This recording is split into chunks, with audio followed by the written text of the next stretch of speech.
CNET ready? All right. We'll call this meeting to order. First, we're going to recite the Pledge of Allegiance. I pledge allegiance to the flag of the United States of America and to the republic for which it stands, one nation, under God, indivisible, with liberty and justice for all.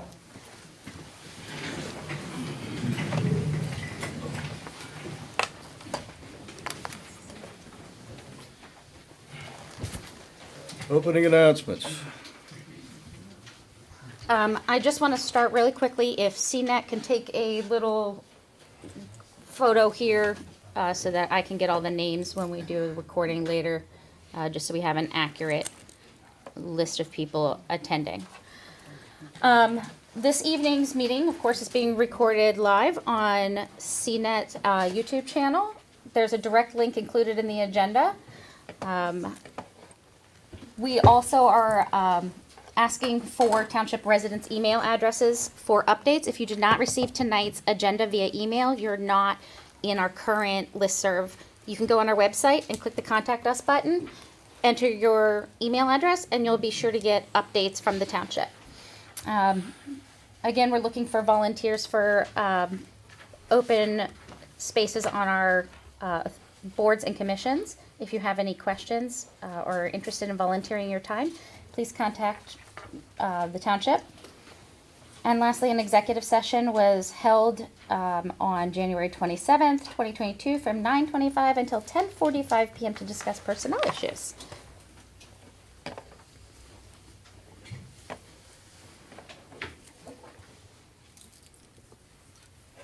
Okay. You up? Okay, I just want to take a couple of minutes to recognize the men for which President's Day was named and created, and that was George Washington and Abraham Lincoln. And I think a lot of people don't know the whole story of these two men, but most people know something about them. George Washington, of course, was the leader of the Continental Army during the Revolution, and he was instrumental in winning that revolution against Great Britain. And then he became president and led the states to, before he became president, led the states to ratify the Constitution, which created the country. But the most significant aspect of George Washington was, in addition to his accomplishments, was his turning down of power. He turned it down twice, when he was a general and could have been king, and when he was president and could have stayed president. He set his own limits and walked away from power twice. And King George III was noted as saying, if he would give up that power, he'd be the greatest man in the world. The second president for which the holiday is named for is Abraham Lincoln. Of course, he did much to preserve the nation, and he did a bunch of other things that you're all familiar with. He's also referred to as the great emancipator. So I think these two men, we often think about President's Day, well, it could be any president. A lot of people, younger people probably don't really know the background. So I just wanted to say, make a few comments about that tonight and acknowledge these two great men. Thank you. Thanks, Ron. Okay. Next item on the agenda is diversity, equity, and inclusion. Abolitionist movement in Halfmoon Township, presented by resident Laura Ladange. Ladage? Correct. Oh. Oh. It's a presentation. Okay, I thought maybe you were here. I was intending to come in person, but work went over. I don't know if you all have my PowerPoint or if I can share my screen. You're up on the screen. Yep. I have it, Larry. I don't know if you can see it on the back. I can share it with everybody in the group here. Let's pull that up.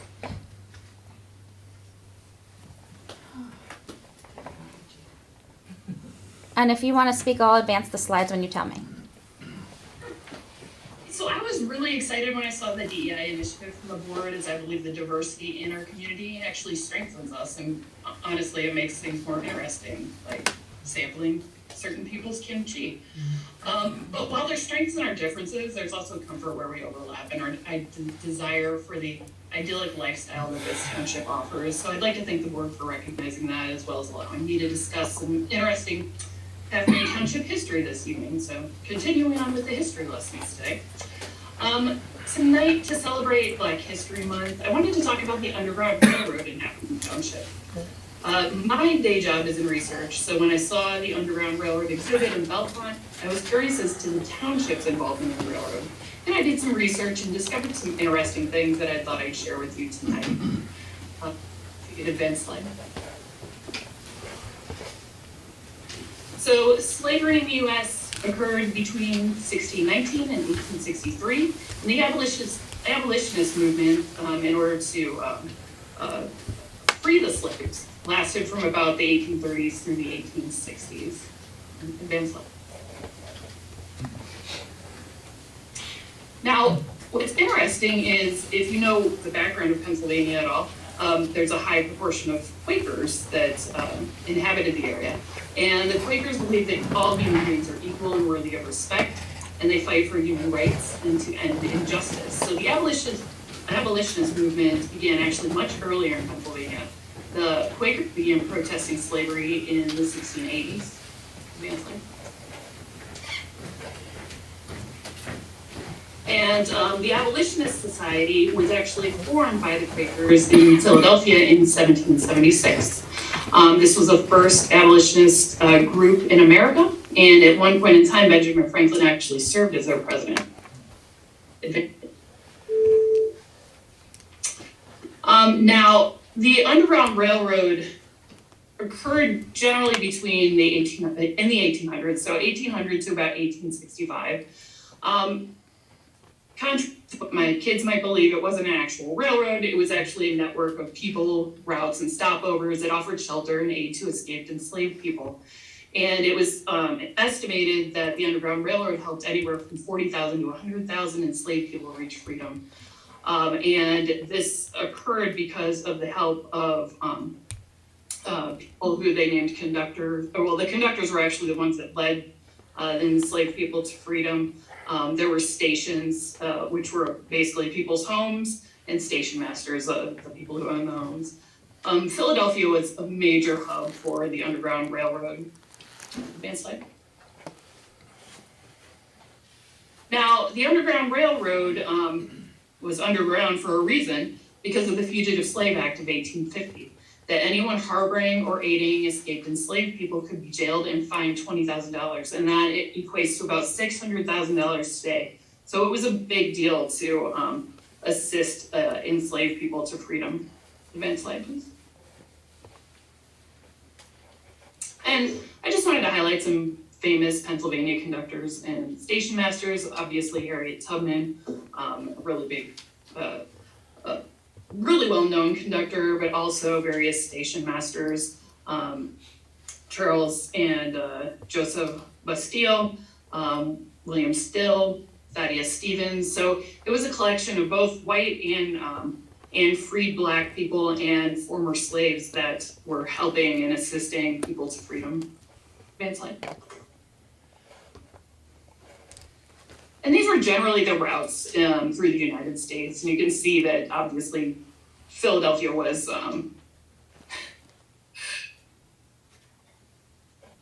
sorry, you aren't enjoying this, Galen. Next slide. And you can see the Underground Railroad routes in Pennsylvania as well. And so they do go, some do go through central Pennsylvania. Next slide, please. There actually were routes in Center County. So Potter's Mill through Paving Township, and Bellefonte to Punxsutawney, to the western route of the Pennsylvania Underground Railroad. Next slide. And in Halfmoon Township, what's interesting about Halfmoon Township is the initial non-Indigenous settlers were primarily composed of Quakers. And the township was a well-traveled route to Pittsburgh. And so because of this, there were very likely stations in our community But because harboring the enslaved was illegal, there aren't many records and people didn't readily broadcast their involvement. Next slide. We do have some history in the township. Lucretia Mott was a Philadelphia Quaker. She was internationally recognized abolitionist, and she came to the township in 1841 to deliver an anti-slavery speech in the township. Next slide.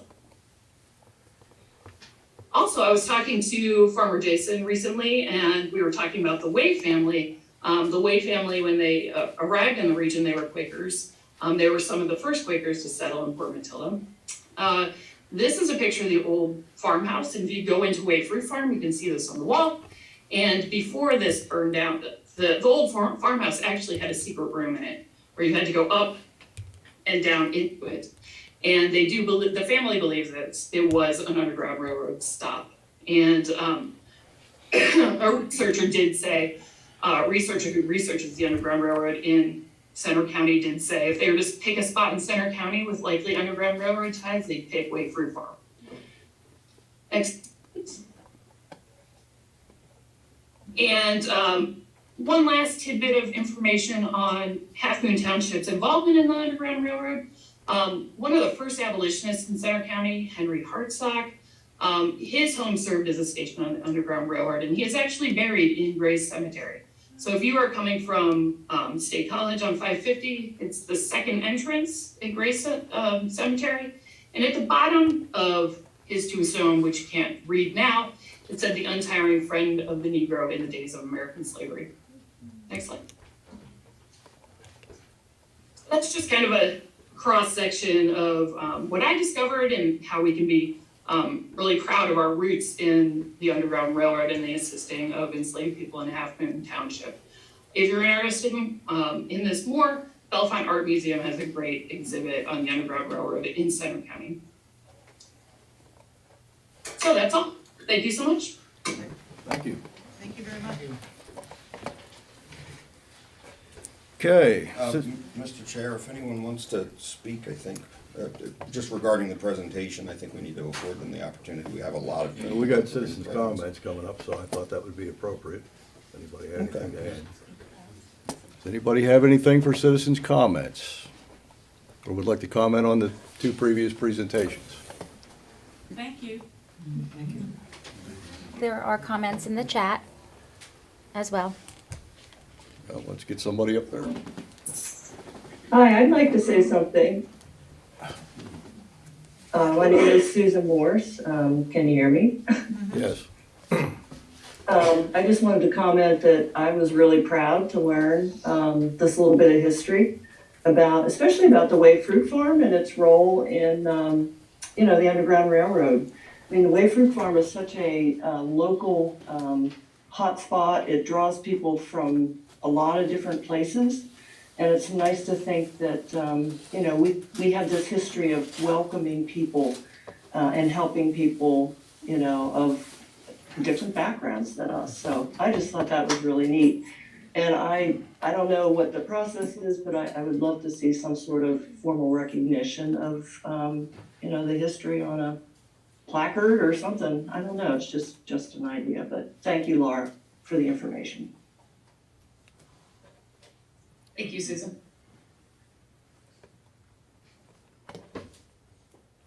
Next. Do we have a next?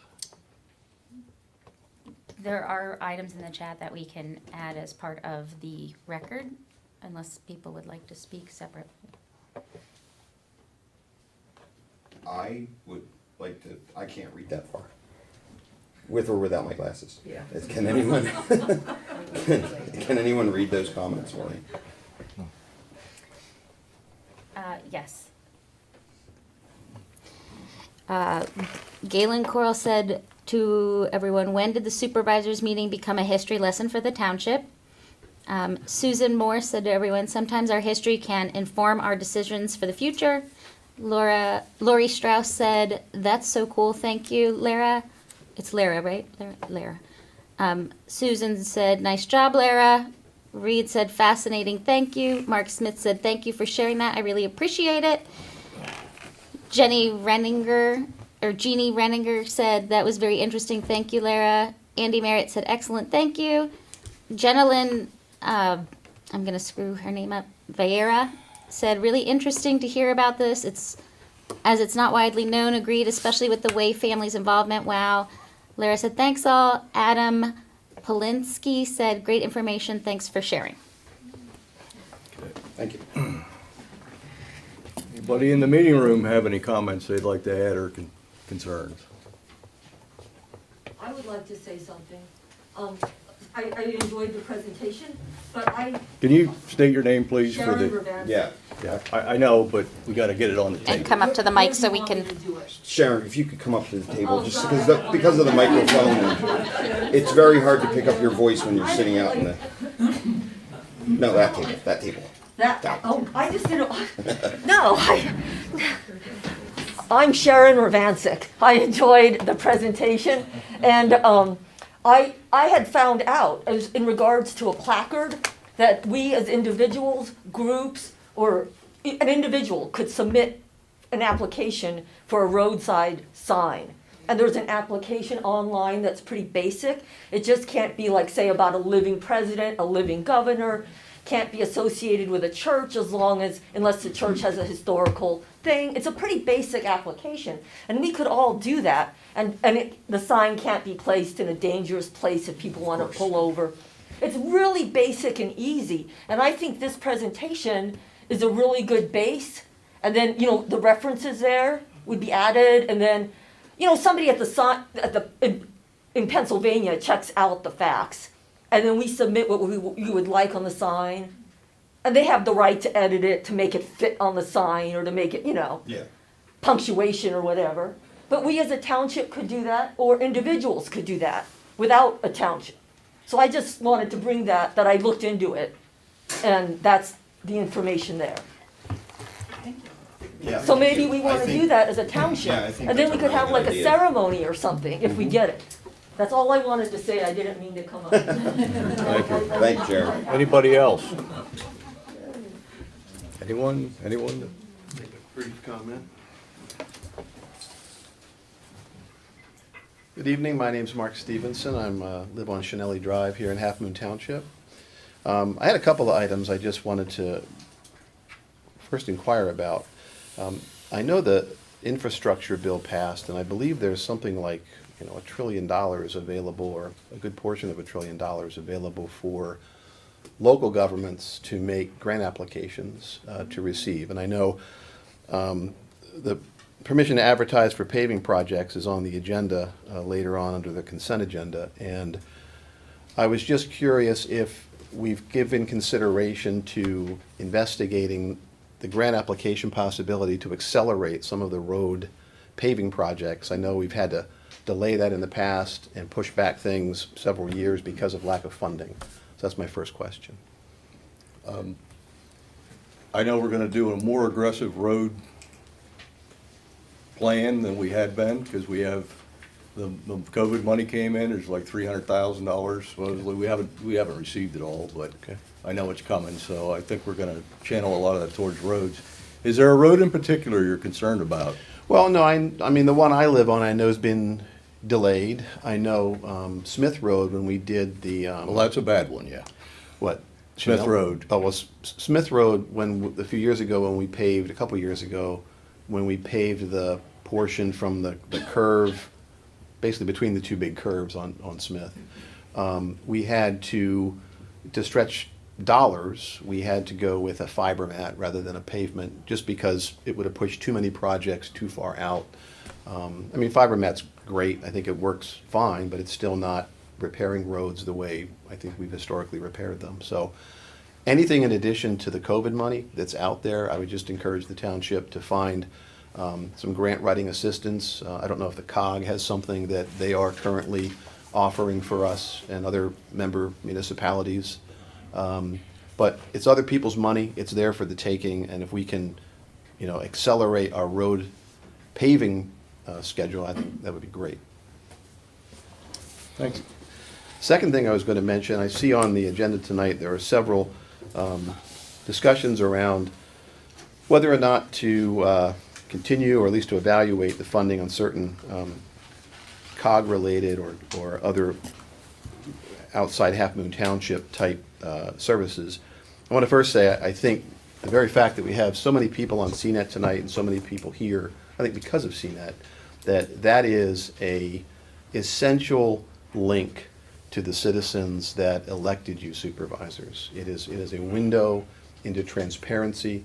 I know prior to getting CNET, there was all sorts of rumors that would fly around about what was going on, and nothing was true. So CNET allows us to, as a board of supervisors, I think, to have it out there and have it on record, and people can find out what actually is going on in the township without having to listen to the rumor mill. So I'll say that first.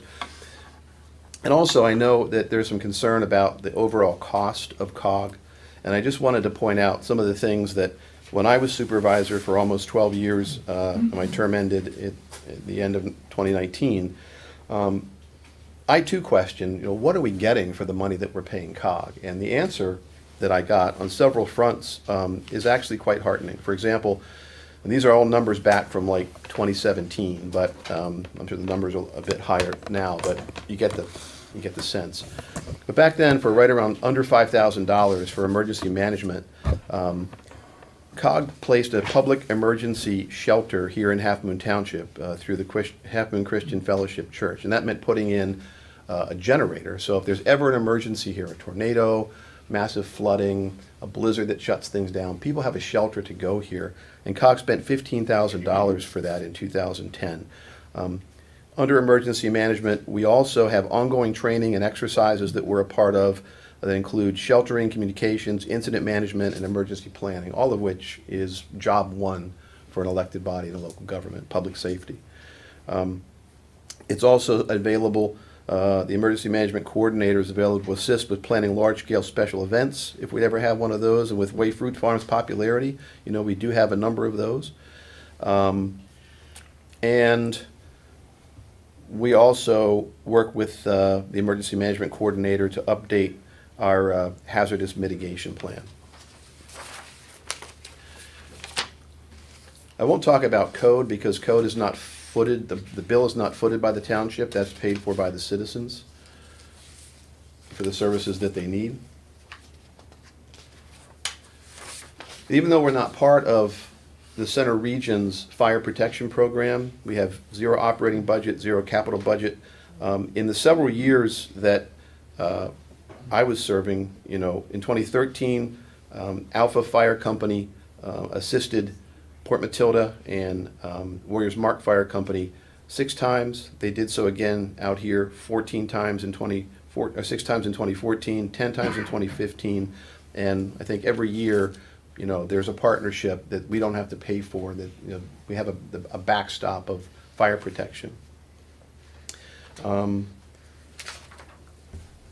that's something to think about that we don't even pay for, that I think we get a benefit from. As for the library, I think some of the citizens have broken it down in terms of what it costs per citizen, and it's relatively minor. And it's also a formula that's driven by citizen use. Our cost is what it is because citizens in Halfmoon Township, more than any other municipality around here, have a higher percentage of library cards and a huge percentage of use of that library. And if you're going to use something as a township, we need to pay for it. And if you're going to pay for it, you should follow the rules for how it's paid for, so as not to be disruptive. As far as the planning agency goes, we have the benefit of just superb planners over the years that we've not really, as a township, had to hire or train or anything else. It's done professionally. Certified people are hired and at our disposal for many zoning issues. We also participate in a multi-municipality comprehensive plan for the region that we get a benefit from. We're also responsible under the Act 537 plan to have a sewage management plan. We can essentially ride the coattails of COG on that and not have to develop one of those ourselves and maintain one of those ourselves. We also get demographic profiles from the center region planning all the time, every year when we update not just the formal census every 10 years, but the estimated updates for that, which helps with planning services and other matters. We spend back then, about $4,200 for transportation planning. And so as we have developments, the Patton Township area transportation plan was done. And we have use of that transportation staff as we need them for other development issues here. And then with the office of, really the last one left is just the COG administration. And back then it was right around $16,000 a year for the operating budget, probably a bit more now, and about $813 for the capital budget. But keep in mind, back then, and maybe today too, I'm sure, because we're part owners of that building, we actually receive about $7,300 a year in revenue. So the net cost to us for the administration of all those various agencies within COG that we use is roughly $9,000 or $10,000 a year. So the one thing I learned when I was supervisor is mostly when something's working, don't screw it up at the local level. And COG has been working for this township as a one-stop shop for an enormous number of services that are delivered professionally, and that we as a township have the control and have a voice to how that's administered. As supervisors, though, you need to go to COG meetings. You need to go to the executive committee meeting, particularly the finance council meeting there, as we did. And Halfmoon Township was a strong voice for holding COG's feet to the fire and making them sharpen their pencil. And back in the day, when we were coming out of the financial crisis and inflation was running at 1 or 2% a year nationally, that's what we held COG to, is a 1 or 2% increase, because that's what our revenue was increasing at. So, but we have a voice in making COG live within a budget, but you need to be that voice. You need to show up, and you need to put that pressure on COG, and we have every right to do that. But at the end of the day, it's worth it. We get great service, and I thank you all for your time. Thanks for coming in. Thanks, Mark. Okay. Anybody else for the citizens' comments? For items not on the agenda, correct? Yes. Okay. Just need to. Okay, seeing no other hands. We have chat.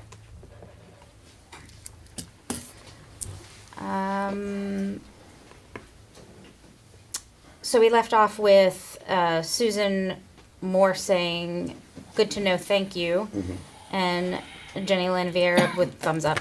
Halfmoon Township citizens said, "People are here because of Zoom, not CNET." Casey Burke said, "I think that's done by CNET and through the library Zoom." Halfmoon Township citizens said, "I thought public comments were for non-agenda items."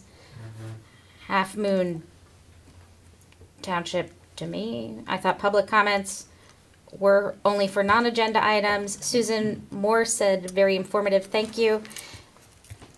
Andy Merritt says, "Democracy dies in the dark." And that's the end. Okay. Having received all that, let's move on. Approval of the agenda for tonight. Anybody like to make a motion to approve tonight's agenda? Or you want a few minutes? Before we approve, I just have a question. There's an agenda item at the end, new business, item F, manager action. What exactly is manager action? We'll get to that when we get to it. That's related to the last meeting that we had, so. So we have no information and nothing to go on. Well, you'll have information when we have it.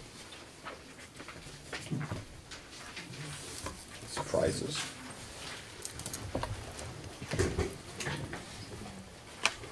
Do I hear a motion to approve the agenda for tonight? I'll motion to approve it. Do I hear a second? I'll second. Discussion? I have no discussion. Have a motion and a second. All those in favor signify by saying aye. Aye. Aye. Anybody saying nay? No nays. The ayes have it. Okay, subdivision land development plans or conditional use and public hearings. We're gonna do a public hearing on the 537 facilities plan update, special study for the Calder Way an Athearn Street main replacement project. We have proof of publication. All right, well, before we dive into the hearing part, do you want to give the public a little brief rundown? Sure, I can do please? that. In November, the CRPA received a special study from the borough. It's to upsize their main lines in the Calderway and Atherton Street sewer mains. It went through all of the COG committees that are required and was sent out to the municipalities for adoption by resolution by the General Forum in January. I also have the borough's engineer here, Mike Brown, who has a brief 3-slide or 4-slide presentation to show you exactly where this project would be taking place. Okay, then I guess we can open a hearing and then make all that part of the official record. Yep. Want to do it that way? Mhm. But you guys, you're on the 537 thing, so I just want to make sure we. Yep, open the public hearing. All right. I have at 7:30, we'll open the public hearing. And the engineer that's here, if he wants to start, or is he on Zoom? He's on Zoom. Everybody's on Zoom.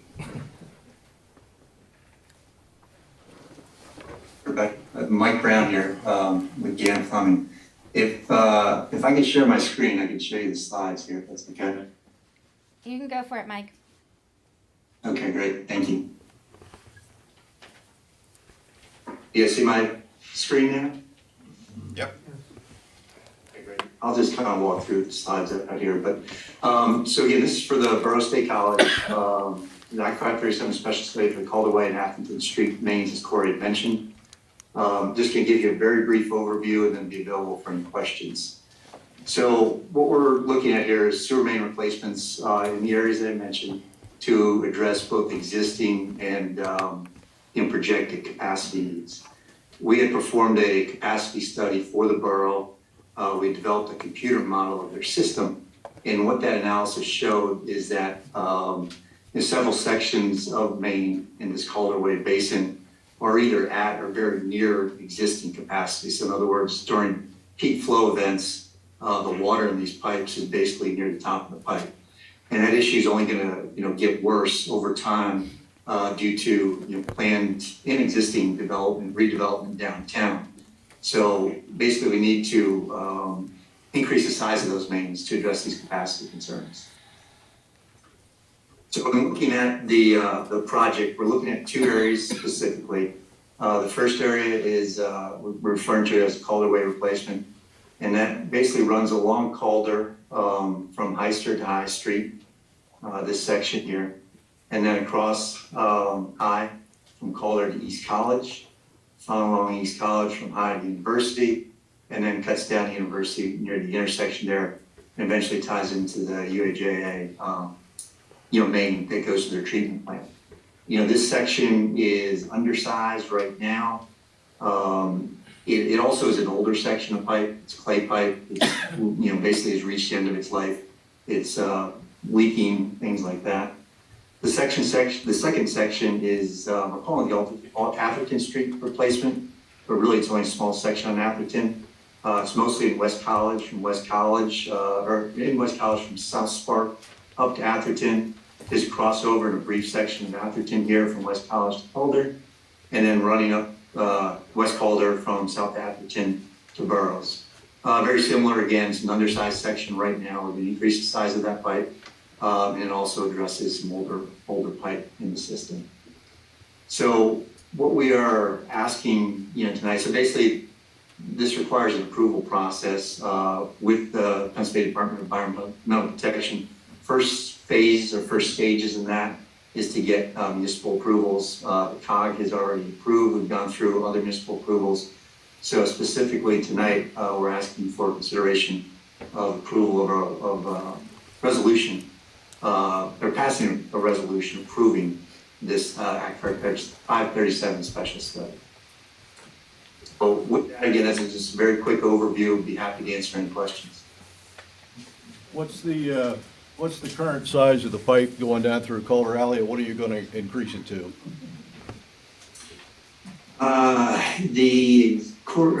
I see Andy, you're in the line. I should have that off the top of my head, but I can look for it here. Andy, call.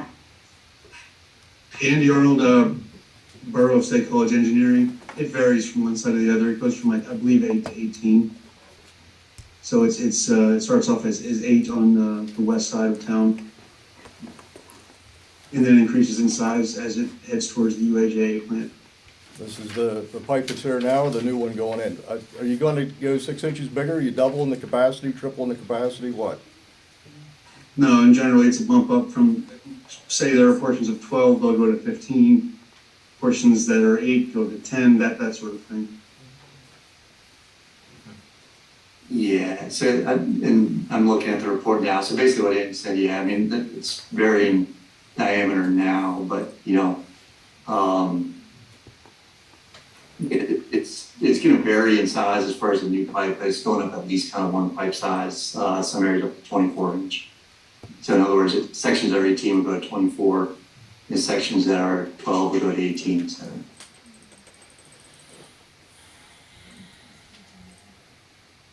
With all the high-rise buildings that are planned, do you think that's gonna be sufficient for additional capacity in the next 30 years? Yeah, it's a very good question, and I think that's kind of the root of where you're getting at. We did look at not just the known growth right now, but we did, basically project out a build-out type of growth, and the sizes that we selected accommodate this future growth as well. So, the new pipe will accommodate, not just the known capacity now, but that known capacity with excess. All right, thank you. Any other supervisors have questions or comments on the?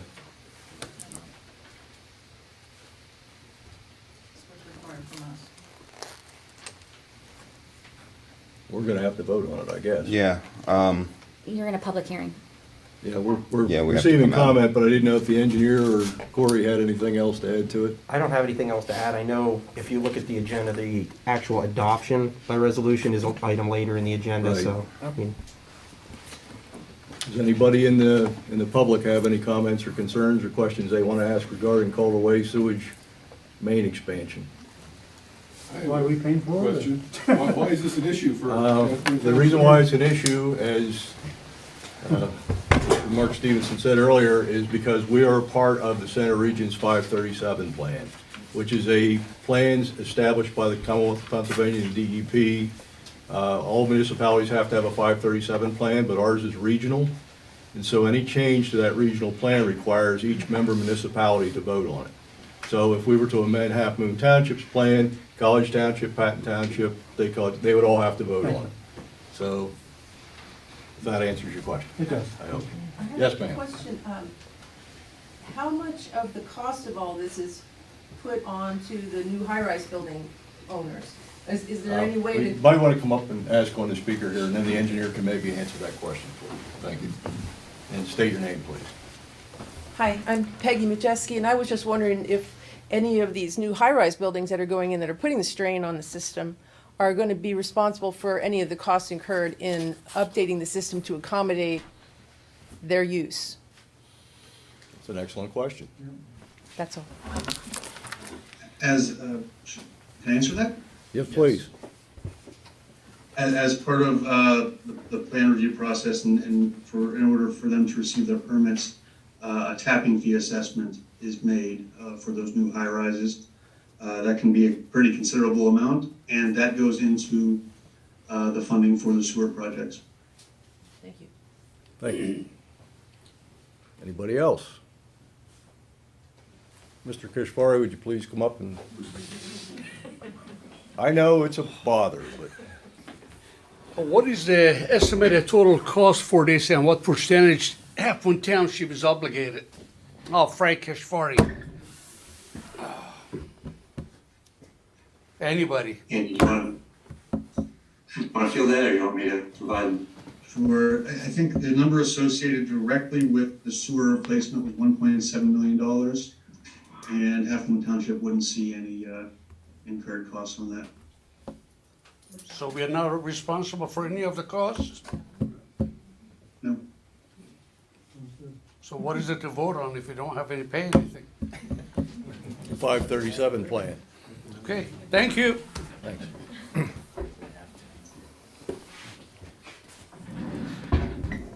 Anyone else? Engineers, staff, supervisors? Hearing no other comments? Comments in the chat? We left off with Andy Merritt. We have Casey Burke. What was the added item? My internet cut out. Susan Morse. Mine cut out also during Bob Strauss's question. Reed. Mine too. I think it's a conspiracy. Galen. That's awesome. They're not related to the hearing, though, that's. No. Galen Corral, ditto.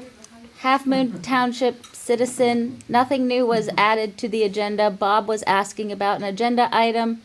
Susan Morse, yes, and what was the answer to manager action? We couldn't hear the discussion. Andy Merritt asked, is there a Half Moon citizen name attached to Half Moon Township citizens for a rural community? All right, well, Casey Burke asked, same question. How much does that Let's, increase capacity and how long is it expected to last with growth? And that's,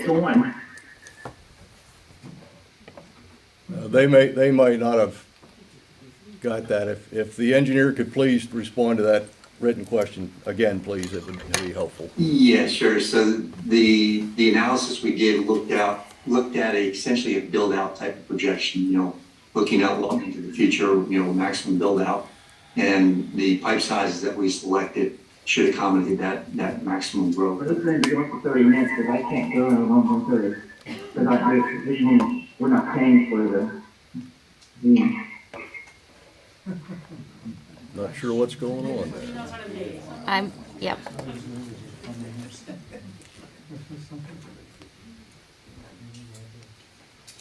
Were you guys able to hear my response? Yes. Oh, Okay. Any other questions? Hearing none, I'm going to close the hearing at 7:41.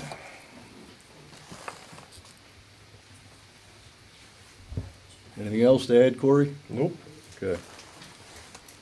All right, next thing up on the agenda is the Dawn Hout's final minor subdivision plan. Plan expires on May 14th, 2022, or I should say our time to react or respond.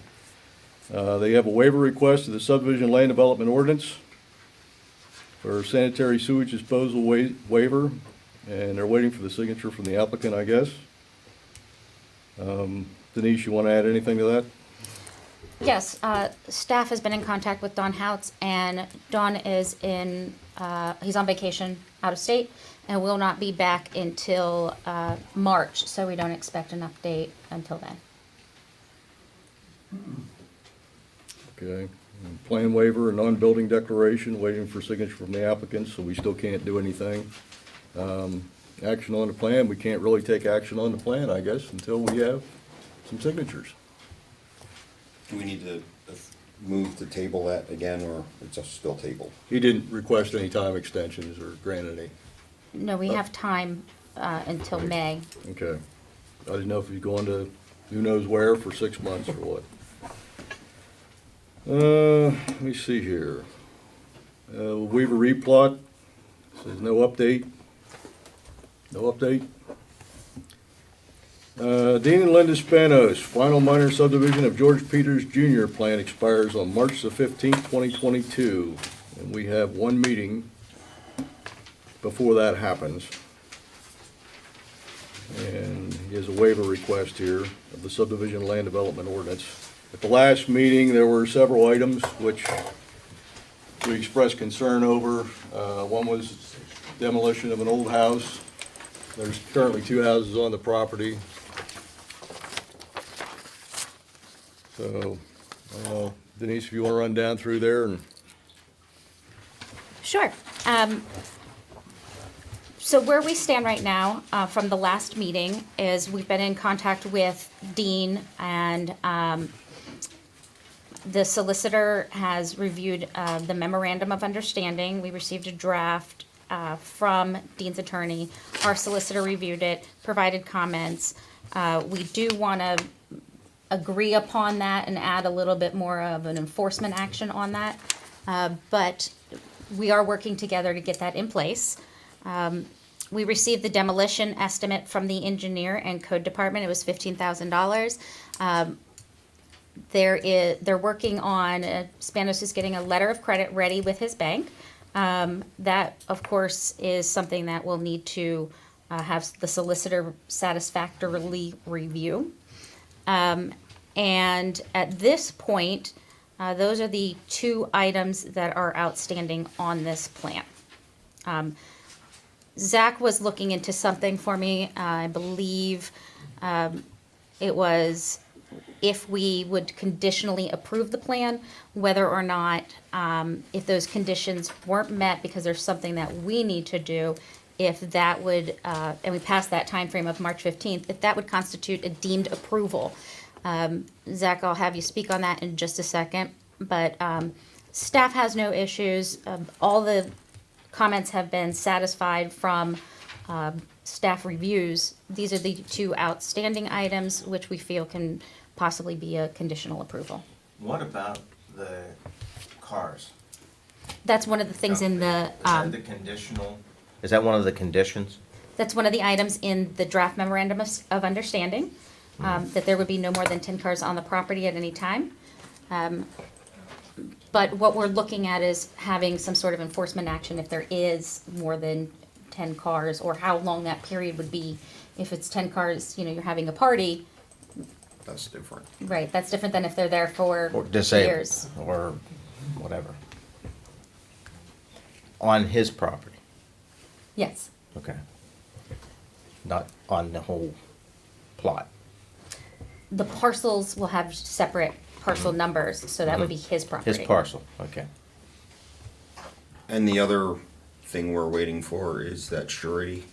Yes, Okay, but the ball is rolling on that, and we can do that conditionally.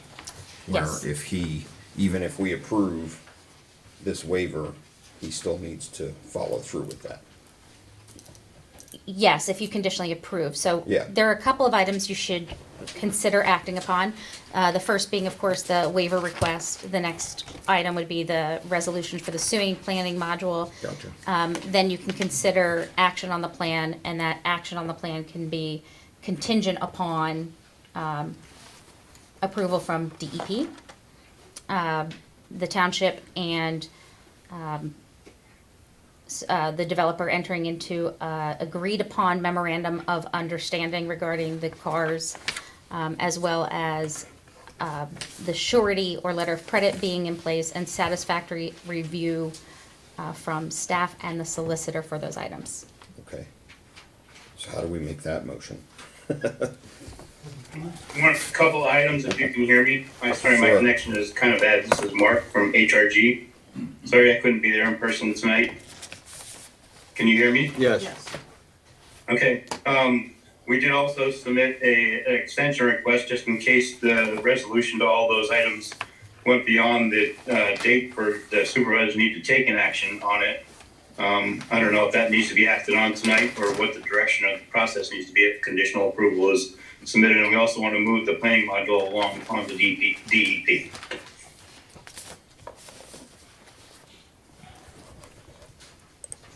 So the time extension request, when I talked to the developer, was based on if action wasn't taken tonight, that was an option that was available. But if we do take action tonight, that's a moot point. Yes. Yes. The time extension request, how many days is that for? 30. 30 days. Can I make a comment? Yes, please come up here to talk, state your name. Hi, my name is Wayne Foster. I live at 48 Circle in Centennial Hills, and I have no expertise or stake in this matter, but just as a neighbor and a bystander who drives by there occasionally, I kind of taken a look at it since the last plan, fitting 4 houses on there, no infrastructure being done. Everything's going to be delegated out to the homeowners for their own water management, storm management, roof management with the sumps, and making their own driveways, I assume. I didn't see any roads being built. No roads on to the access plan. those 4 houses. You know, they're all supposedly all coming off that little small road off to the right-hand side. Some of those are pretty long driveways over to the other side. I look at coming down from Bob's house, the rainy day, the amount of water that comes down there is probably the lowest part in the whole Smith Road is right at the bottom of that property. Just thinking about how much worse is that storm drainage going to be in that area? That little house down there they built, half the time the yard's underwater. And I say, I have no knowledge about that kind of stuff. Supposedly it's all fine with the people that do this stuff. Just as a bystander, it seems like I'd have some questions. I don't know Mr. Spanos. I kind of question, you know, why he wants us to waive all these steps and just put it right on through. Sounds like kind of a shortcut kind of guy, you know. He doesn't want to do any infrastructure. It seems to me like that'd be a perfect place to have one of those things that sucks up all the water and does whatever it does with it, you know, a little pond or something. I don't know why they don't ask him to do that. Anyway, just number of concerns, 10 cars. I live next door to 25 cars. Those cars used to be over in that property. Now they're in my neighborhood. I'm expecting to see the rest of those cars end up in my neighborhood. Nothing I can do about that, nothing you can do about that. That ship sailed, but that's my comment. I don't think he should get any shortcuts. I think you should make him do everything he needs to do it right. Thank you. Thank you. Anybody else? Just to clarify, Daisy, I don't think we're waiving any steps, we're waiving time, correct? Correct. Under the Pennsylvania Municipalities Planning Code, we only have so many days to act when the plan would be ultimately deemed approved, whether it complies or not, if we fail to act within that time frame. So they're asking for a waiver, or the time extension is so that the township has more time to allow the developer to get all the information together to submit to our engineer and Okay. planning staff. I was misunderstanding. I thought they Well, we thought they were had- looking for some shortcuts. We had quite the discussion last month about it. There were a lot of Like I details say, I'm no expert about it. that are in I there. just- Now, we appreciate your coming in and raising the questions, so, sounds good. Anybody else? Okay. We have chat comments.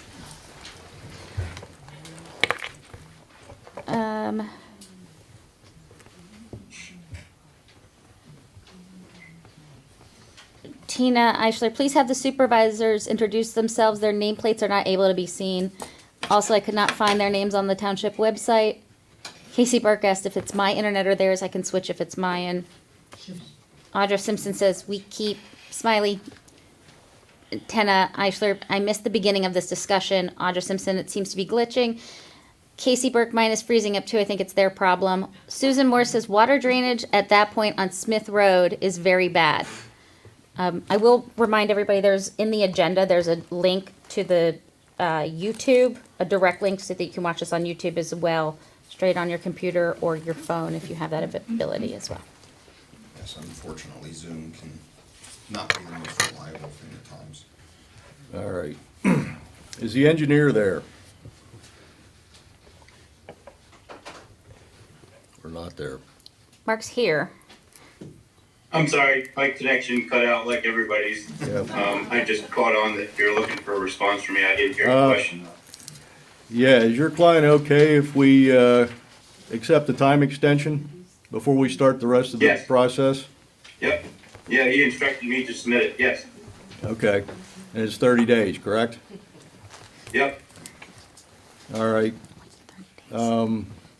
I'd like to see if anybody entertains a motion to accept the time extension for an additional 30 days.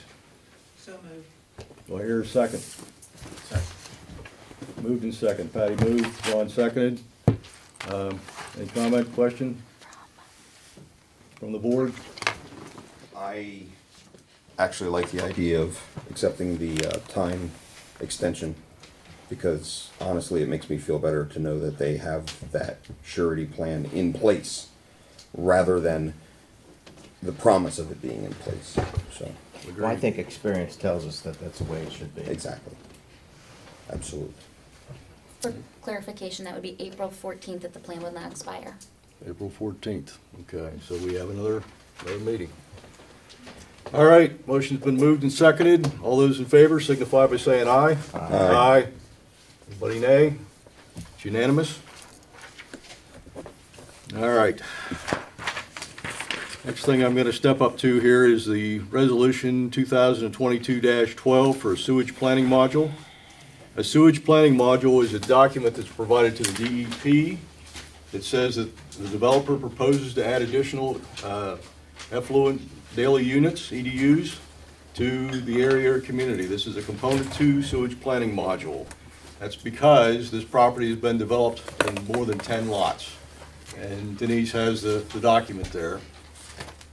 And in order for the township to accept that, it's actually an amendment to our 537 plan, but it's a minor amendment to our 537 plan.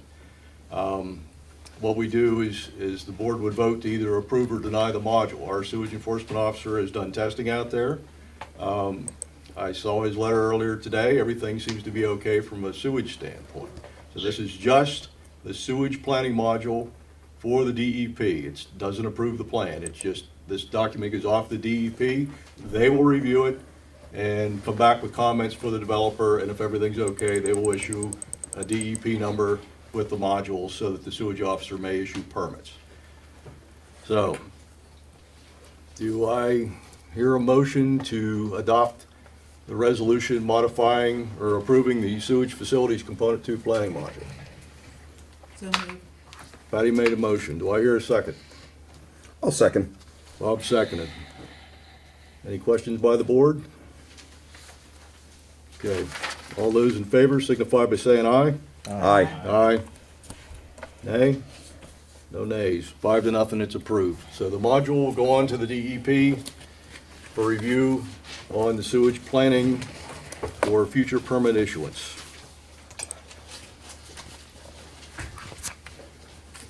Point of clarification, that will be resolution, 2022-12. thank you. Yeah, we could sign that later. That's fine. Okay. It's stormwater comment email from the township engineer. Is Dawn on or not? He's not. He's not. No, all items have been satisfactorily addressed. I thought so, but I just wanted to make sure. The developers asked for a waiver from the single, or the normal plan submission. You would have a preliminary plan, and that would go through the process of review by the township. If it's okay, then they would come back and submit a final plan. You can do it as a single plan procedure, where they submit a plan, and it's listed as preliminary / final. Instead of a preliminary plan, then a separate final plan is submitted later. So they've asked for a waiver from the township. And I'll run down through each supervisor if they want to comment. My personal opinion, having worked in the business, there's water line out there, there are numerous lots, there are several issues. I am personally not in favor of granting the waiver, but that's my opinion, and if anybody else from the board wants to talk about that or what their opinion is, please bring it forward now. Dave, when you say granting waiver, I'm not sure, they're asking to approve their plan of action, right? Based on those with contingencies. Right, so typically you'd hold off on going through this until the plan comes up again with the contingencies. I just asked Zach if it's kind of a whole deal when you consider the plan. Zach, I don't know if you're able to speak on this or not, since we're having some bandwidth issues. So I guess, Denise, are we asked to do anything tonight or not? No. No. Denise, I can jump in if you'd like. I have been also experiencing some difficulties. The sound goes in and out. But yeah, my recommendation would be if you were accepting the extension on the plan, to just hold off on the waiver until such time as you're actually ready to take action on the plan, as the waiver is sort of part and parcel of the action on the plan. So I think it just makes sense to kind of treat those two as a package deal.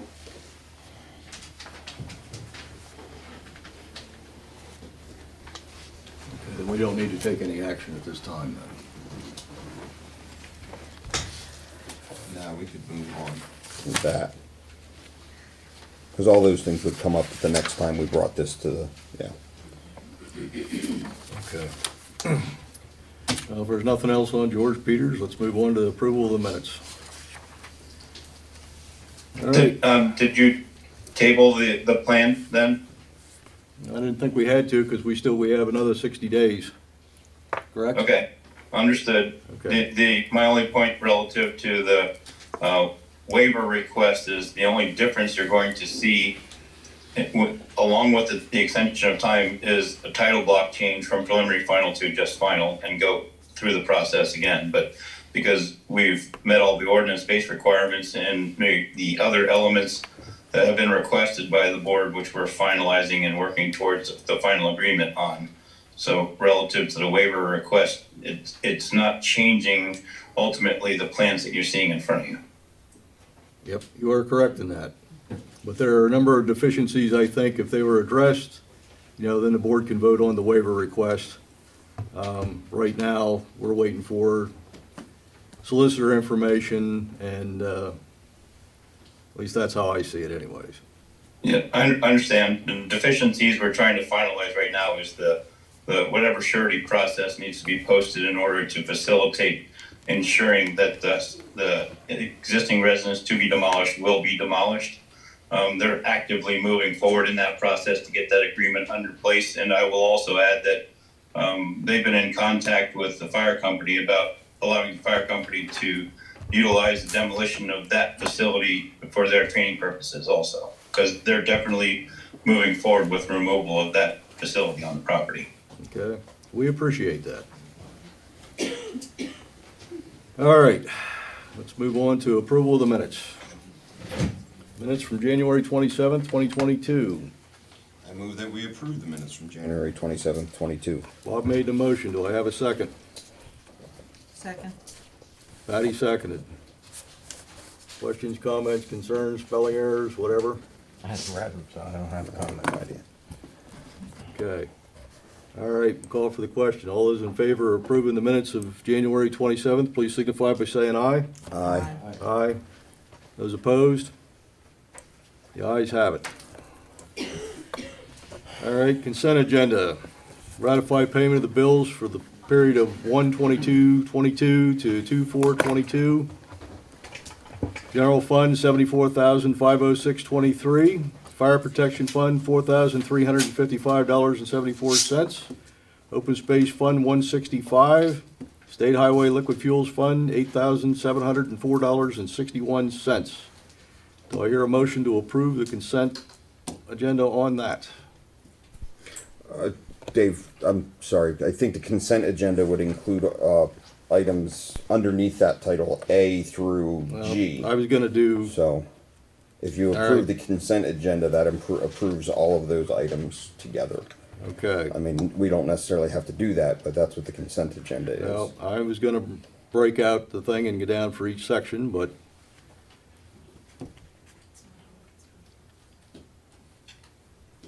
There's a lot on here.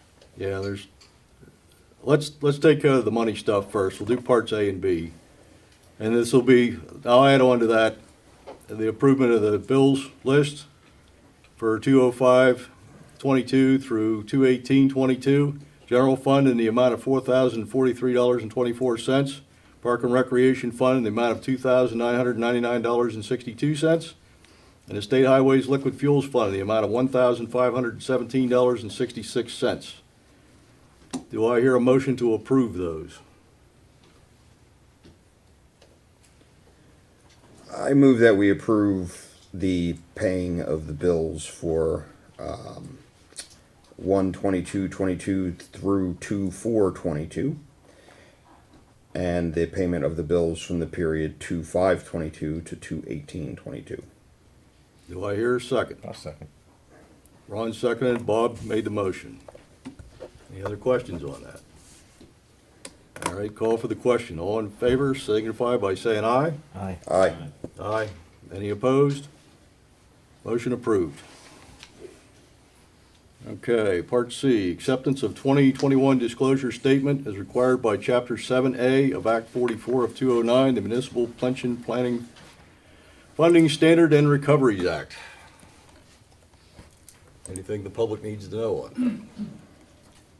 This is standard. This is, there's an attached memo regarding it. This is for our pension. It gets posted on our website every year. Right. Well, we have Public a information. large audience here, so. All right. Need a motion for that? Or leave it be? Typically, the consent agenda you approve as a full Yeah. item. Well, I'm breaking it out this time. We can start discussion on it if we need to. I'll move that we approve acceptance of the 2021 disclosure statement as required by Chapter 7A of Act 44, 2009, the Municipal Pension Plan Funding Standard and Recovery Act. Do I hear a second? I'll second. Bob seconds. Ron made the motion. All right, motion second. All those in favor signify by saying aye. Aye. Aye. Aye. Any opposed? Approved. Part D, permission to advertise 2022 paving projects as required by the second-class Township Code, Section 3102. We have the 222 to 226 road improvement plan, the 2021 road biotics road assessment, bid documents and prevailing wage determinations, and advertisement. Okay, do you want to just give us a quick rundown on the project itself? Yes, this For is 2022? This is for Doe Drive, and for a portion of, thank you, Orchard Road from State Route 550 to Cherry Woodway. And this was approved as, not the advertisement, this is required by second-class Township Code, which can be part of the consent agenda, because it's just asking permission to advertise for bids. This is in no way a bid letting or an approval, it's just to place the advertisement. For bids. Yes. So these are the projects we're going to do in 2022. This is one of the paving projects, yes. Well, okay. If you see on the left there, it goes by year. 22 is Orchard I Road see and that. Doe, and, okay. Are there any other projects planned for 2022? Paving or any projects, period? Paving. No, this is the 2022 paving projects that were approved by the board as part of the 2022 to 2026 road improvement plan. Which board? This board. Us? Board, yes. Okay. So we approved this, all these years, all these projects already. Yes, this was approved in, I would go look at the minutes, I don't have that specific date. It's all in this green folder. Yeah, I looked through this. I'm just trying to remember when exactly it was approved. We're just approving what you said for 2022, so we need to advertise. This Yes. is just to advertise. Yes, Right, this- okay, right. I understand that. Okay. I just wanted to, I didn't know when exactly the projects were approved. That's all. Okay, let me look for that. I mean, I can search, I mean, was that at a meeting, was it in a previous meeting in February or January? I don't recall the specific approval. That's all. Well, if you're speaking to the list of all the different years that are broken out, I can't speak to exactly when that was, these jobs were approved, but I do believe it was done the previous year before you come on board. We kind of have had this rolling, as we go, you look ahead, and this year we're looking at 2022, so that this time next year, when this same process is happening, this graphic we have would say 2023 through 2027.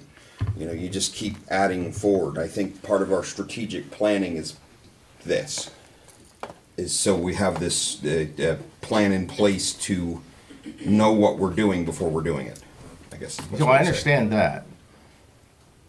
I just wanted to know, because I don't recall us, this new board, approving these projects. No, no, No. no. That's what I'm Halfmoon getting at. Township Board of Supervisors approved this. Right. So, yes, this But- board did, but you weren't on it. I understand that. Okay, but every new board has new priorities. And I'm not, I'm not going to, I just don't necessarily agree with the project list. So are we saying that we don't change course, we have to proceed with this? Is that what I'm hearing? And that's what we budgeted. It's our plan, and that's what we budgeted, and it's what we've determined to be the correct course of action. The previous board did that, Yeah. right? And what, am I hearing that that's now cast in concrete, that can't change? Well, for this year it is, because that's what we've budgeted and what we've targeted. Are we contracted to do that? No?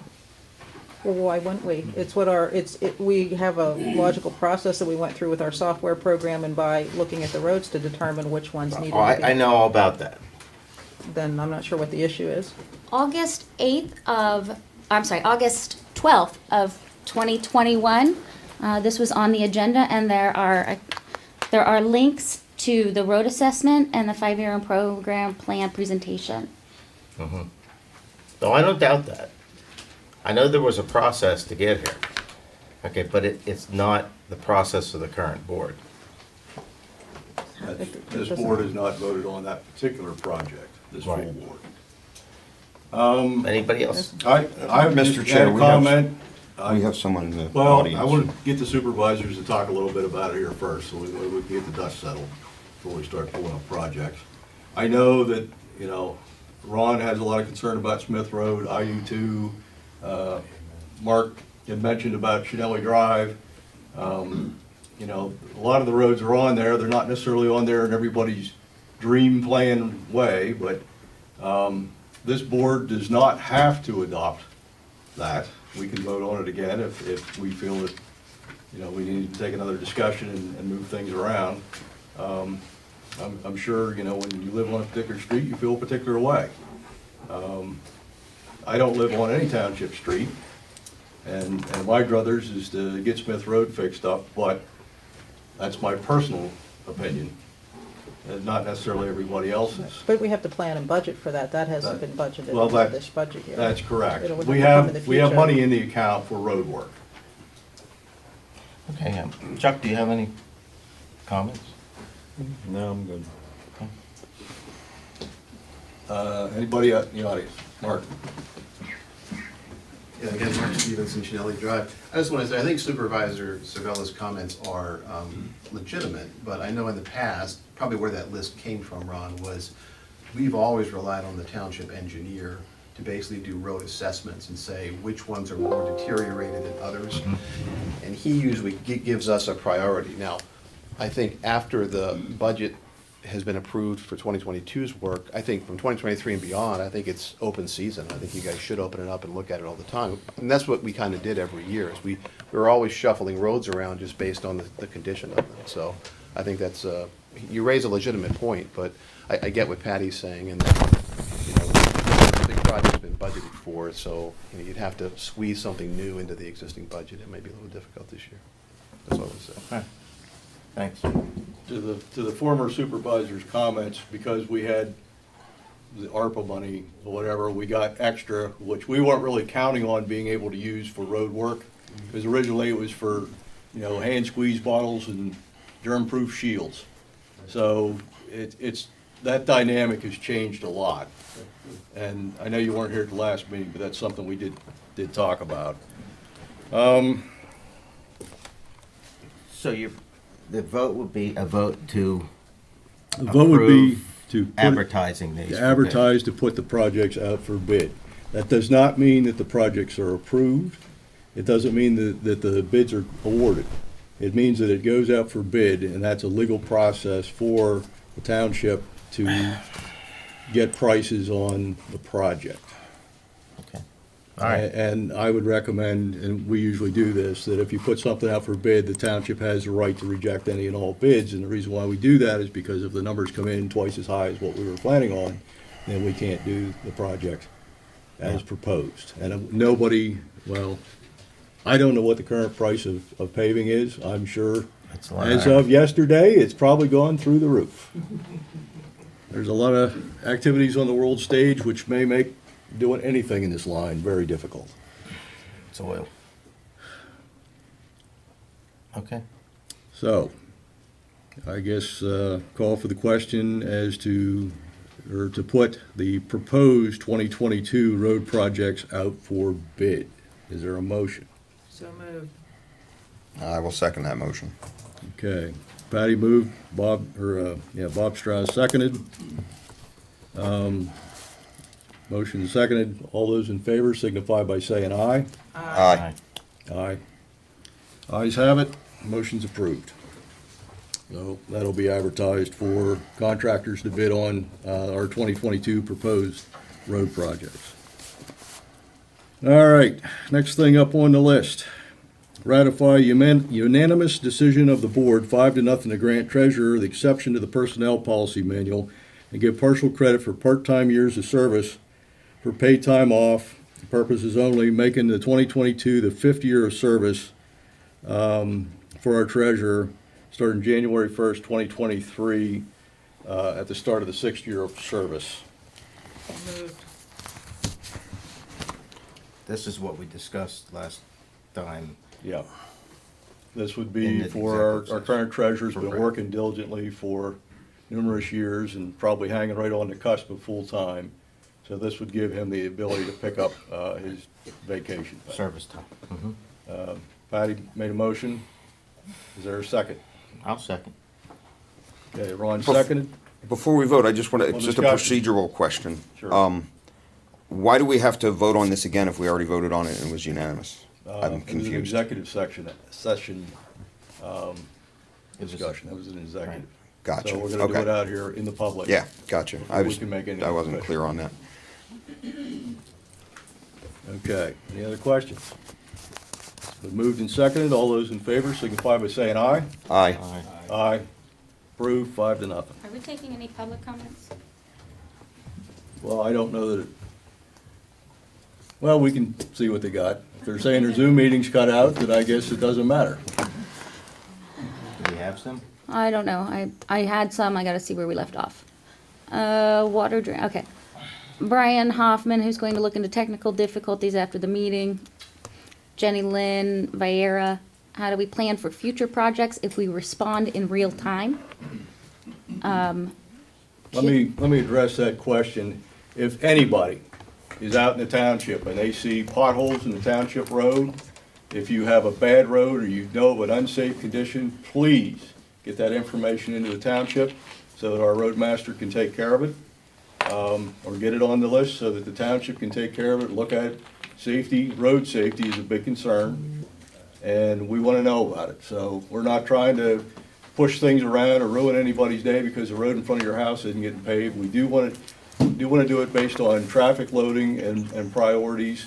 You know, we don't want the road to break up. If we can save the road before it falls apart, it's a lot cheaper to the taxpayers than it is after it falls apart and we have to reconstruct. There's a whole different set of rules on how things have to be done. So, anyone else? The other ones are about, YouTube. Casey Burke says YouTube has the best picture quality, but calling into the Zoom phone number and playing on a Bluetooth speaker is working best for me. So maybe that's helpful. Okay. And then it's more about quality of Yeah. the Zoom. They want to, the next thing on the agenda is accept and acknowledge the resignation of the roadmaster Scott Brown effective 24th, 2022. So moved. I have a motion on the floor. Do I have a second? I'll second. Okay, for discussion purposes, I am not gonna vote yes on this. I'm gonna delay it until the next meeting.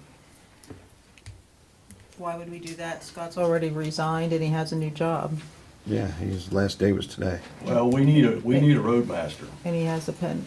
Well, I don't think we need a roadmaster, we need people to perform certain functions. And we can't nail his foot to the floor. I mean, Well- if he's leaving, he's leaving. He's already been hired by Penn State, so I'm not sure what good. Gentleman in the back with a question. Is it the problem? Please come up and torture yourself with our microphone device. Mike Foreman, living on Circle. I was just wondering if this is the right time and place to ask for an explanation on why we've lost 2 employees.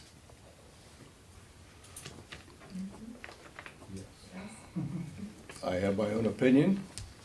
There's obviously a right explanation on why we've lost. Well, there is. There's a lot of rumors flying. But I am reluctant to comment on personnel. I wouldn't want you to do that. Yep. But there's also a lot of rumors flying, and it would be good to, I think, put those to bed for the public. Okay, well, I think before we make any official statement, unless some of the other board members want to make comments. Go ahead, Patty. Does that say, do we have any summary, Denise, from you or from the solicitor? I'm not sure what's appropriate. I don't comment on personnel matters. I'll try to dance. Okay. As everyone else has stated, we can't really speak to personnel matters. I understand. Last year, compelling information was presented to us that said that we needed to take action on a few personnel items. That's about the best I can put on that. And the information was compelling enough that this board voted unanimously to take the action that was taken. Well, isn't that commenting on a personnel matter? I didn't say anything. Well, yeah. That's public record. Yeah, it's a public record. Yeah, all this was done in public meetings, on camera, you know, we're here. Excuse me. Can I ask you a quick question, sir? Sure. Without coming up. If this decision was made to take action, but the person resigned, why wasn't that person terminated then? I mean, you opened the door to that, so. Yes. They were given options. Yeah, No, that's not what he said. Well, not all things that require action require immediate termination. You can give people options to improve or to So- I would change. hope we did. Yeah. So, That's Now we're that's talking the- about personnel. Yeah. That's the way things are done. There's implications in what's been discussed here, that there was a problem with performance. And I'm not certainly haven't been privy to that, to hear this in public. Before I was elected and before I was sworn in, I don't recall hearing a discussion about that. So I don't know why we're even talking about a personnel issue. When I I'm not thought sure we why weren't we're just gonna not, talk about a we should just personnel issue. accept and I acknowledge the disagree. resignation. We're talking about a personnel issue, and I don't think that's appropriate. Well, then we should stop and I don't accept the think we should make resignation. value judgments on why we have a resignation. We have a line item asking to accept and acknowledge resignation of the roadmaster. I'm not happy about what's happened, and I'm not happy about why it happened. And I am not gonna point a finger at one person that happens to fill that role and say there was a problem with that person. I'm just not gonna do it here. And there was a reason, and it goes beyond any kind of performance issue. Well, actually, it is a performance issue, but I don't think it has to do with the person in question. So I'm quite upset about what's happened with this resignation. It's a stain on the township. We have a 30-year employee that resigned. We have a close to 20-year employee that resigned. That's our entire maintenance department. That is a serious issue. We Amen. want to talk, we want to dance around these these social issues, we've got some serious issues in this township, real ones that have to be addressed. We have to take care of our roads. We have to take care of public safety. Those are serious issues. That's the township business. And it's about time we address those issues. And I don't want to hear about Scott's performance in this meeting. Thank you, sir. Appreciate your response. You're welcome. All right, we got a motion and a second. The man has resigned. As far as I'm concerned, it's not a matter of us accepting a resignation. I think there should have been some discussion with him, but the resignation is in writing. He is moved on. I'm not sure legally there's anything that we could do about it. So, you know, in respect to Scott, he's resigned in writing, and I don't know that we have an alternative but to accept it. Well, we can say we don't accept it. And if we get an ice storm tonight, which one of you two are gonna drive the truck? Well, I passed the salt truck coming in, it's out there. And I believe Scott offered to help and to also continue to work as needed. Well, I don't wanna accept his resignation until, But again, accepting need a to resignation move is a on. formality. If someone resigns, you can't force them to continue coming to work. But it's a matter of accepting or not accepting the resignation. but he's out there right now for the good of every single person in this township. If this ice storm hits, he is there to make sure that it gets done. And if I didn't feel that individual cared about this township, he would have been out of here. He could have just told the board to take it and you know what with it, and said, enjoy your snowstorm. Comment back there, Dave. Yes, sir. Can I just make a Please. comment and question? Well, we know Frank because he's loud, so. Hey, my arthritis is kicking in. All My name's right. Tom Majeski. He's got some. And from what I heard and what I've been reading on the Stormstown webpage, I don't look at that, so you Well, have I to do. enlighten me. well, it just sounds like from what you're saying, Scott's willing to work, even though he's not working. He'll clear the ice. It doesn't sound like it was a performance issue if a man is that dedicated to say he's no longer working here, but he'll fill in and clear the Or roads if for we you. allow him to Good do it. relation. Okay. So is there going to be any discussion or any public clue why he quit, what forced him to resign? The rumors I've read was his hours were extended, but his pay wasn't increased to cover those extended hours. That is a matter of public record, yes. Okay. Was there any attempt to compensate him for those extended hours? I think that's two separate issues, actually. Okay. Because there were two separate issues as to why the two separate employees quit. They are kind of related, but they are separate. Because from what I heard years ago, there wasn't a budget for a pay increase. So the supervisors vote, correct me if I'm wrong, the supervisor said you can cut your hours to 30 some hours instead of 40. Essentially making, more per hour. Yes, from what I understand, it was done in 2011, long before I got involved in any of this. Okay. Not trying to absolve responsibility, just long before, so I'm going on very foggy memory. There was not enough money in the budget for raises, I believe, and rather than just biting the bullet for a year, the manager at the time decided that she would cut the hours from an 8-hour workday to a 7-hour workday, while keeping the annual compensation the same. Personally, just speaking as myself, I find that to be improper. I question its legalness, if that's a word. It seems like it's a way of circumventing the system. It takes us out of the norms of how a business is run, and ultimately this township is a business. I mean, it's not a business for profit, but it has to be run like a business. So when it was brought to us that we should go back to that 8-hour workday, again, speaking as myself, I can't speak for everyone on the board, but I fully supported that. I mean, I work 8 hours a day, and I'm sure most of the folks who are employed in this room work 8 hours a day. So it just seemed logical. Now, the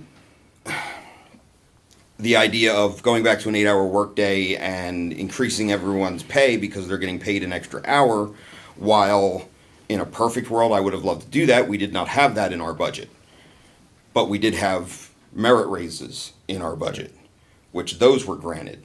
So no one lost annual pay on that issue.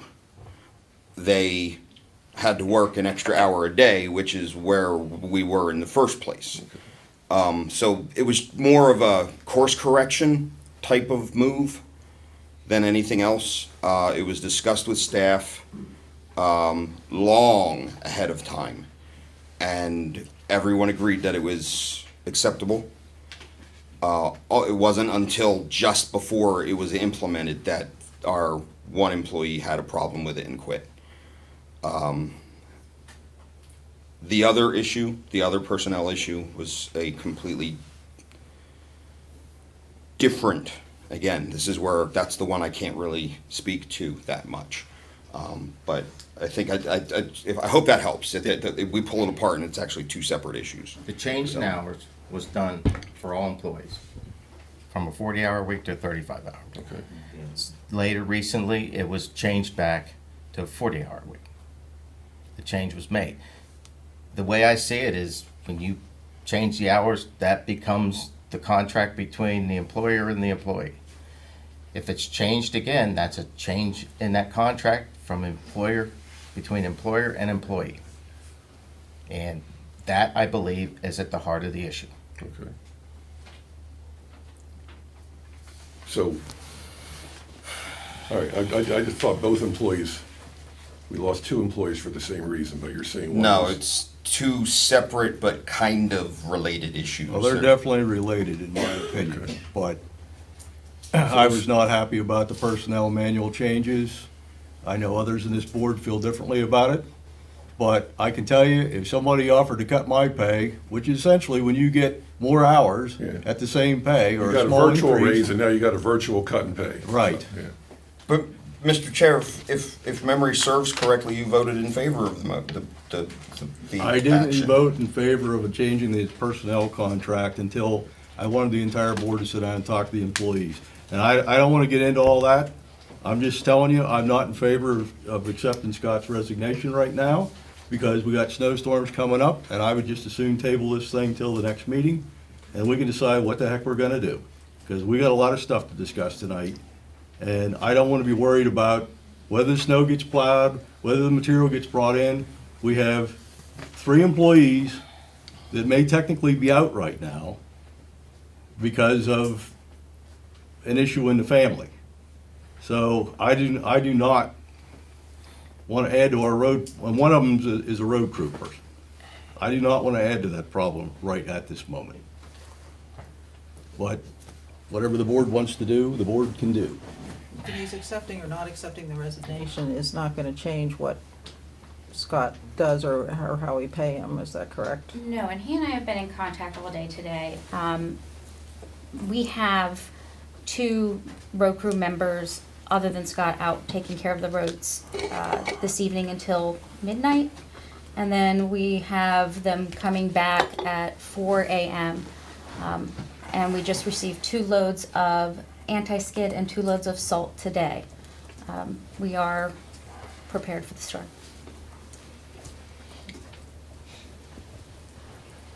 So we do have road crew employees? Yes. Okay. Part-time. Okay.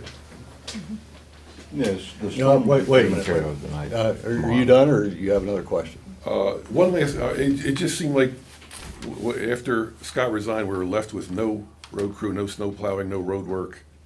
We do have a contract with a company for snow removal. Okay. As well as, well, we have 1 part-time employee. We're gonna make the other one official to help plow. And maybe it's gonna be no big deal. Maybe it's gonna be just like getting a little sprinkle of rain at night, whatever. So was any effort made to say, okay, we'll renegotiate your pay or your hours if you stay? I can't get into that, because that's a personnel issue. Okay. All right, I'm done. All right. Yes, sir, would you please come up again to the microphone? Well, I guess the question is there's obviously a plan to hire at this point. There'll be posted jobs at this point. They are up now. We have advertised for employees for, I assume we've advertised for employees for the last several months. We've had difficulty finding employees. We assume that you have, or are we? Are there Well, jobs we posted? would have to ask the manager about that, I'd so like to know that.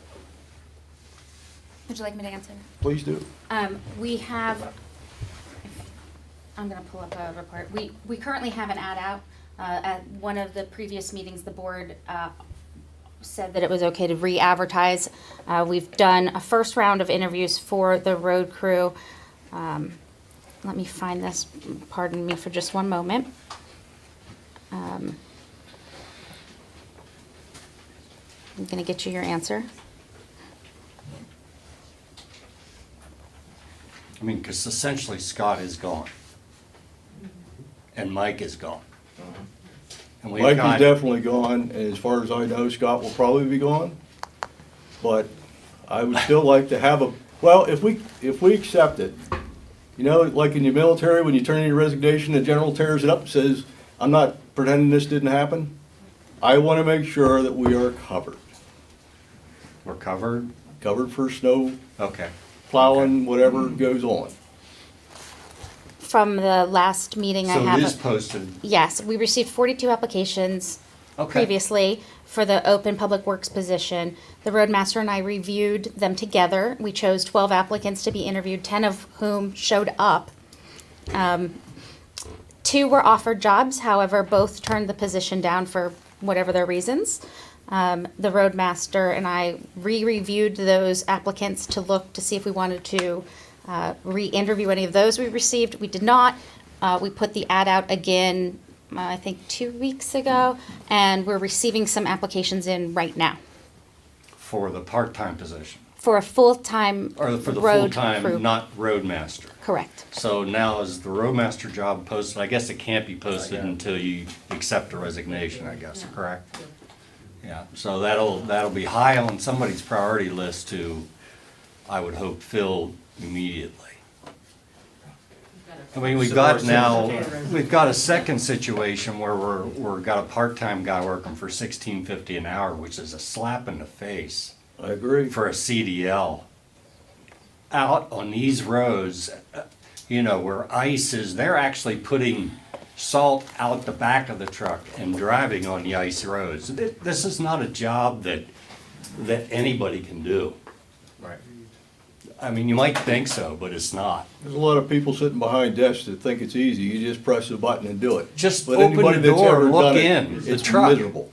I It's mean, there are a miserable. zillion buttons in there to push, Well, so. not only that, I will tell you from experience, when you're driving a big vehicle with a plow on it, the snow is blowing over the plow, the snow's coming down. Try doing that for 8 hours solid sometime and we've- see how your eyeballs We've feel. lost respect for what they do as a township by all these shenanigans that have gone on.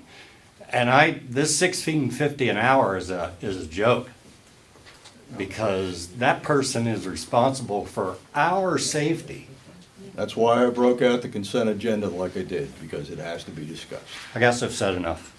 Thank you. Well, just what I'll throw in here, behind the scenes, the roads will be taken care of Good. in ice and snow events.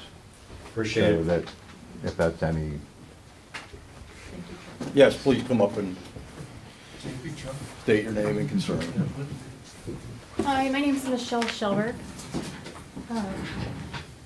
I have a suggestion that you acknowledge the resignation but not accept it, and then work together as a team and figure out what went wrong and consider taking resources from another area, because I don't know Scott. I'm not standing up for Scott, but I can tell you that the roads have been good. We've had a lot of weather this year, and whoever's been doing the roads has been doing a great job. And so if you're paying this person $16.50 an hour, that's a crime. You could go work Rudders. at Rudders and do better. So we need to take care of our employees. And I didn't look at the budget, I don't know what you paid, but I think you seriously need to, Our roadmaster makes more money than that, but I think you need to acknowledge and then not accept, because I hear a lot of support from the community, I saw it on Stormstown, that's what the community wants, and we've elected you to, consider the community. Thank you. thank you.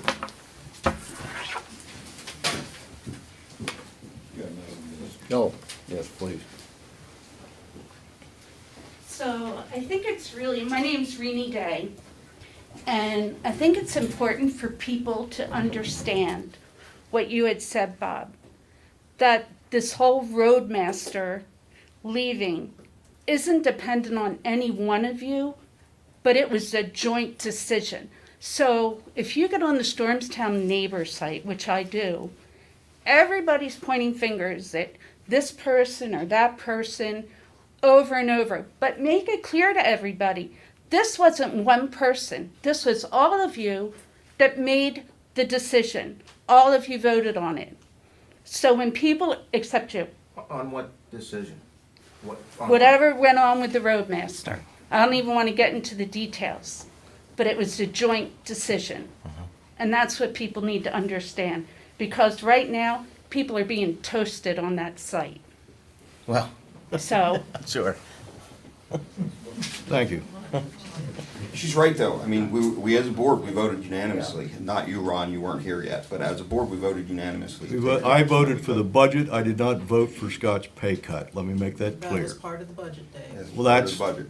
you say that, I disagree. Yeah, we have it in But writing. we will disagree a lot, and we will disagree more before the night is over. I just have one quick comment. Yes, sir. I just think it'd be nice to renegotiate this, because if you're gonna hire somebody, you're gonna have to train them, they're gonna be slower, unless you can find somebody that can hit the ground running, that knows the roads, and knows how to operate the machinery, I think it'd be worthwhile to think about renegotiating Scott's contract. Thank you. Okay, we got a motion and a second to accept Mr. Brown's resignation letter. I'm gonna call for the question. All those in favor, say aye. Aye. Patty and Bob said aye. Those opposed, say nay. Nay. No. It's 3-2. I'm sorry, what was the vote? No. No. 3-2. No. Chuck said no to the motion. Ron said no to the motion, and Dave said no to the motion. So the Okay. motion fails. I'm sorry, Patty had the okay, Bob had the second, and it Yep. was 3-2, no. I mean, I think I just want to say, I want to make it clear that I didn't vote in favor of accepting Scott's motion as in, I want to see Scott go. That's not the issue here. It's just, I don't see anything productive out of not accepting his resignation, considering this is a free country and he can show up or not show up anywhere he wants at any time. So if he's already accepted another job and he's going to get paid more, which if he got a job with the university, he probably is. I can't imagine How will you know that. Well, I'm gonna make a motion. I move that we give Mr. Brown 31 days to reconsider his action, and that he remain on as roadmaster. And then at the end of that time, if he wants to leave, he can leave. But if he wants to stay, he can stay. Do I hear a second? I think I'll second that. Okay, we got a motion and a second. We got some audience questions. Well, just a second there. The lady in the back there. That's you? Well, you're not totally in the back. No, not halfway in the totally back. Tammy Perkins, my only question is I see where you're coming from, Dave, in terms of not wanting to accept it. And then with the extension with the 30 days, my concern is that it delays us advertising and getting a roadmaster in place. That's my concern. Yes, I'd love Scott to stay, but I don't think that's gonna happen. Can I make a statement on, well, please don't leave yet. The reason why I'm saying we can give him the extension is because he needs I think if that'll allow the board some time to talk with him. Just because he has another job doesn't mean he loves the other job. I know he loves the roadmaster job. I know that for a fact. And I know he had great pains in walking out of here, and there was a reason for that, which I'm not gonna discuss at this time. But I think it would be appropriate, he did tell me that he would be willing to stay on to help. I don't wanna cut his pay to $16 an hour. If he comes out and he's not working that other job and he's out here and we need him, the man's got 30 years' experience. They don't grow on trees. The other thing is, we have advertised and advertised and advertised for employees, and we can't find anybody. So I don't think there's anything magic gonna happen if we advertise in the next 4 weeks, that somebody's gonna walk in here and throw a resume down on the desk, and in the meantime, what do? We got nobody that has direct knowledge in a responsible position. I mean, these truck drivers, the drivers we have are fantastic people. I mean, we only have 2, and they're really good. But I don't want to rely on a third-party contract to come in and cover things. If I can have Mr. Brown make sure that, what happens if something goes wrong with the spreader? There's only a few people that know how to take care of that stuff. Well, is he willing and even able to do it if he's working Well, another job at Penn State? If we give him 30 days to reconsider, and he says, stuff it, whatever, we advertise, we get another one. But if he comes back and he says, hey, I like it, and I want to stay, can you correct this? At least we have a chance of meeting with him. And I don't, I'm not trying to shortchange anybody, but it's been extremely difficult. I mean, Mr. Franz passed away last year. We didn't replace him. He was a part-time guy, an older guy. He did a lot of work for us, and he was good at it. When Mike left, that was a big blow to us because we had somebody who was a, good person.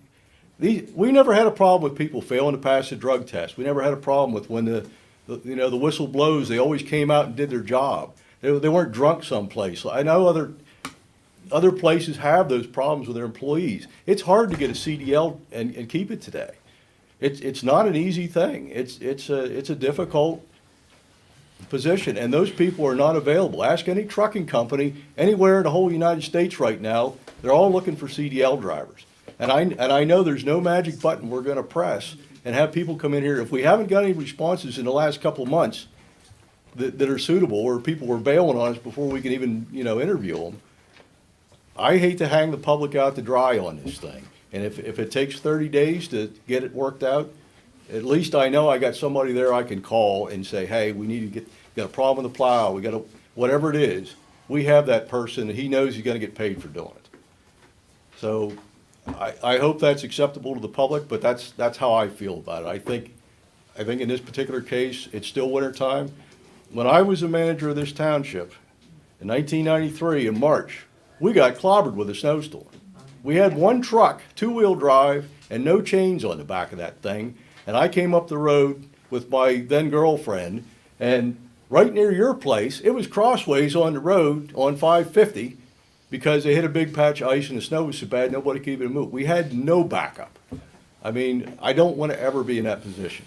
Well, we're in that position now. Right, and I don't want to be in that position. So if I can appease somebody and get them to help us out for another 30 days, I think it's worth its weight in gold. Because March is not done. No, it's not done. And It's not done. that's Well, what I and I have. hope that the issue, like, I agree, it's part of the world that we're living in right now. Applicants are few and far between, and even if you grant them an interview, they, may or may not show up. But I hope the one thing that's not the issue is the salary, especially when it becomes the training that's needed for a CDL and what's being asked of those road crew, especially the roadmaster. So I hope that salary is not the issue. Well, So I don't know what, I have to go in more into the budget. I don't know what, other comparative roadmasters are paid, but I hope that that's the one issue that's not the issue. Thank you. Yes, sir, I think you were next. I hope. I'll get to you, Ms. Norman, or Squire, please. Jeff Cobb, I live on Buckhorn. My only question is, I guess, with Scott's resigning, if we still use his services, where do we stand as far as liability?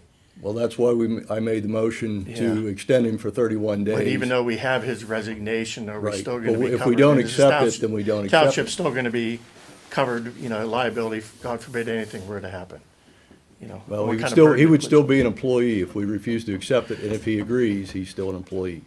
Okay. That's my only concern, is what kind of liability we have as a township overall. It's very hard to sue townships. And we can't pay him if he's not working, if he's doing something else. Ms. Squire, please. Hi, I'm Virginia Squire. I just was listening to this discussion.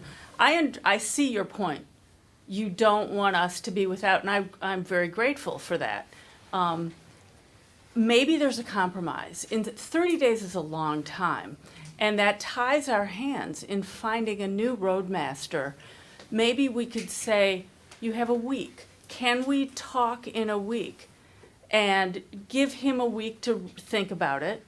I'm worried I'm worried but also willing for the general good, but maybe what this means is raising taxes in order to pay, because, Cliff Neal did put on the Stormstown Neighbors Facebook page, there you are, what roadmasters were paid in the state and what we were paying, and,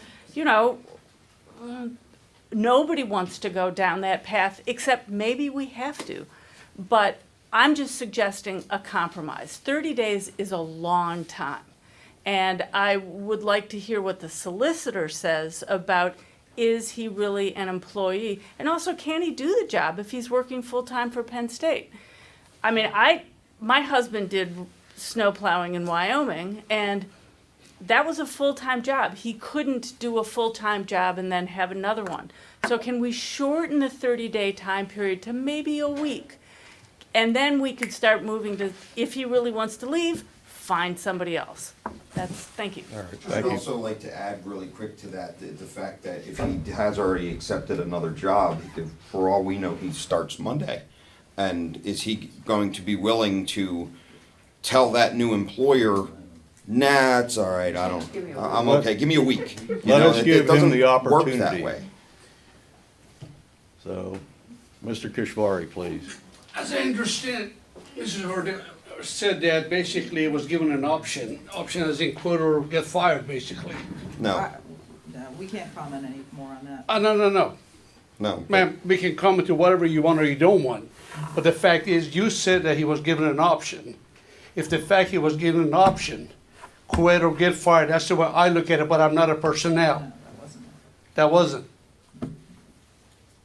So I don't know what the definition of option was. And also, it comes to the money part of it. We have $50,000 that I saw in the budget allocated for medical and stuff for the premium. Why don't we just allocate some of that to pay somebody? I mean, that was on the budget. What? Pardon me? What? On the budget, there was $50,000 For what? for medical premium. Insurance? that's medical insurance. Well, I mean, you have to pay your insurance premium. No, this is for employees. Right, yeah. Right, what I'm saying is they can reallocate, perhaps negotiate, take some of that money, pay the staff instead, and they can perhaps get their own insurance. Okay. All right. All right, we have a motion and a second on the floor. Going to call for the question. All those in favor signify. Wait, what's this motion? The motion was to give Scott 31 days to reconsider. You didn't even know, it was a motion and a second. I'd like to hear from our solicitor, please. There's something to say? Sure. So I guess what I would say is, the motion in either direction, whether you choose to acknowledge the resignation, which is really just a formality, or whether the subsequent motion to provide him additional time to potentially reconsider his options are largely moot, and it's really either the employee has resigned and maintains that decision, or he doesn't. And so there was questions about liability. There was discussions about making sure we still have the roadmaster. If that employee resigns effective with a date certain, then the employee has resigned, and it would sort of be a legal fiction to presume that that person is still in that position unless they were to formalize a determination to stay on board. So it's sort of an all or nothing type situation. That's what I'm going to ask him. His resignation is stated today. His written Well, letter. He's So- out there somewhere. He's not right now. Well, I'm sure I can call him on the phone, but I'm not gonna do it here in the middle of this meeting. All right, we got a motion and a second. All those in favor signify by saying aye. Can I ask Aye. one- Can I ask one? Oh, Can I yeah, ask go one ahead. quick question? Please. She said she talked to Scott today. Multiple Okay, times. so my question is, if you leave him go tonight, because you all agreed that he quit today, is he gonna help plow snow?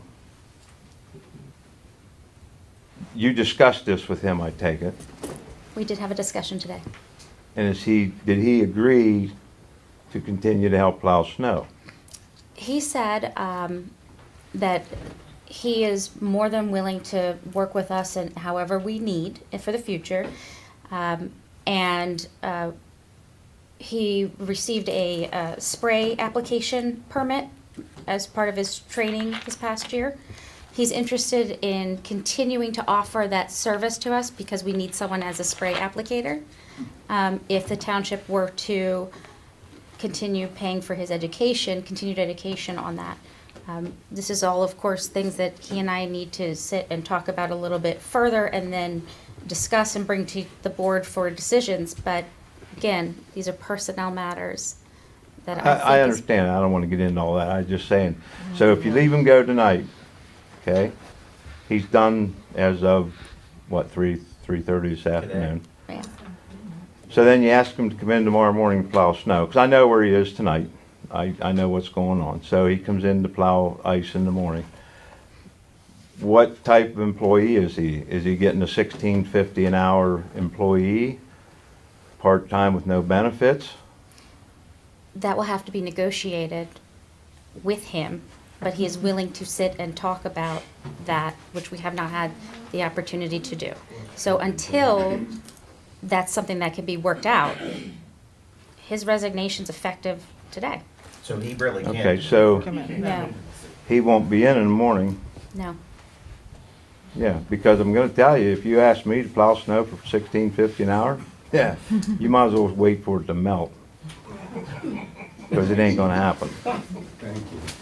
So, all I'm saying is, we say, okay, we accept the resignation, and I don't know why we're talking about Scott, because we didn't talk about Mike's unless I was in a brain lapse. So, we let him go, he's gone. He's done. He's not gonna come back and help for the rest of the winter. He can choose his own destiny and path. I get that, we choose our own every day. I just had to verify that question of course, I guess the solicitor said he's done. Unless we, yeah. So now to answer somebody's question, we're a little less covered on the snow. There's still 2 people out there that's gonna do it. So the roads will get plowed, it might just be a little slower. But Denise, if he comes back, let's say you guys negotiated for whatever price, you and Scott or whatever. And now if they negotiate whatever, let's say he accepts it, and put him back on the payroll. Are you guys revoking his resignation then by doing that? No, the board would have to decide I to see. hire him at whatever I the got you. agreement I or got arrangement would be. No, I And got you. similar Okay. to the option here in consent agenda, the last consent agenda. Okay. There's a question back here, ma'am, please. I'm sorry, I have one more thing. So you were saying that Scott said he would come and he would be helpful, and he would fill in? Is that what you had said, like tonight? He offered that it could be a discussion Okay. for the board to make a determination on. Okay, my only concern with that is if he turns in his resignation, he's not covered by insurance as an employee at all. So unless he has an insurance certificate, a certificate of liability, he shouldn't be out there, because then you guys can be sunk. As a township, we can all be financially done. Yes. So make sure he has a certificate of liability, or that he He's an employee. Well, Dave, you heard the solicitor. Then I rescind my motion. Do I hear a second to rescind? I'll second it. Or rescinding on the second? Well, that would be Chuck's job, because he made the second. Then I'm gonna make another motion. I move that we continue, or rehire Scott to be the roadmaster for 30 days so that we can work out this solution. Does he have to apply? Does he want the job? He already got the job, he isn't done till midnight. But Hey, I live on 550, it doesn't matter to me. You all are the ones that are gonna suffer. I don't want you to suffer. I am trying to come up with a solution here to solve a problem. And I'm gonna try to solve this problem before the night's over, so that we can all know that the snow is gonna get plowed and things are gonna be taken care of. And if it doesn't snow, it doesn't snow. But if we get hammered like 1993, 95, and 96, I know the phone's gonna ring, and everybody's gonna be going, why is it I got 3 feet of snow out in front of my house and I can't get my car out to go shopping, or to work, or to school, or whatever? Because I know if you weren't here in 93, the governor shut the roads down. We were not even allowed to drive on them except for emergency equipment. We have 2 part-time people and a contracted service, correct? Yes, and I've gone out, I'm a driver that can do some of it. I've done some cul-de-sacs in the past and even offered to plow to help, Yeah. so I'm an additional driver. Do you have a CDL? I drive the truck that doesn't require CDL. What's the weight rating on that truck? Well, Can we just move Dave, on, please? we need to get through this. All right. You heard the solicitor. Okay. Whether we accept resignation or not, he's resigned. What we do tomorrow It's is different. Yes, it is. Okay. We can decide to do something different. All So right. I think for the purposes of this, I suggest we go ahead and Move on. accept the, Well, you I'm need to not. vote I'm- on it. Okay. Well, we just had that motion. I say we just leave it be. Well, didn't we already vote to accept the resignation? Yeah, but that motion failed. That motion failed. Well, yeah, but so, There's no motion on the table right now. No. Okay. So All we'll right. go to G. Go on to G. Ratifying the hiring of a seasonal worker, Michael Fedor, at $16.50 per hour, effective Friday, February 11th, 2022. Well, here we are back Now, at 1650. Apparently, we can hire backdated, but we can't come forward. I'm gonna make a motion that we hire Mr. Fedor, effective February 11th, 2022, at $25 per hour, and that the other part-time road guy get $25 an hour also, because he's a CDL driver, and it's ridiculous to pay $16.50 when you can go to Walmart and work. Do I hear a second? I'd like to know how the amount was determined. Is that a Mike and I had discussions, that was the amount that he agreed upon. All of his paperwork came through, he received the, letter of a job offer contingent upon certain items. All those items came through and were finalized. He's already been working for the township, the last couple of days. So we've already hired him without a motion to hire him? Or, That's what this is. But well, we you said that's, needed him. this is the excuse me? Did we already hire him, or what are we voting on if we already hired him? To To to ratify. ratify his hiring officially in public with an amount so that it's public knowledge.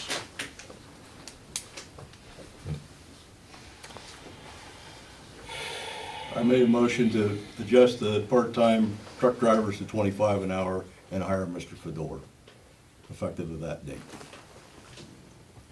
Is there a second?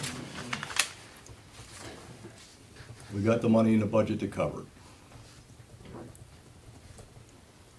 And this will apply to Jim also? That is correct. And anybody else we may have to hire, because now we don't have a roadmaster. but when we do hire a roadmaster, now our payroll's gonna be over budget No, it's by a not. lot. Mr. Coakley has not been here to work for 2 months, and we don't have any other full-time employee. So there's hardly any money going out the door in payroll expenses right now, almost nothing. And Hassel's been gone for 8 months or I whatever. have a question. How many, we are planning to hire 2 public works laborers, is that correct? We're advertising for 2. Currently, the board has approved 2 full-time hires. Okay, so that's been budgeted for. No.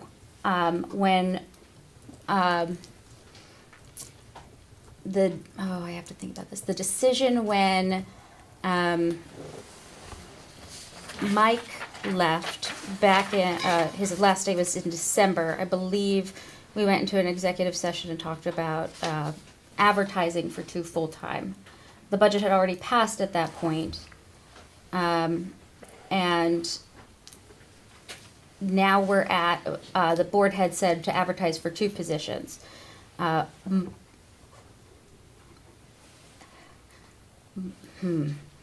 One of the full-time positions was offered to Mr. Fedor.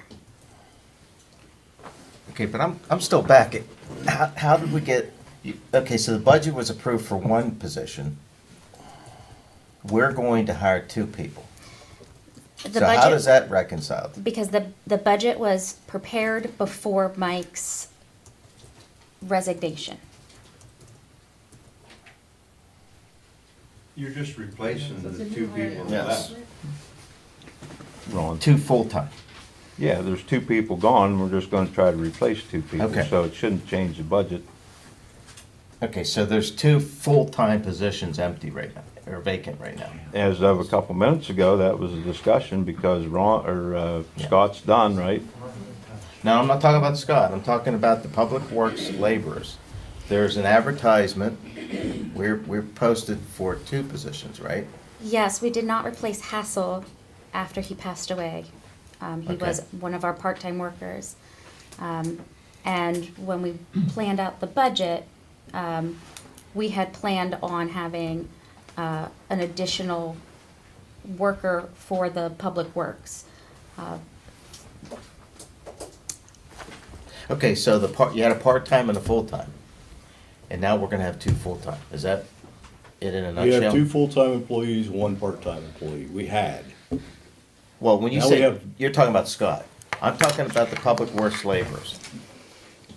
Right, we have 1 part-time and 1 I full-time. know Scott is the roadmaster. Right. Was the roadmaster. I get that.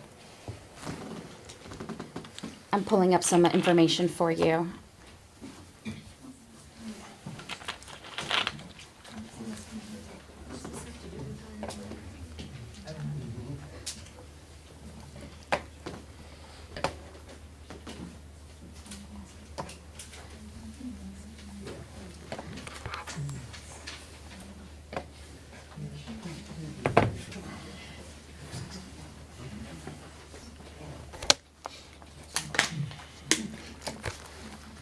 Okay, in the budgets.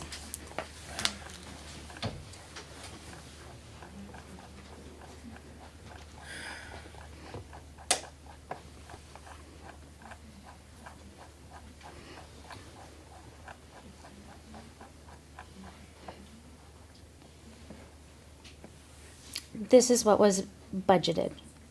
So we had a roadmaster, a public works, a full-time, Right. and then we had a seasonal worker. The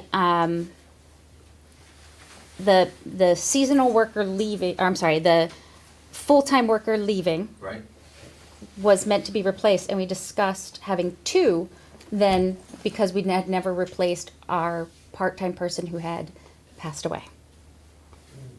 We Right. budgeted for 1 and then we had 1 for the public works. Correct. Yeah. So that's why Okay. we got 2. Okay, that's- 1 was budgeted and 1 left. Okay, so you budgeted for an For an additional additional, one. yes. And then the standing employee left. Yes. Okay, that's all I wanted to know.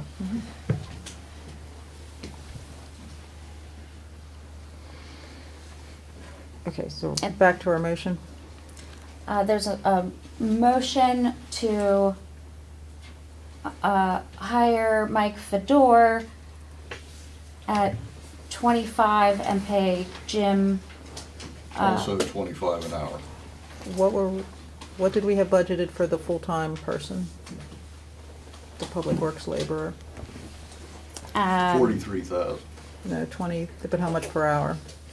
2402. You can see there's a historical chart in here. We can give history. And Part-time employees don't get benefits, and full-time employees have health insurance and that kind of stuff. So the cost to us, even though it's more money per hour, is much less cost per hour. And the seasonal employee had not received a raise for many, many years. Okay. If our budget can handle this, then. That's Jim Smith, right? Yes, and Okay. so this past budget, he got a raise for the first time in many years. So that's what we've been paying seasonal.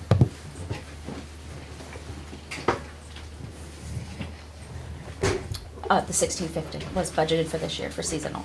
Yes, ma'am. Can I just ask, what's seasonal mean? How many weeks?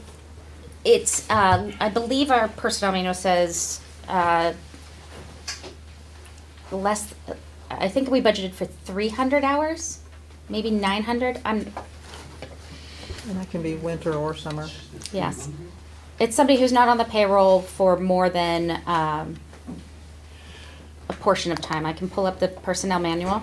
What we're talking about is professional CDL truck drivers that are coming in to fill in because we have no roadmaster. Seasonal doesn't always mean CDL drivers either. Does seasonal mean less than 16? Because if we hire somebody to do the lawn, that's different. Well, that's a different story. This is just these two guys as part-time CDL truck drivers, get us through the wintertime, and then we can balance out the dirt later. And, you know, if you're hiring a lawnmower guy, you're not gonna pay him what you're paying somebody with a CDL. Okay. But the point is, when you have an employee that works less than 16 weeks, if that's what they do for a living, then after that, if they work less than 16 weeks, they're seasonal employees, they can qualify for unemployment outside of those weeks. So it's important to manage that or help them manage that so that they don't break that barrier and can't qualify for the unemployment. But $16.50 for that license alone is ridiculous. I don't know who's in charge of setting our employees' payroll. Does everybody here vote on that? Is that in your budget? Is that what happens at the budgeting time? And when's budgeting happening? Budgeting time starts around August. So can you call a special meeting, maybe it sounds like We've we're had having. lots of special meetings. It sounds like there needs to be a reconsideration of the budget, losing 2 employees, quality Well, there's employees a lot of with reconsideration licenses on the that, budget that needs to be done, yes. with the licenses of that quality, because I think we all know, we just built a house, it's very hard to get people to work. And you know, it's tough to find employees right now, and I $16.50. don't think anything magical is gonna happen in the next 30 days. We paid $25 for an apprentice. Is there a second? Where are we at again? I get lost in all It's the that. same motion I've been babbling about over. You wanna pay them $25 an hour for part-time CDL drivers? Being a CDL. I will snowplow second driver. that so we can Okay. get this thing moved on. All right. Got a motion and a second. Call for the question. Or you guys. Just before, I would just like to state for the record that I think it's a bad idea that we set the precedent that we start just giving large raises to positions and sliding the budget back and forth, and I don't know, this just seems like a slippery Bob, have you slope. had your car worked on at a garage lately? I sure have. And you know what it costs? I sure do. However, there are certain avenues that we need to take as a organization. There are certain proper steps that need to be taken. I am not the person to say what those steps are, but I know this is completely improper how we're trying to do this. No, it's not. Sure it is. Can I say something? Am I allowed? We'll let Bob finish his. Oh, I'm thing. finished, I'm done. No, I was just gonna say that I'm all for paying the crew the going rate and what their qualified and capabilities are. But I think doing it like super quick like this kind of puts you back in the position that started back then. So now you're stuck at 20, the 25, like the hours thing. So then when it's time, the budget doesn't hold or inflation goes up or something, not and then even- you're doing that again. That's not even gonna come into play. But when the initial, when the initial thing with the hours were cut and you had that, then the hours were put back and then it was a pay decrease, I'd be just concerned that you're setting that up again Yes. without real due consideration, considering inflation and what's going on in the world, and you don't know. Yeah, we just had 7% inflation in the last couple of months, so.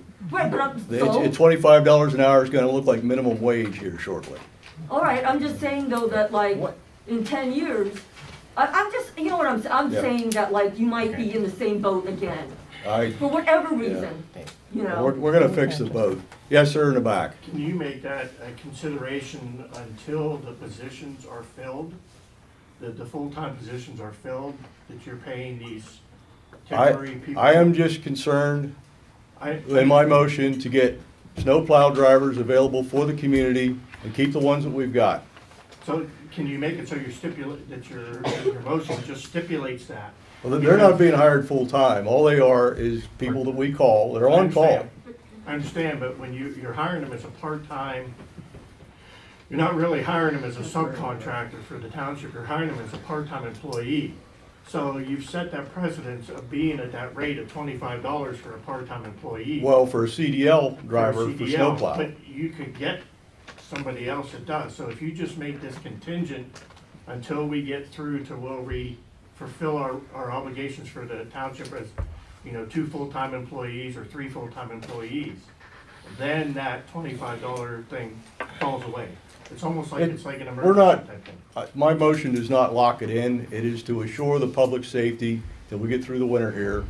And I think that we need to pay a reasonable amount of compensation to the employees that go out there and put up with the nonsense. I agree with you on that, but So- it just needs to be in a parameter where it's a specific time frame. I got a question. Yes, sir. What, $25 an hour is a number. We're hiring the public works laborers at a certain rate, and if you break it down to an hourly rate, it's something less than $25 an hour. Should we not consider that in terms of the dollars per hour? And not, put a premium on the part-time, you know what I mean? You rephrase Well, that. okay, what is it, $24 an hour is what the 24 or something? I mean, I don't think that. You don't wanna pay them more. But I have another question, because I was reading the posting. Is a CDL license for the public works labor required or not? I think it's preferred, but not necessary. Is that correct? It's preferred. No, it's required. Okay, the posting said preferred. That's what class CDL. Class CDL, yeah. Right. Okay. So the class, is it class 1 or 2? There's A or B. Or A, B? I mean, is that a requirement? One of them is, Okay. Yes. I thought I read it that it was preferred. Now, I know they had to have a driver's license. That is a requirement. One of the employees. No, I'm not saying that to be smart. It's just the way it reads. I'm reading right off of the posting. One of the employees is currently on the part-time payroll. The other one, I guess we're gonna hire and make it retroactive. If you have an agreement, well, go ahead. I'm sorry, I don't want to interrupt you. I'm just worried. I agree with you. I'm totally up for paying people as much as we can. And I would love to pay $25 an hour. But I think we need to look at the budget before we commit to that. So I would go with your proposal that you have, this was supposed to be just, yes, we accept all these motions and let's move on. I think, well, you can see it's important. I totally agree with you, but I think suddenly you're changing the entire budget for the township. It, And, no, I'm sorry, let me finish, please. go ahead. You are changing the entire budget for the township, and I have no idea, can we afford it? I love the idea of paying people $25 an hour, but where are we gonna get that money from? Where are you taking it from? And so, you know, you asked Bob, I thought rather flippantly, if he had taken his car to a shop. Well, you know, I've taken my car to a shop recently. I budgeted for that. I didn't just go in and say, woo, I'm gonna go spend this money. I put the money aside knowing I had this coming up. I love the idea of paying people more. I think they're worth it. I think we've been lucky. That's not the issue. What scares me is this quick change in the budget. And I would ask you, please don't do it. Maybe hire these people and then in the future, next month's meeting, re-examine the budget. But I think you're setting a dangerous precedent here, just saying, boom. I mean, where did you get $25 an hour from, Dave? Where? Yeah. I have my own business. I have employees. I understand, but that's your business. This is township business. Do we have the money in the budget? Trust That's me, all I'm asking. there's tens of thousands of dollars just floating around in there that should be allocated towards important things like road maintenance that are being spent on other things that are probably not as important. In your mind. Well, I'm an elected official, the same as these other people. Well, I So just, we were asked to come up here and do a job to provide for the township operation to make sure that the township people are taken care of. but And where so are you taking the money from? The township, we I'm have taking a it, right to know. taking it out of the payroll for our township and maintenance employees. For the 2 months of this year, we had money budgeted for employees, or an employee that has not been here. It's 2 months worth of that $43,000 salary. If these guys have 20 hours in snow plowing between now and next month, you know, let's just say we had 3 events, and it ends up being 60 hours, 60 times 25, it's not even gonna affect anything. So I'm sorry, I forgot your name. That's okay. Your proposal of putting an end cap on it seems really sensible, because otherwise I think you've set a precedence that you start working for the township, you're gonna make $25 an hour. That's not the motion. That's not the motion. The license was worth the Well, I don't think it's clear. Well, And Dave, that's- what is the motion? The motion was to hire Mr. Fedora retroactive back to the date as a part-time employee at $25 an hour instead of $16.50, and to give Jim Smith an increase in pay from $16.50 to $25. They are both CDL operators. And they live in the township. They've been gracious enough to come and help out, but I don't expect that they're gonna wanna stay if one of them's a farmer and the other guy, I guess, is semi-retired. Are you So- going to pay them that for the rest of the time that they work for the township? Like next year and next, have Well, I don't know why you wouldn't. Well, that's what I'm wondering, is have you set the precedent then that anybody who works for the township is with a CDL license is if- coming in at 25 an hour? That's what I'm asking. That's for a part-time worker to plow snow. If we hire, you know, Joe Smith, the citizen, and he says, I'm gonna come over and mow your lawn for you, and we pay him $15 an hour, whether he's got a CDL or not, doesn't matter. If you're driving the CDL trucks to plow snow, I wanna give these guys 25 an hour. Then- But then that's where you need to clarify your motion. Yeah. Right. Just to say that that's what it's about. I think Okay. I would, yeah, so Yeah. so that Yeah. it's clear that this is to help us through this emergency that we have. Yeah. Well, I withdraw my motion. You withdraw your second, Mr. Beck. Yes, I will. Let's get this moved on. All right. We're beating a dead horse. Mike has agreed to this. I think if we want to revisit it, we can revisit it. And I think we probably should. And that gives us time to look at the budget, to consider, you know, that and the concerns that people have, and then we can make another decision. All right. You make a I think motion. for tonight, I think I move that we ratify the hiring of seasonal worker Mike Fedor at $16.50 an hour, effective Friday, February 11th, 2022. I'll second that motion. Oh, I'm sorry, Patty beat me to it. I'm sorry. Patty I'm just seconds, loud. Ron makes a motion.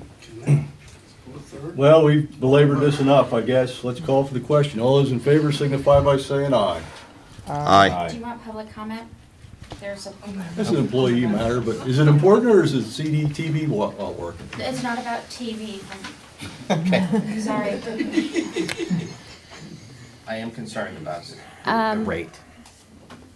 Okay, I'm sorry, I have to back up. But let's listen to what they, for going out this Oh long. my goodness. Okay, here we go. Reed said, "Isn't the budget for Roadmaster set for the year? Could Scott or anyone else be paid more than the budget that the supervisors approved?" Aaron Garth said, "Don't you have 42 or more applicants?" Kathy Burke said, "You know you need the Roadmaster for more than plowing roads. Really need to look why all of a sudden this township is having so many problems." Audra Simpson said, "I agree with Kathy. The job is very important to our township." Reed said, "Audra, very important, agreed, but can we do without one for a few weeks, I assume?" Aaron Gart said, "Does the budget support that rate?" Audra Simpson said, "During the winter, your guess is as good as mine." Reed said, "They seem to be making suggestions and proposing pay rates that may or may not be supported by the budget. Seems to me like an issue that needs some financial analysis." Kelly Herbeck said, "A proper financial analysis should be done and a motion should be removed from decision making." Aaron Gart said, "This seems like a very contrived way to give someone a pay raise. It looks like a very questionable business practice from someone watching this meeting at home. I understand that roads need to be plowed, but this is on the board for waiting this long to solve this problem." Kelly Herbeck says, "Yes, a fair wage is warranted, but the board is clearly not prepared for this decision. This is an opinion and not based on sound data." Delton Shadow said, "People with CDL license probably have to drug test and physical exam test annually." CDL is not a small deal. Not a small deal. We're gonna wait, please, go ahead. Can I make just a comment too, something else to consider? That's okay, I'm great here. But in addition to pay, I've never been a CDL driver, I've been a first responder most of my life, actually. And you're talking about getting somebody that not only goes out in a truck and plows snow, but they get up at 3 o'clock in the morning in the worst conditions in the world, or late at night to go out to get us all safely to wherever we're gonna go. And I think you need to take that into consideration, that $16 and something an hour, they go to McDonald's and flip French fries and make more than that. And when you're looking about trying to bring applicants in to fulfill a job, and they look at what we're offering somebody like that, I can tell you if it was my profession that I chose and I was looking for a job, I would say, I'm not even gonna consider going there, look what they're offering. And I don't think it'll take too long a time for the rumor chain, especially with all the social media, to get it out there that that's what we're thinking about paying people for this work. So something else to consider. Thank you. All right, we got a motion. Does anybody second it? Patty second. I second. I'll just add really quick that I personally agree that $16.50 an hour is not enough for our snowplow drivers or pretty much anybody at this point. My objection is to the process and the fact that this needs to be pulled apart. You need to look at the budget. You need to have a salary analysis done, a regional salary analysis done for the same type of work in other municipalities and in the private sector, and then come up with an average of what people are making. We can't just do this off the top of our head. And I mean, if we want to come back in a month and revisit this after we've done our homework, absolutely. Because After the again, snowfall. I personally don't think $16.50 an hour is enough for anyone. It's just we have to do this the right way. So. All right, motion and a second. Call for the question. All those in favor say aye. Aye. Aye. Old business. Was that unanimous? Yes.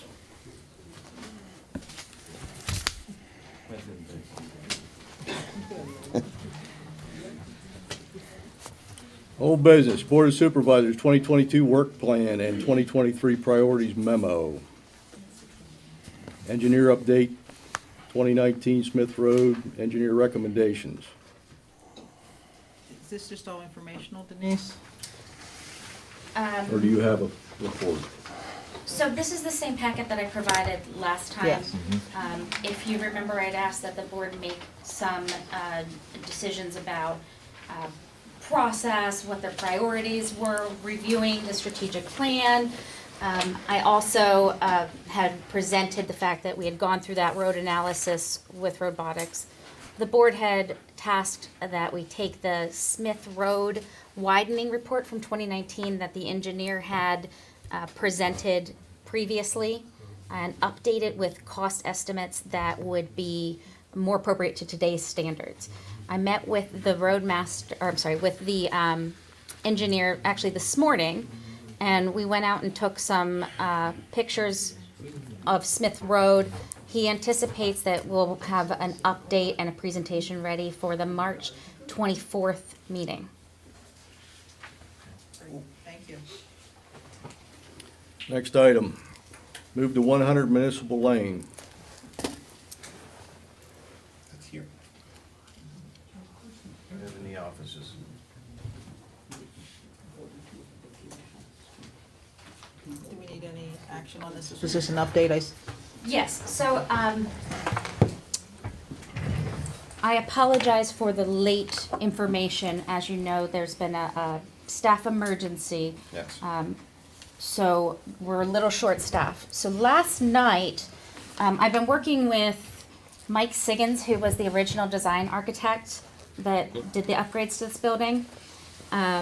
He also has been in contact with Mike Norris, who did the design as well for the HVAC system in the building. We did a walkthrough with Mike Siggins. He understood the scope of the project and what's needed for the move back, and the idea that we'll put a wall up back there as previously discussed to get the offices back down here. He just provided a quote last night, and I apologize, this was about 8 o'clock and I haven't had a chance to get it out. Cost estimate? Yes, so he did provide, it's a contract for services for building alterations. I wanted to give the board an update as to where we were.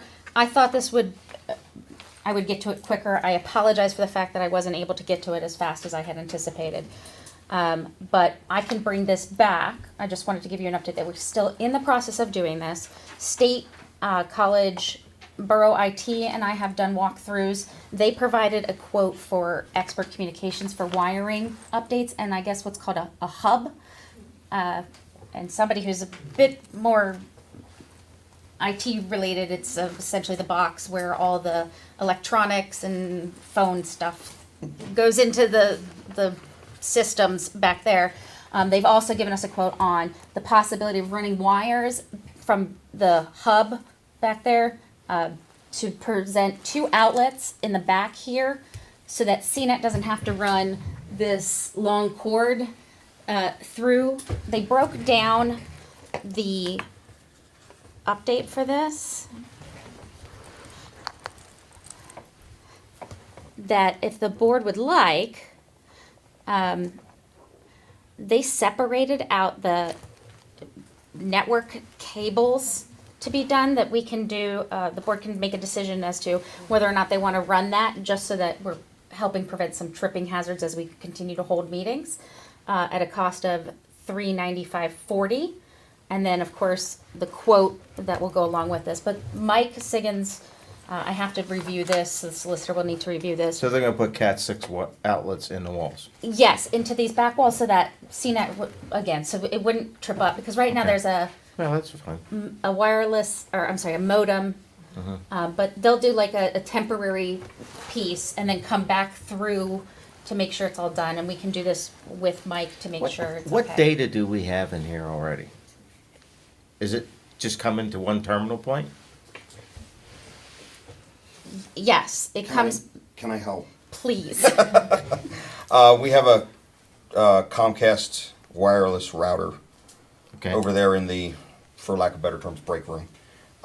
It's what anyone can Okay. connect to as long as you have a password. But your service comes in one point. You have one point Yes. service. Now, from there, it can be spread out through the building. You can have Yeah, just distribute it. data drops, however many you want. What you call a hub is these days referred to as a switch. And commonly they have 48 ports, so you can plug in anything. So if, it got to the point where we had 8 people working over in the office, each one of them has a secure internet connection, so they're not working Yeah, I wirelessly, understand. because presents all kinds of security loopholes. So this is definitely the way to go. I think it's absolutely a good idea to run a couple of Cat 5s to the backside of this building. Even CNET wasn't gonna use them, just the fact that they're there. So, because obviously technology is not going away, so. How long does it take to do all this? I didn't get Probably a not long at all. yeah, I Couple imagine days. it's like a fishing through You the, could do all this wiring in one day. just to those back outlets. All the wiring in the building you could do Yeah, in one day. couple guys and, And yeah, the if wiring they're techs, equipped I mean, right. I've done thousands of these jobs. And it doesn't take long for a wiring tech to run wire, and even drop outlets in the wall. I mean, maybe it's 2 days, I don't know, but it's more not that about long. scheduling than anything else. So we don't need any action on this at this point? You can choose whether or not you'd like to take action on the Cat 6 wiring for CNET, or we can wait and do this all as a portion that can be part of this whole move process and update. They just separated that out to prevent some I of those would tripping like hazards. to see the cost of a project to build a couple of walls. I'm not sure that that's necessary, so I'd like to see the cost of that project. That's coming. And what is happening with the change of use issue in the building? Can we move our offices into the space there, or do we need to have some kind of permit? Because the use of this building was changed at some point in the past. Yes. Do you mean, so we do need a change of use permit when we're going and doing the tear down of the one wall and the. What if the we pool? just move over here I without walls? don't know, I can find out, but, Because I think that's what we need to do.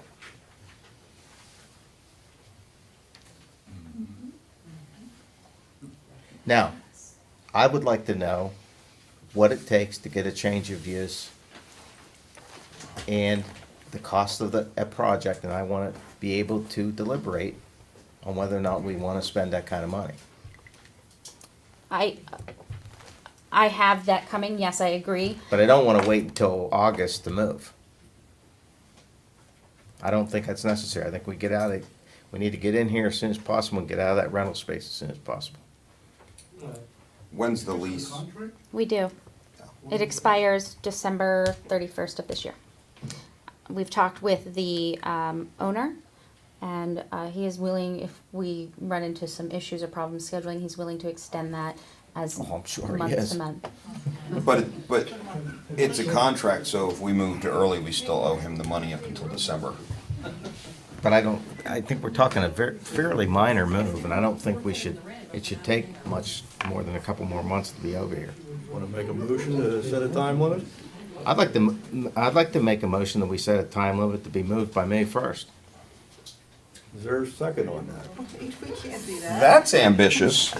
Why? Well, we Is there a need, second on the motion? yeah. The contract doesn't expire till the end of December. There would be no fiscal benefits for moving early. So trying to do it in the space of 2 months without proper, sounds like walls, and other security measures that we need to have in place for purposes of privacy and securing documents, there's no way we could do that. There's just no way. Okay, well, that's your opinion. I'll second the motion. Don't they have that now? I mean, there's hardly any walls over in the other office that you couldn't hardly Well, we speak do to. have a Manager private has- office, and the has a private question is, office.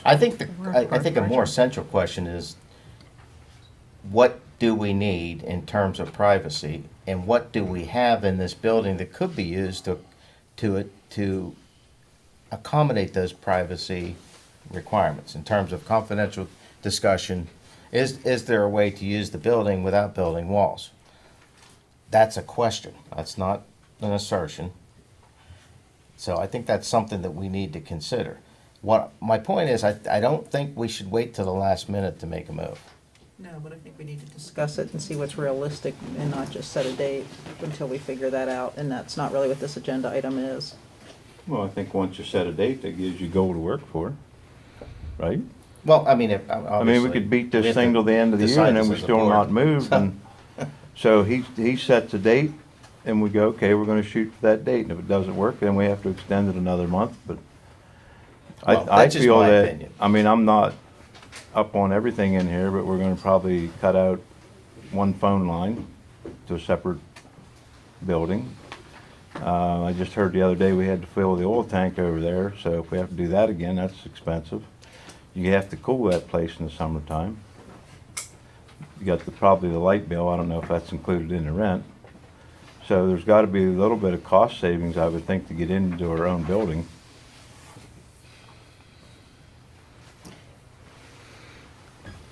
Mr. Chairman. Yes, please. Hi, my name is Hazel Kim. So when you mentioned that removing the physical wall, is it like a real physical wall, the wall that protect the building? I'm talking about firewall. So No. what's the benefit of having all these switches and then securing this township IT-wise? One thing I want to add, if you're part of the COG, if there's IT-related issue, is there any help we are getting from them? Would you like me to answer? Go ahead.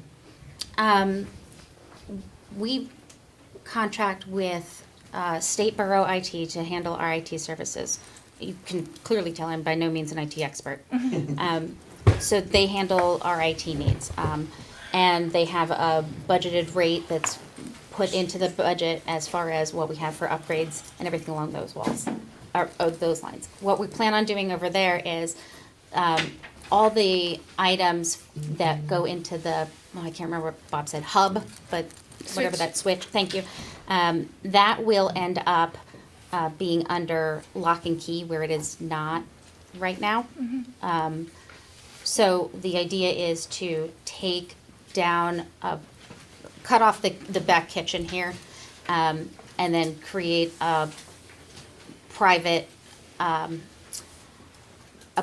room, just put up one wall so that there is a private locking office for me right In now. other words, those are server rooms, basically protecting Yes, you and guys then- from the electric waves, something like that. closet that's Yes, yes, we do Secure. need the wall then, Yes, because and you are then- exposed to all these IT, the electric waves. That's not safe. Because And- you are asking her to working in a very dangerous environment. She's Well, no, I'm not. exposed. At all. She's- Also, certain files need to be under double lock and key as recommended by our common practices for security, such as pre-numbered checks should be under double lock and key so that it helps reduce fraud. We do not have that full system in place as of right now. Okay, so the proposal he proposed, right? That's the best practice we can afford right now. There's no cutting back shortcuts. I believe it would be great, but the board gets to make that decision. But he was thinking about cutting the corners and save money, but that's not the way how to do it. That's up to them. Okay, so I strongly suggest you think about how to best protect IT attacks, cyber attacks. This is the way you go, okay? Thank you. All right, we got a motion and a second. I'll withdraw my motion. All right, I'll withdraw the second. Just leave it go. Would you like public comment in the chat?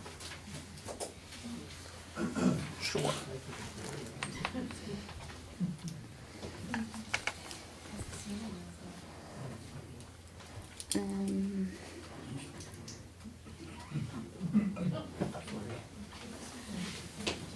This is Peter Hall. Why is it a priority to widen Smith Road? The majority of 550 is a right-of-way width of 33 feet.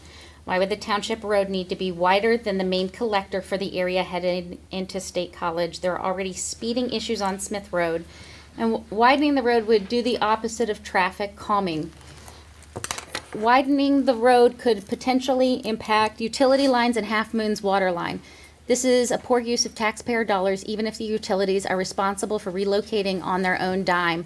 Widening is unnecessary spending on a township road that will not see much more that development. Bill Donnelly said, I think, because we're discussing the building and we're beyond the road thing, not that that can't be part of the record, but it's getting late and people may need to use the restroom, who knows, but let's, there's nothing pertinent to this. The motion's withdrawn. Let's go on to Part C, continuation of Center Region Council of Governments Services Evaluation Slow Library Memo. Do we have a memo on that, or is there anything we need to act on? Or is there slow library people here? Or is this just on the agenda to take up space? so do we not want any more comments? Because there are still comments in the chat box that will not be addressed. I think it's fair to listen to the comments as long as it's not this is hard to ask, but if we can skip over the chatter of my Zoom cutout and, you know. Yes, I do have a save meeting chat feature, but I don't know if Why don't the we board take hasn't set a couple more direction. comments? Why Let's don't we just, take a couple? let's get through them and go on to the next. I mean, how many do you have? I have one more that still hasn't been read. Okay. Please go. Bill Donnelly said, past money decisions on less important elements have breezed through these meetings. Where is your priorities on money? I suggest you decrease the salary and benefits program from the manager's line item budget. She doesn't deserve it. Glad to see the board struggling with this instead of past boards just railroading it through. Let's get back to the basics. Wow. Is that it? That's the end of the chat messages. Okay, library. What do we got on that?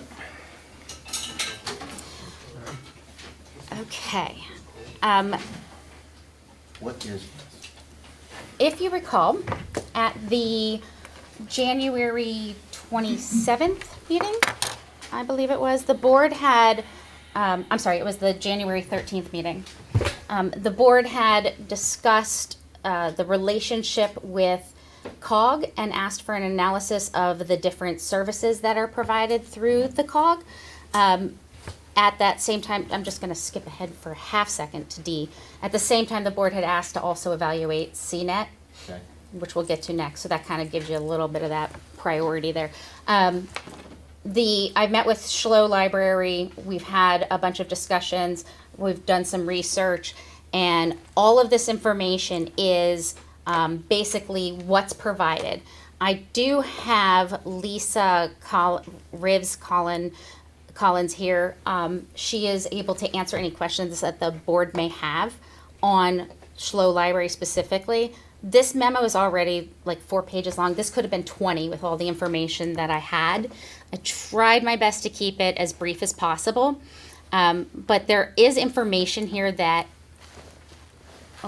There is information here that explains the history of the Federation of the Library System. And it also provides, there's a link in here to the meeting in the November 18th, 2021 Board of Supervisors meeting where Denise Stitcha from the County Library System and Lisa Rives-Collins from Schlow came and explained their relationship and how the Federation works, as well as how they're funded by each other and their supporting information. So there's a lot here, and I think that I don't know how to properly go through all of this because this was, I would say, maybe 4 hours worth of meetings going back and forth and researching information. But there's a philosophy behind how the Federation was formed. The easiest way I can describe it is the Federation of Libraries is an umbrella, And under that umbrella is SHLO, which handles the center region municipalities.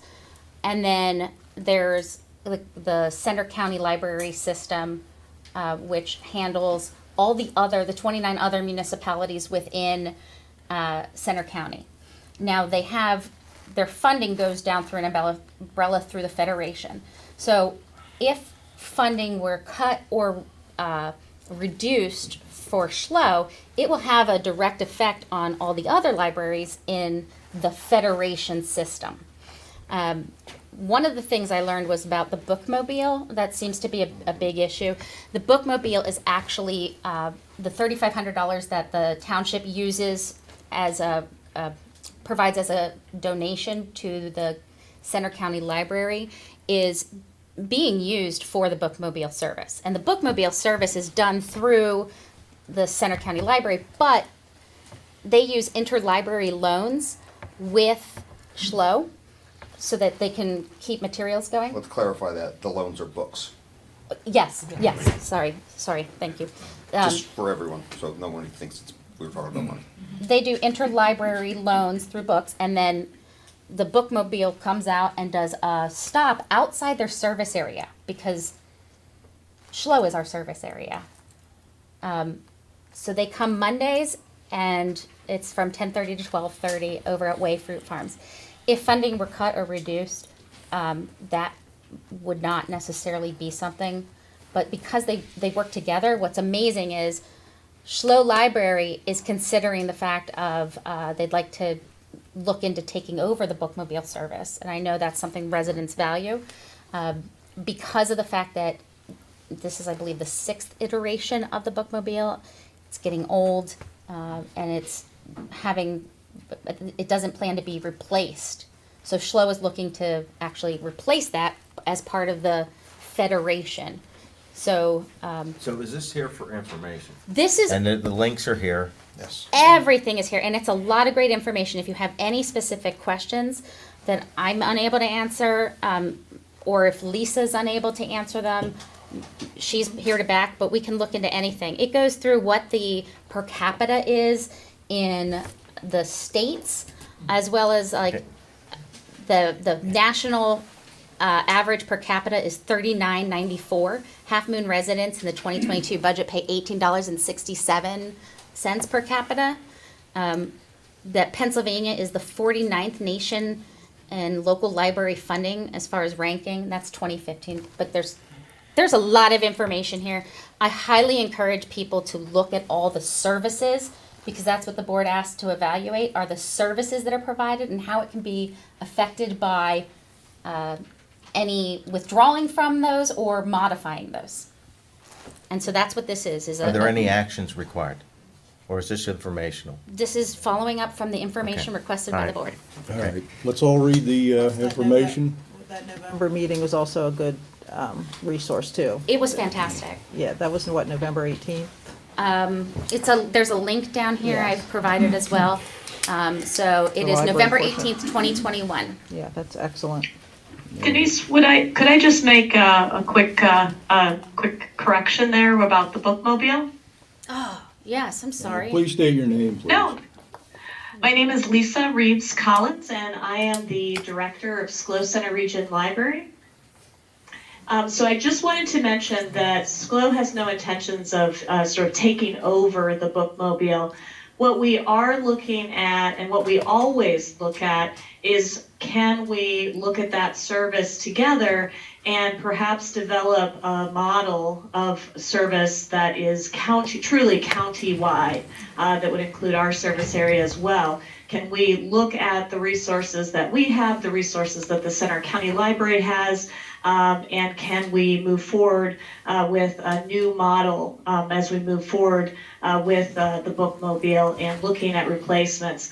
So as a federation, which is a federation board made up of representatives from both the Library Board of Trustees from SCLO Center Region Library and also Library Board Trustees from the Center County Library and Historical Museum, we are investigating that as a federation.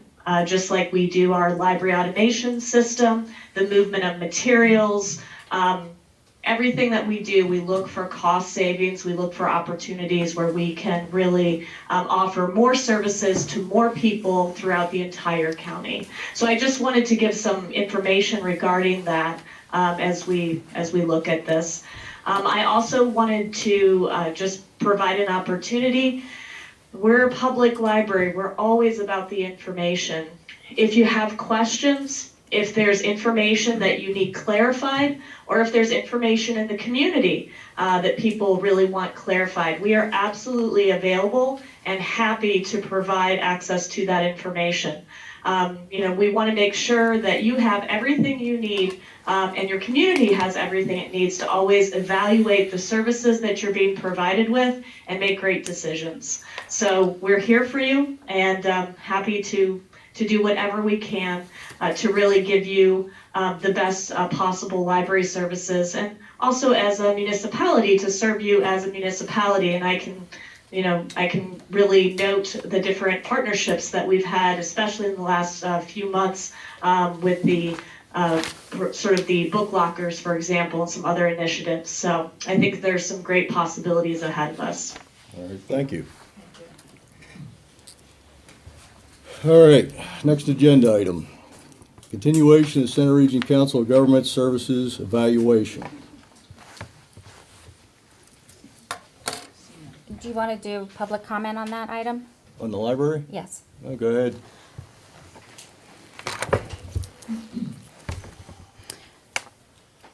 From Reed. From reading the literature, Schlo offers a ton of services beyond books, but I don't think that many of us in Half Moon, including me, are aware of these services. Some more outreach from the library to Half Moon would be greatly appreciated so that we can take better advantage of these services. Don't just ask us to ask you, tell us what is available, please. Happy to do so. Well, in the event of time here, if you could get that to the office, maybe we could get it posted on our website if you don't mind. Absolutely. Thank you. I will offer that all that is in that memo as well, and you can Yeah. go on Schlo Libraries. It's pretty comprehensive. I did read through it, and it covered a lot, so a lot of good information there. All right, continuation of Center Region Council of Government Services Evaluation CNET memo. And we have cable TV franchises and all kind of things, and I asked this to be on the agenda. As you know, I'm not a big fan of Center Region, and I think this is an expensive service. Maybe it's a good service, but I don't think it's worth the money. So I'm gonna make a motion that we contact CNET and give them notice that we are leaving the contract. It doesn't mean that we won't negotiate for future services, but the contract is untenable in my opinion. So I don't know if there's a second to do that or not. I'll second that. There's a motion and a second. Clarify. The motion is to Get out of the end contract. the existing contract at the appropriate endpoint and renegotiate another contract? No. Potentially? The board could renegotiate the contract if we so decide as a board. And what services would we be losing, and what would it cost to replace those services? We don't know that we need any of the services. And But I we said couldn't, we couldn't even have an effective Zoom meeting tonight if it wasn't for all this, the sound You can get and the, Zoom. They're not the only fish in the sea. there's other ways, but they're also saving and cataloging all these meetings for references by us for getting our minutes done properly and for anything that we may need in the future with any court issues or We used anything. to use a piece of paper and our tape recorder. That was pretty cheap. And then there's so many ways for the public to access with CNET also, with YouTube I know, I and looked at the streaming numbers, services. it's just Zillions of people watching CNET.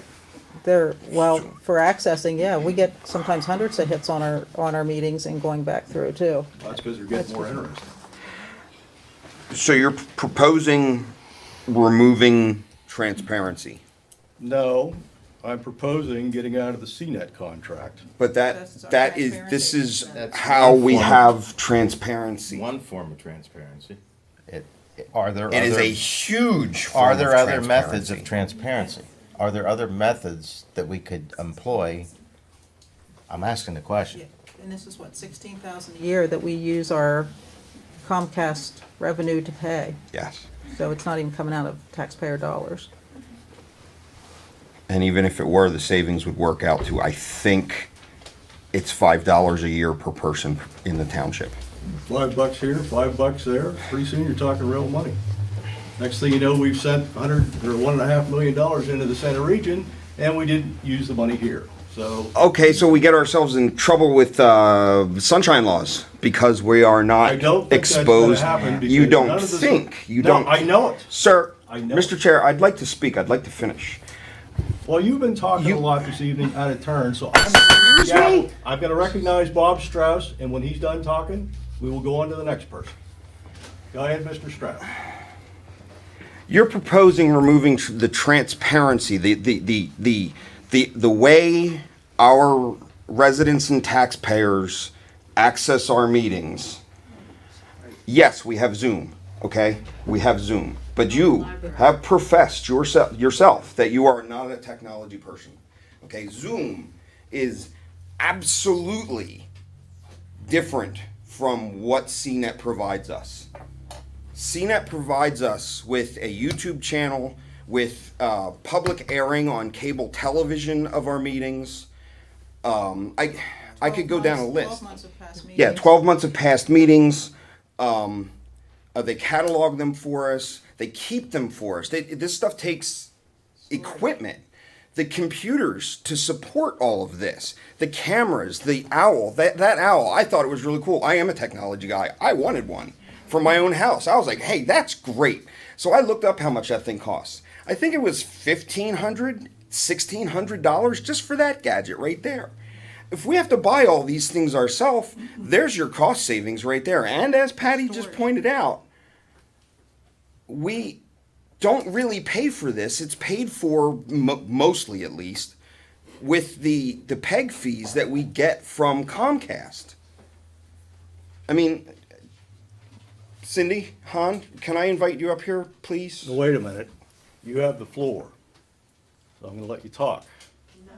And then I'll recognize the next person. If you want somebody else to talk, we'll recognize people as we go. Okay, I yield back. Any other supervisor?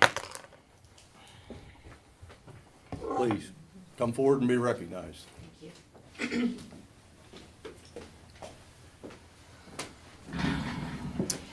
My name is Cynthia Hahn. I'm the Executive Director of CNET. I think that, I don't know if there are any specific questions. I know that Denise had put together a memo explaining a lot about CNET to you, and I had created sort of a chart that gave you how your annual contribution to CNET is determined. It is a 5-year funding formula, and we specifically make it a 5-year formula so that if a municipality has a year in which, for whatever reason, they need to have extra programming, their dues will not increase dramatically the very next year. So it is a smoothing technique to look at the past 5 years. I think there are 3 important components to the discussion. One is, I know there are frequently comparisons to Zoom. I think it is a false equivalency. Zoom, and we saw tonight, there were many technical problems with the Zoom. So it isn't something that everyone is capable of using. You have about approximately a third of your township having cable. That number was done by me through looking at your PEG fees and what that would result in. So I think that the first point you need to remember is distribution. So CNET is available on cable TV. The programs are available online, on demand, on cnet1.org. We are on Apple TV. We are on Amazon Fire. We are on the Roku stick. We have the live streaming on YouTube and the archived meetings on YouTube. So the distribution network that CNET has created goes far and wide between anything that you would have from simply allowing residents to attend via Zoom. I am not opposed to allowing residents to attend via Zoom, but I think, I'm a big component of in-person meetings. I really think that you lose a lot when you're talking about Zoom, and I like people being in person, but if you have Zoom and you would make the decision to not have CNET, how would they hear you? So we're talking about microphones and we're talking about various technology. Now, I am not asserting that technology would not exist and it would be impossible for the township to do that. I'm not saying that at all. But I think you need to think about the distribution network that is already in place with CNET. I think the second thing to consider is production quality. That matters. We provide technical services and guidance occasionally to the township. And, we have audio and video professionals in the back of the room handling your meetings. And so it's important that people be able to hear what you say. The production quality, I think, is far superior to anything else of this nature that you're going to find. And the third component simply is transparency that Bob alluded to. I think that most people would agree that the last thing you want from your government is corruption. Corruption, not at all. Not at all. But that is my point, is that municipalities that do not have a level of transparency, do not invite the sunshine, where residents are invited to view the meetings and watch the actions and get to know the supervisors, sometimes do suffer from corruption. Transparency opens all of that up. And this township has embraced that for 15 years at least. The township has been a CNET member organization since January 1st of 2008. So for over 15 years, and I applaud you on that. But I think it's really important to engage your public. You've got an engaged citizenry. You have a full municipal meeting. You have an engaged and informed electorate. Our candidate interviews are a very important service you need to think about. Some of you have taken advantage of that, but that means that someone can run for local office and they don't necessarily need to fund a $20,000 candidate campaign because they get that free exposure. We take those very seriously, and we are really proud of that service. So there is a lot at stake here. I respect the decisions that you need to weigh and the balance you need to strike between budgetary issues and services. And every municipality needs to do that. I do want to clarify something very important on the agenda. We are not a COG entity. So it was stated on the agenda that this was part of a continuing discussion of Center Region COG services. CNET is a 501c3 nonprofit. We have no relationship to the Center Region COG other than they are a member of CNET just like you are a member of CNET. So we are not a COG entity, and your CNET dues are paid with cable franchise fees, not tax dollars. Thank you. I'd like to ask.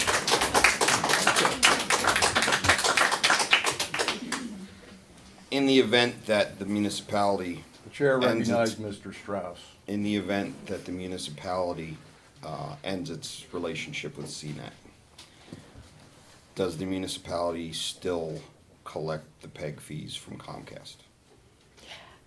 Yes. Okay. Yes. And would Now- we still need to pass them forward to you? To you, So I mean, there CNET. are franchise fees that you would collect from Comcast Mm-hmm. that are yours alone. It's 5% of your gross revenue. The PEG fees are what pays for CNET capital needs, and so that you would pass through to CNET. It is important to consider or to remember that the township and none of our member organizations do not pay anything for CNET capital. You only pay operating costs. Capital is covered by our cable company grants and PEG fees. Thank you. Yep. Thank you. Anything else? Thank you. I'd like to comment. Chair recognizes Ms. Hartle. What Cindy has said about the quality is true. I've looked up several meetings, gone back just to reiterate, especially budget meetings. I went back recently, just today, to the library meeting on the 18th, just to write down some facts and figures, and the quality is excellent. The sound, the visual, and then plus everything is, I could go right to the library portion of the meeting, get what I needed, and I've done that several times, and I know we use those to help with our minutes, and if we ever have any type of legal action against us, or any question about what went on in a meeting, we have that, and we have those records online, and it's just a fabulous service. And for $16,000 a year, it's totally worth it. I'll add one more thing to that, though. Mr. Strauss. The CNET keeps all of our meetings cataloged by agenda item as well. So that makes it even easier to find if you're looking for a specific topic on an agenda that might have been 6 months ago. You can go through and you don't have to sit, hunt and peck and click and no, that's not it. And it's right there. They're listed agenda items. Click on that and it takes you right to that part of the meeting. So. Anybody else from the board?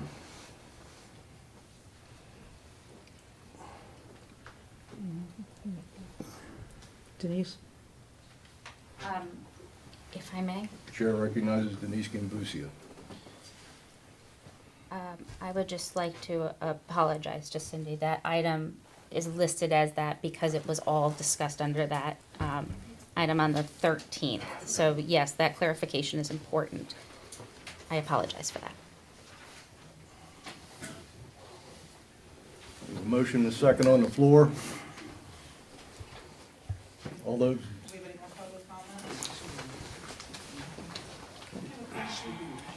Please. Do we have an alternative?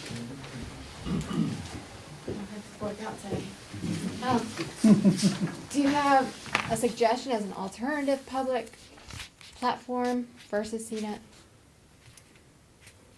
I want to provide what the Commonwealth of Pennsylvania requires under the second-class township code, which is a recording secretary recording minutes. This meeting is obviously open. The COVID thing is over for the most part. I see people out there with masks on. You might as well put chicken wire over your head because the virus is going to go right through those masks. We still have hybrid meetings. Yeah, maybe some of that, but And that's the purpose of the hybrid meetings, but that's beside the point.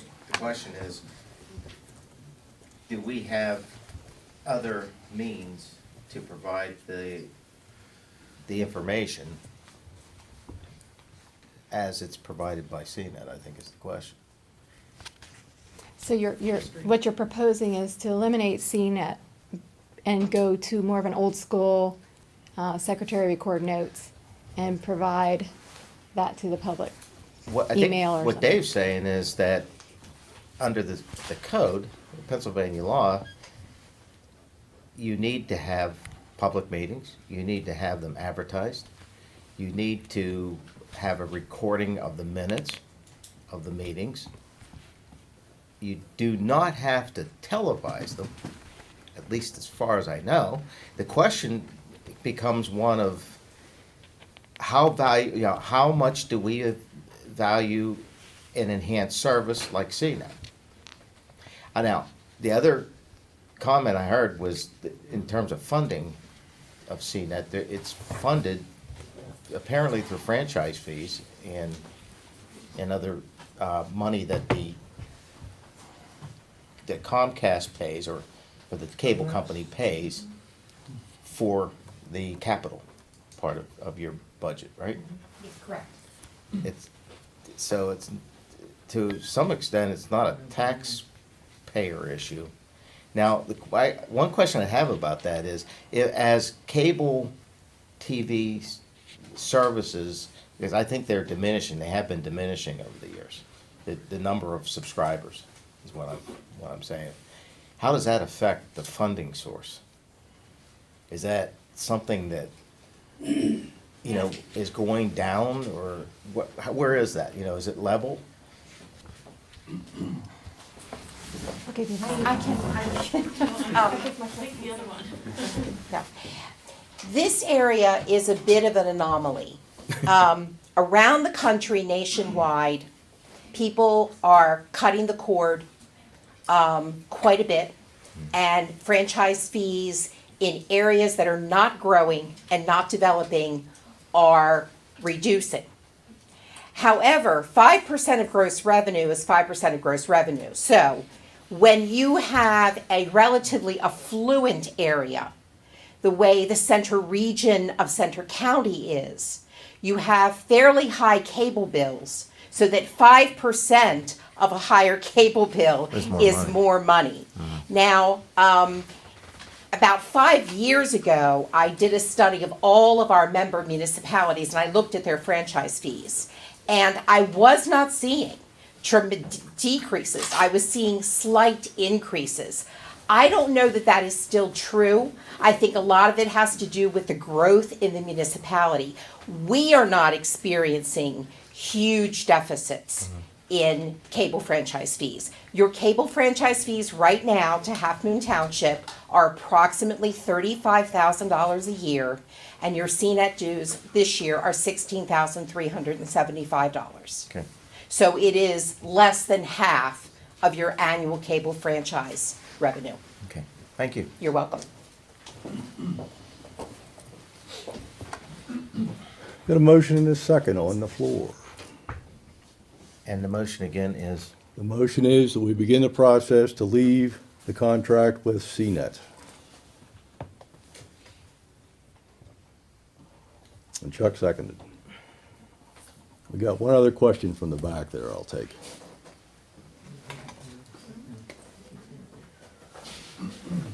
Dennis Thompson. I didn't come tonight prepared to speak about anything related to CNET. However, I will say this. I've been a resident of the township for, I think, now 53 years.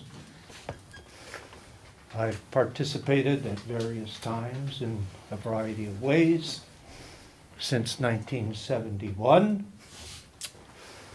And I can remember a good many decades of meetings in Halfmoon Township, various boards, monthly meetings and whatnot.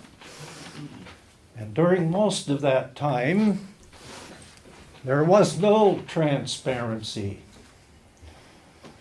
There was no transparency because at the meetings, unless it was something really controversial, nobody was sitting in the audience. And yes, according to Commonwealth law, there was a recording secretary, and the meetings were mostly properly conducted. But I'll tell you what, it's night and day difference since CNET has been a part of the meeting. I am not a CNET user. I don't have Zoom in my home either. But both are accessible. And if I want to listen to what's going on at the township without driving down here, I can do so. And I think it would be one heck of a mistake to revert back to the way things were in the 1970s and 80s and 90s. So I think you would be ill-advised to drop transparency as a part of our governmental process. Thank you.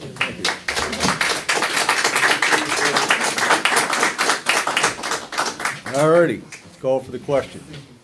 All those in favor of getting Do you want comments from, We have a bunch. yes? Go ahead. I got all night. I got till tomorrow morning.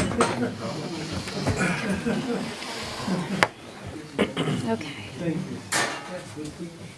Casey Burke said, some of us can only attend through Zoom because we have young children. CNET does that for us. Jenna Lynn Vieira said, CNET allows us to participate with our community. Reed said, good question, Ron. I agree. There may be other ways to make our meetings public, but we should see if there are real alternatives to CNET before taking action. Don't you think? Jenna Lynn Vieira said, does CNET even cost us $5? Right, I thought it was covered by Comcast. Kelly Herbick said, this is an archaic suggestion. Families with young children who want to join remotely or catch up would be completely removed from the process. This is again opinion, not based on any research or actual effort by the chairman. Aaron Garth said, can we not end a contract without having a plan for moving forward with another method? If you think there are cost-effective alternatives, Mr. Piper, what are they? Colin Zarzeski says, CNET clearly increases community engagement. This meeting is a great example of that. There needs to be discussion between supervisors and the community who utilize these services versus making a snap decision at 10 p.m. without having a thoughtful consideration of alternatives. Wayne Foster said, when you make a proposal based on your opinion, you need to state the facts that back up that opinion to the others. You can't expect others to agree without facts. Melissa Stein said, we zoomed in tonight and the connection would periodically have low bandwidth, thus missing pertinent points of conversation. However, we pulled up YouTube and no issues viewing this way at all. Please continue to utilize CNET services. Thank you.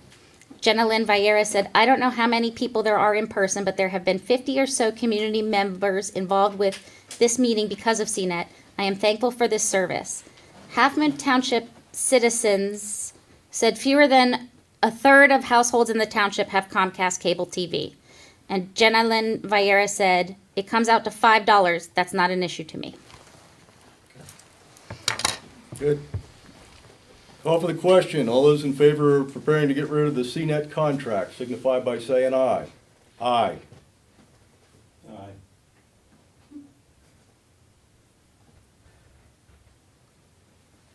Those opposed? Aye. Whatever you want. Well, give me nays or whatever. Okay, Ron? No. Okay, Ron, Patty, and Bob say nay, and Chuck and Dave say out the door. So I will make this comment. I will make a comment. at least I know where the public stands. I will make a comment that if we do decide to reevaluate it in the future, that we should have alternatives. At least consider alternatives. It's obvious to me that a lot of people feel strongly about having it, more so than I thought. So I think it's always something we should look at, though. Just keep track of it. Thank you for listening. Thank you. Okay.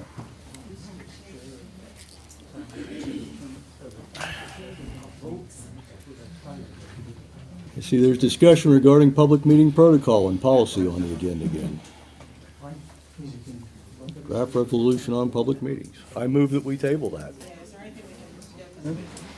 I second that motion, that we table it. Till next meeting. At least. All those in favor signify by saying aye. I'm sorry, who motioned that? I moved it, Patty seconded. No, I didn't. Well, I second seconded it. Or you seconded.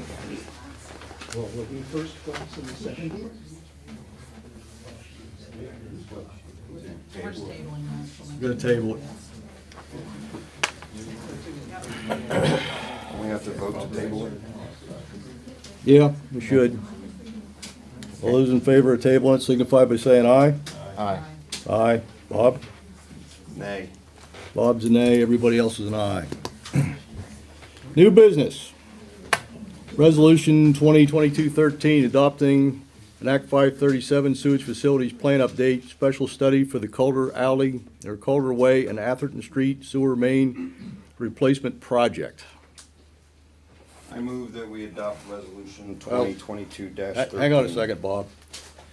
How big's the resolution? I don't know. What does it encompass? Yes, it's that one page. It's on the, it's provided to you in the emails.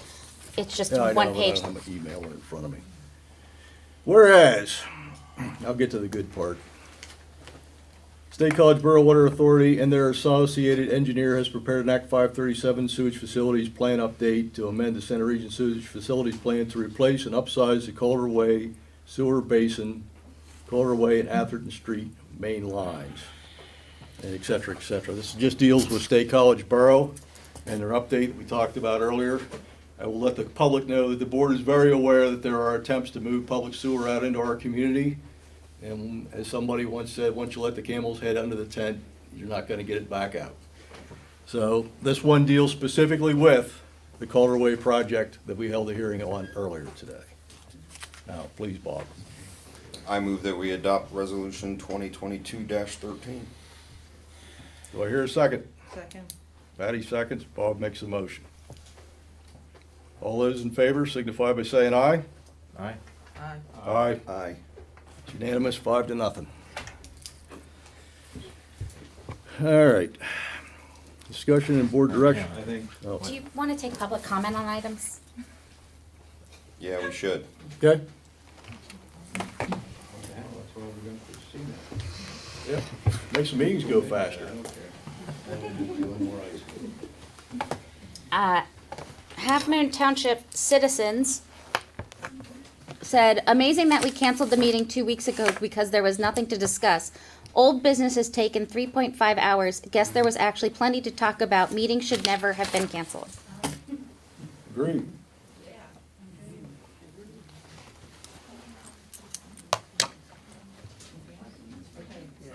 That it? Are there any actionable items left on the agenda? I don't know what manager action is, so I don't know. Okay, what about these other issues? Any of the A, B, C, D? I'd like to and E? table D actually so that we can get a more comprehensive job description together. B is informational, and we have people who have been waiting to discuss it for a couple of hours. Which one? B. C is something that shouldn't take long, I imagine. I wouldn't think so. Is B an actionable item, or is it just a discussion? It's the camel's head, I think. So there's a question that in the Lucy Committee has asked for direction from Halfmoon Township as far as what their desires are. Okay. And I think this needs to be addressed, but you Okay. can choose anything you want as a board. No, I thought, I understood earlier that it was on the agenda for a discussion and not necessarily for a vote or for an action by the board. If you're saying that it needs to happen, that's fine. I'm just asking. I would say that there's people who have been waiting, that if it's up to you to decide what you would like to do as a board. Is there something specific that needs to happen and occur out of it?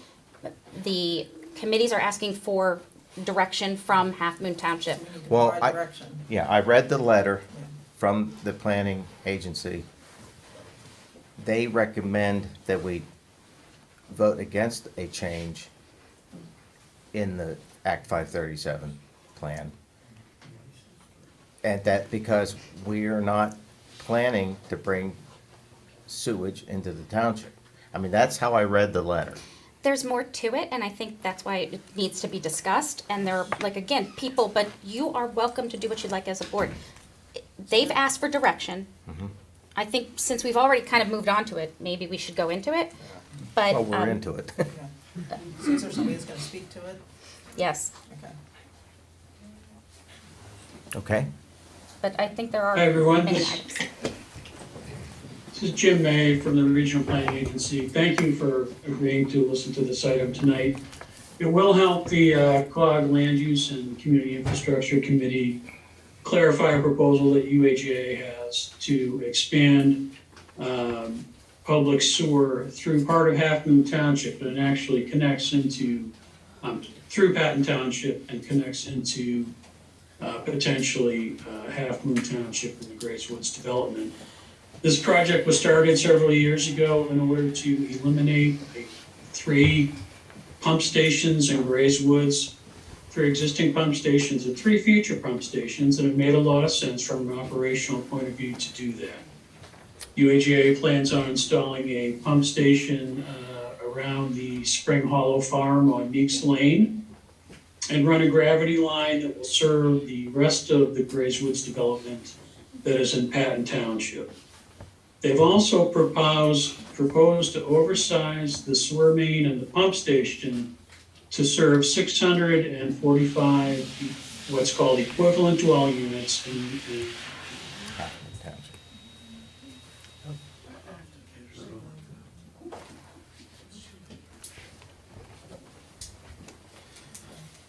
Zoom. Jim, if you can hear us, hold 1 second. 645 units in Half Moon. Township was overwhelmingly no. And I'm sorry if I'm fading in and out. Corey can jump in if he has to. Jim, can you back up Um, about a minute and a half, because we missed all of it? You did, okay. Why don't I have Corey, I'll keep talking, and if I fade out, if Corey can jump in and help out. Sure. But in any case, can you hear me, Denise? Okay, so UAJ has proposed to oversize the sewer main to serve 645 dwelling units in Half Moon Township. And in February of 2019, there was a vote of the Board of Supervisors to potentially approve what's called a development of regional impact to provide public sewer. That failed to move forward by a motion of 0 to 5. And this was when 90 people were in the room that you're in now, basically opposed to this.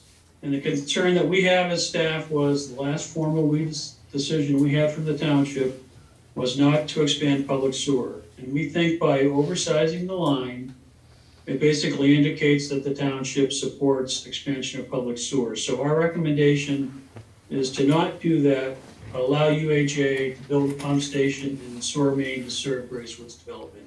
And we just want to get clarification from the township on whether or not you would support moving forward with that or not. So I'd be happy to answer any questions. Did you say that part of the sewer line expansion or this project would be in Half Moon Township or serve Half Moon Township? Did I hear that wrong? It would terminate at the border of Half Moon and Patton Township. In But Grace, it would be sized to serve 645 equivalent dwelling units in Half Moon Township. In the future. in the future. Does this amend the sewer service area in Patton Township at all? No. So the existing sewer service area is on our 537 plan map would stay the same. They do. The main actually is outside of the sewer service area, but it cannot be tapped in to serve. The only reason that's there is because it's a gravity system, and it's in the lowest point to serve that development. But it's only there to serve development that is currently within the sewer service area. And the specific location of the facility is a pumping station? Is that what you're talking about? At the low Yeah, the point? pump station is near Spring Hollow Farm. That's the old Glance And the Farm. sewer line would, I'm sorry, Jake? That's the old Glance Farm for the old timers. Yeah, and it basically continues, I guess that would be to the west from that area. There's a low area there, a small stream. It's the lowest point that would allow a gravity feed from the western side of the Grace Woods development You're in gonna- Patton Township. You're gonna go up through And that allows Pantops. UHA to eliminate the other pump stations. So that would run up through the Pantops development? It is, no, it wouldn't. The line to the west? Kind of off to, it's right adjacent to the Rogers Farm, Okay, in between Pantops and the Rogers Farm. all right. Yeah. So, Jim, sizing for future use, does that does any of that cost come back to us, or what's the pros and what's the cons? The cons is you would not have a main. If you do decide to put public sewer in the township in the future, the facility would have to be resized to do that. And so there is some cost savings that is lost.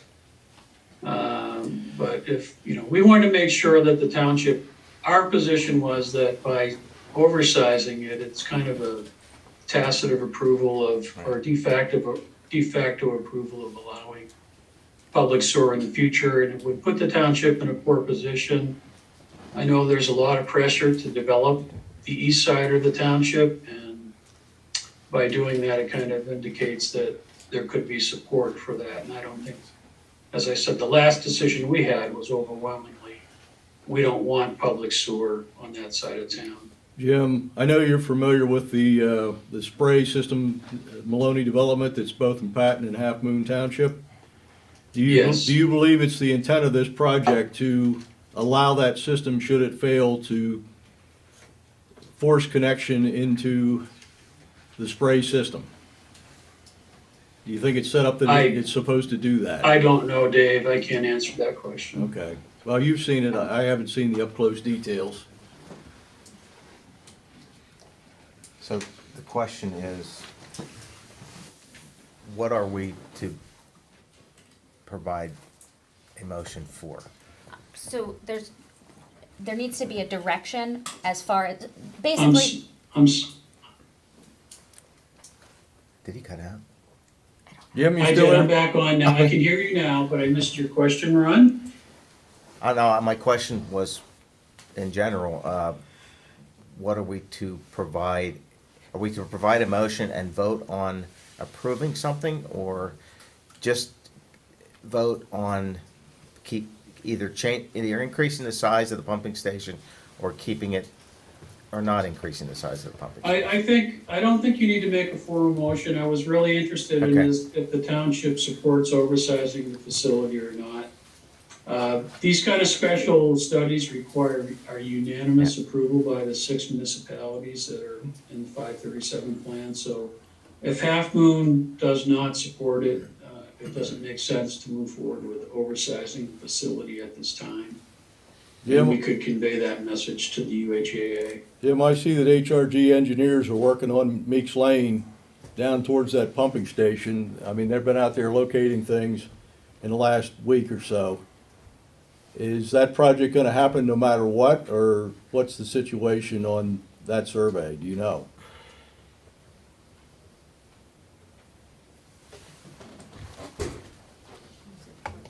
I'm sorry. I can answer part of that, Dave. They're having some access issues right now, so that's why the project's Yes. kind of been tabled at this point. So it's still in it hasn't even went to the committees yet to be sent out to the municipalities. I think Jim's idea was just to get a kind of consensus as to what the board feels, so that we could reiterate that to UAJ. Yeah. Do you want, Corey, do you want the board to make a motion on that? I don't think you'd be required to make a motion. But if we did, would it be helpful? Jim, that's Sure. Yep. Well, we should decide as a board, right? Yeah, we should have. Sure, that would be fine. Whether to oversize it or not. Yeah. I don't Okay. think we should, personally. Well, Dave brought up a good point about that spray system that is potentially going in that we can't do anything about, unfortunately. Yeah. And in the event that that someday will fail, and someday it will fail, having that pipe already sized to handle the subsequent need to tap into it would potentially save the municipality a lot of money, potentially. I don't know that for sure. And also, it saves time on the project process as well. I mean, it just seems like we're not putting a larger pipe through our municipality. We're having Patton put a larger pipe up to the border. So in case someday, if a future board decided they wanted to tap into it, well, it's already there. I mean, again, I understand that the wishes of the folks of the municipality and not wanting to expand the growth boundary and not wanting the city sewer, I get all that. But at the same time, if somebody's willing to put the infrastructure there just in case it's ever needed, that's not a bad idea. Well, my understanding of the Maloney plan is that the pumping station itself does not reside in Halfmoon Township, or that was their proposal, or their concept, let's say. And there is a conflict there with regard to the viability of their plan. And, by approving one, we're approving another. I don't see and what I also heard was, there might be some cost savings, but in the future, things tend to change, and what you put in, what you can think is a larger pumping station to handle a certain capacity, may not be in the future. That's just from an engineering standpoint. Oh, that's true. It's valid. So I don't think it's a significant issue for us to approve allowing them to increase the size of the pumping station. I believe that we ought to keep with what we have and not allow an increase in the size of the pumping station. Dave? That's me talking as an engineer. We've got some. Okay. I'm blocked in a little bit, it's okay. My name's Joel Catalano, and I know you all have addressed some big issues tonight so far. I didn't see this one coming, and in my opinion, this is maybe the biggest issue you guys have addressed tonight. And to make a decision right now on this, I totally disagree with it. Just think back to that meeting in February of 2019. That's all I had to say. Were you at that meeting, sir? I sure was. I had a question. When you say oversizing the lines, I'm gonna ask people to come up and talk to the microphone, because whether I'm foreseeing it or not, it's nice to people at home to hear who's talking. okay, so my question might show all that I don't know. So when you speak about oversizing the lines at the spring, does that mean you would be also drawing that much more water from that area and that watershed? No, this is a sewer plant, this is sewer, public sewer, not a potable water well. It's conveying sewage to the UAGA treatment plant. Okay, but you'll be drawing water from there? No. No? It's just Spring Hollow Farm. Yeah? That's just the name of the farm.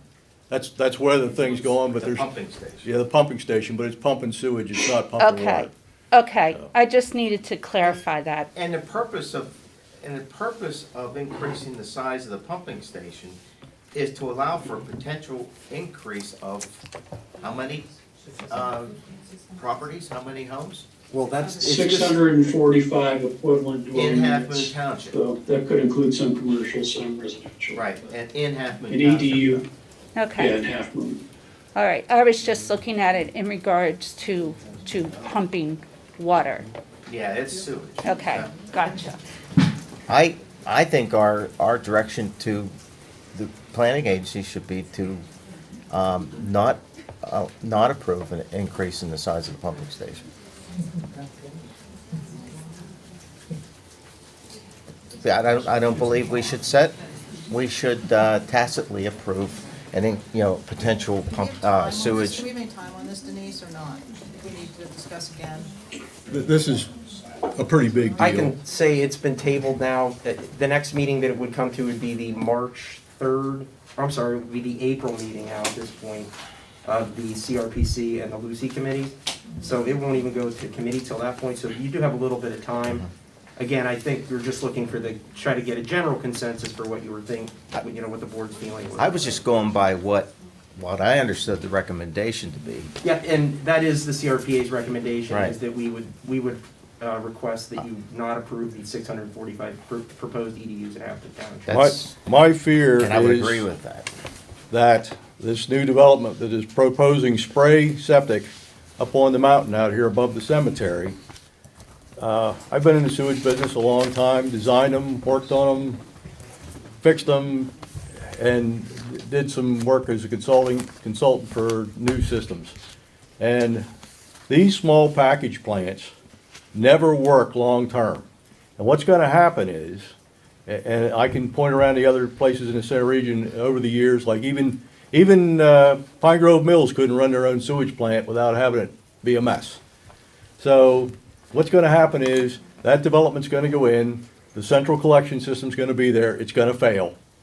And when it does, the UAJ will be standing there, you know, hungry to run a line up there and connect into it, and that'll solve the sewage problem, but then the sewage is in Halfmoon Township. And once it's in, there's good and bad that goes with that sewer system. And right now, I think the way that property's zoned now, it's for 1 acre or larger lots, so I Right. don't know if that's even feasible, Dave, Well, unless the township that's- zones property that's- to higher density I gotta say, residential. that's We can- now. If you wanna talk about it at a future meeting, we'd be Yep. happy to answer any specific questions you have to try to clarify. I said- I guess I'm saying it's a big issue, and it has big connotations for the township and its future, and I don't wanna vote on anything like that tonight until I get a lot more information. Okay. If the board has any questions, if you could let Denise or us know, we'd be happy to come to the next meeting a little better prepared to answer your questions. Thank you.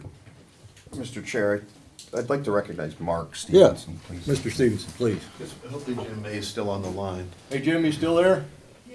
Yes, I am. Okay, hang on. Hey, Jim, Mark Stevenson. I just want to clarify my memory here, and shame on me for not knowing about this spray system that has been proposed.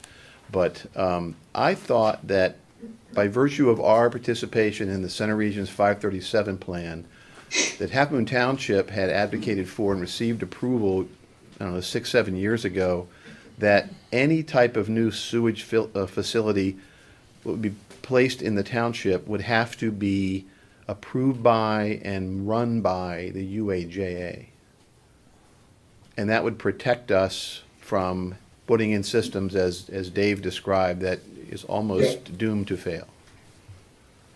That is true, and, you know, in order to get that kind of system, you'd also have to rezone property on the eastern end of the township to do that, so, but that's correct, Mark. It's, what Dave said about those package plants does not work, so we had written into our implementation agreement that UAJ has to review and approve those and operate those systems, if I remember correctly. Correct. So Yep, good. Just there wanted- are protections for the township from Good. that kind of system. Just want to make sure we had the belt and suspenders still. Thanks.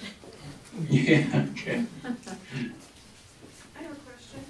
Yes, please. Has the watershed been notified about this option? The Chesapeake watershed goes right there, I live right there, so that, like, I know there's more, water, like, we have a clause in our, when we purchased our property that very specific, land approvals had to happen in order not to have any drainage or anything weird going into that watershed. Has that been addressed here at the board level? For this specific system? Mm-hmm. No, this just sort of got dumped on our plate, which is why I think the I'd really like to board, be involved in that. well, the board really needs to take a look at it and see what the long-term implications are, because as a board, we have not had any opportunity to really discuss this as to, I don't think you're gonna see the board say, yeah, let's just build a plant and run the sewer line across. I don't think that's gonna happen. But there's a lot of questions that are gonna come up. Ms. Squire, please. I'll come up here and behave even though Cindy's left. So this is Mark Maloney's plan. It's at the. No, wait a minute. No, okay, I Mark- just wanted to Mark Maloney's check. plan could be a recipient of Okay. this system that goes in there. Because I know the planning department is in negotiation now, and the septic system that he has proposed, I just wanted to make sure that I understood, because, thank you, because his plan has not been approved by the planning.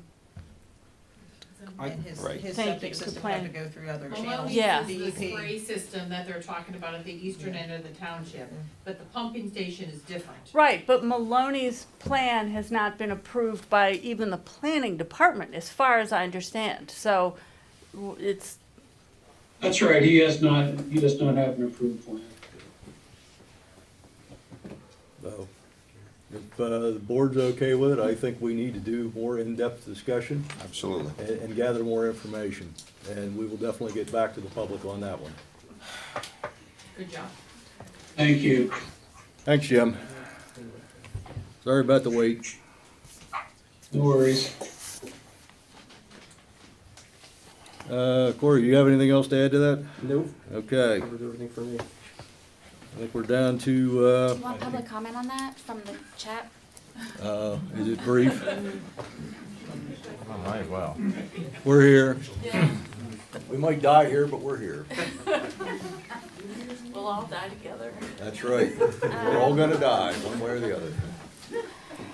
I think the only people, oh, I'm sorry, Reed. I think the only people who want a sewage line size for Half Moon are the developers. I don't know any Half Moon citizens who wants to open up Half Moon to public sewage.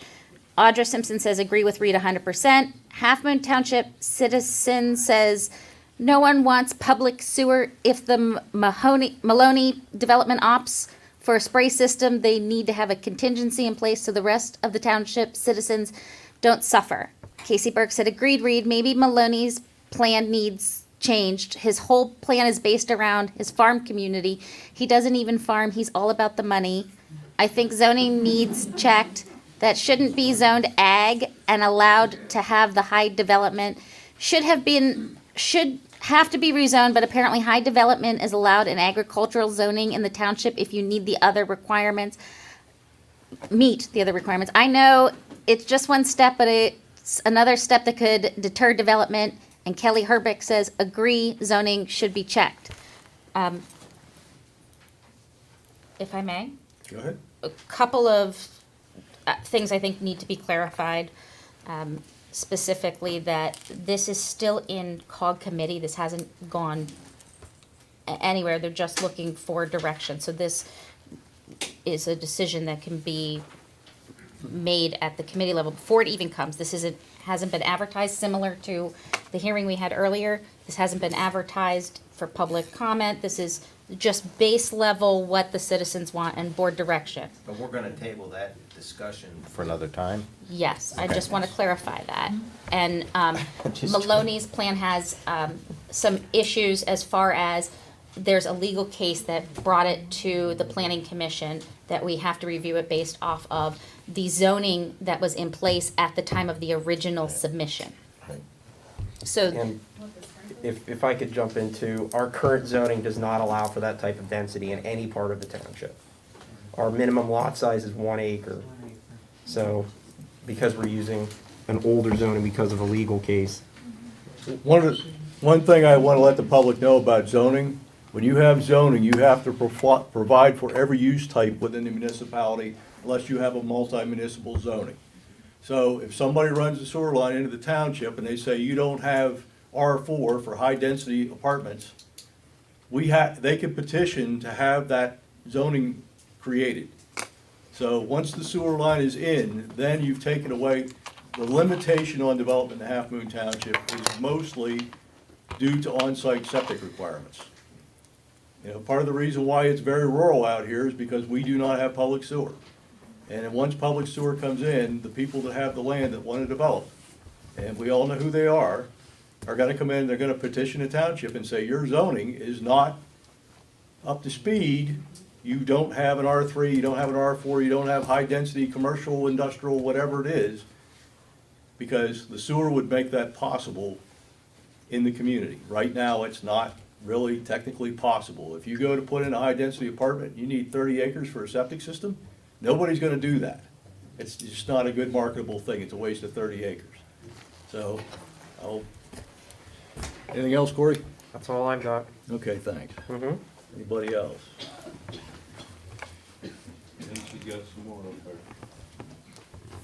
there's one additional comment from Casey Burke. 1 acre lots in agricultural zoning. And that, the proviso is you still have to have a primary and a backup septic system and a buildable area on that lot. So it's not easy to do at a 1 acre deal. When I was in the land development business, doing design work, I usually figured it took about 1.5 acres to 2 acres. So if you bought 100 acres, you get roughly 50 houses on it. So if that gives anybody an idea of what kind of density you would typically get with stormwater and all that kind of stuff. And just for the sake of information, what is the size of the Maloney plot? Do you know how many acres it is? Over 230, roughly 230 acres, 190. So the whole plot area is about 244 based off of the plan we just But that's not received. buildable, right? No. No. No, the current plan proposes about 50 lots, or 50 developments. But that's because they have to use spray system to dispose of their sewage, and that takes a large amount of space. Mm-hmm. Yeah. So, Okay. Patty? Oh, next. Hey, there's somebody on there we all know. Appointment of Mark Hartle to the Halfmoon Township Planning Commission, replacing Joe Solosky's term, which is to expire on 12/31/2023. He has a letter of interest and a resume, and I know they're longtime residents of the township. Do I hear a motion to appoint? I move that we appoint Mark Hartle to complete the term vacated recently by Joe Solosky, which would expire at 12/31/2023. Do I hear a second? I'll second. Got a motion and a second. Motion by Bob, second by Chuck. Call for the question. All those in favor signify by saying aye. Aye. Aye. 5 to 0. Mr. Hartle, welcome aboard. But, Oh, you're out there. Hiding back there in the back. Dave, I'd like to make a motion that we table the remaining agenda items for another meeting. So moved. Or seconded. Or second. Yeah. Second. All right, we got a motion and a second. We're at 11 o'clock. Yes. I know. It's 4 hours. Say, I'm prepared to be here all night if it takes it. You know, it's sleeting also. Oh, boy. I hope we have a good road crew. Yeah. They don't show up. But I think guess they're we'll go on. necessary and they need to be discussed, but I think we could do it at the next meeting. I don't think so. I want clarification. Hmm? I think there's a comment. Well, I'm just wondering, I was very interested in, about what manager action meant, and I'd really like to know what that means. I called the office And Denise doesn't know. right, and so can we please discuss that? Well, that's a personnel issue. Well, it's on the agenda. Yes, it is. So can we executive please session discuss for that? personnel issues. You don't have to, but I was just gonna ask the board if they would like to have a brief executive session, and then we can pick it up at the next meeting if you'd like. Dave?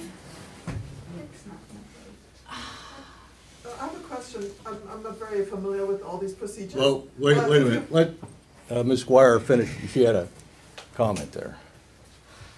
No, I see two. Okay. My name is Irene Chapadot, I live in Tom's Lane, and if you put something on an agenda, can it just kick everybody out and have a private session? Or it is on the agenda and we are here, so I think we have the right to hear about this, right? If we decide to take action on that agenda.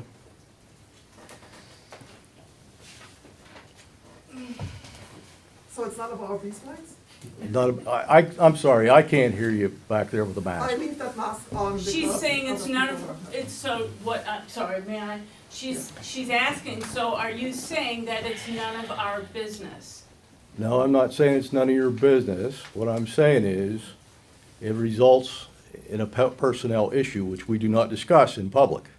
Then why is it on this agenda? Because I was gonna take action on the personnel matter, but if we don't have a discussion with the board to discuss the problem, it's really hard to, I don't wanna discuss it out here in public, but you will see the results of it. That's under the second-class township code, under the Sunshine Act.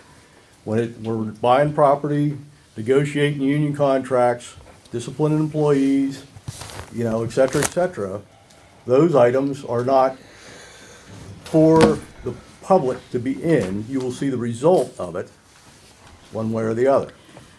I'm sorry, I'm Virginia Squire, I'm a long-term resident of the township, although not as long as others. I have been attending township meetings for a long time, and this is the longest meeting I have ever seen. And I have to say, Mr. Chairman, that I think the meeting was incredibly long because of the way you handled it. I think that sometimes you talk over people. I think sometimes you are disrespectful to people who are trying to say their opinion. And I would like to ask if there is a possibility for a reorganization of the Board of Supervisors, because I am not comfortable with the way this board is run. Well, I will say this. There was an election in Halfmoon Township. I'm aware of that. I do not need a lecture. I think that I am You're just on asking. grounds right now. I think any citizen of a township can ask for a reorganization of a board. Is the solicitor still on? You mean as far as changing the chairmanship? Yes. You can impeach. I don't believe that that was the way, is the solicitor still on? His name's up there. Is that Zachary Rice? Miss- I'm here. I just want to say I serve at the pleasure of the board, so if the board wants me to comment, I'm not going to engage in a dialogue with a citizen unless the board would like me to. Thank you. I stand corrected. Can somebody ask him if my question is? Zach, can we replace the chair? The board is able to reorganize its leadership by a majority vote at any time. But yeah, I mean, a citizen can make that request, of course, but it's a decision of the board.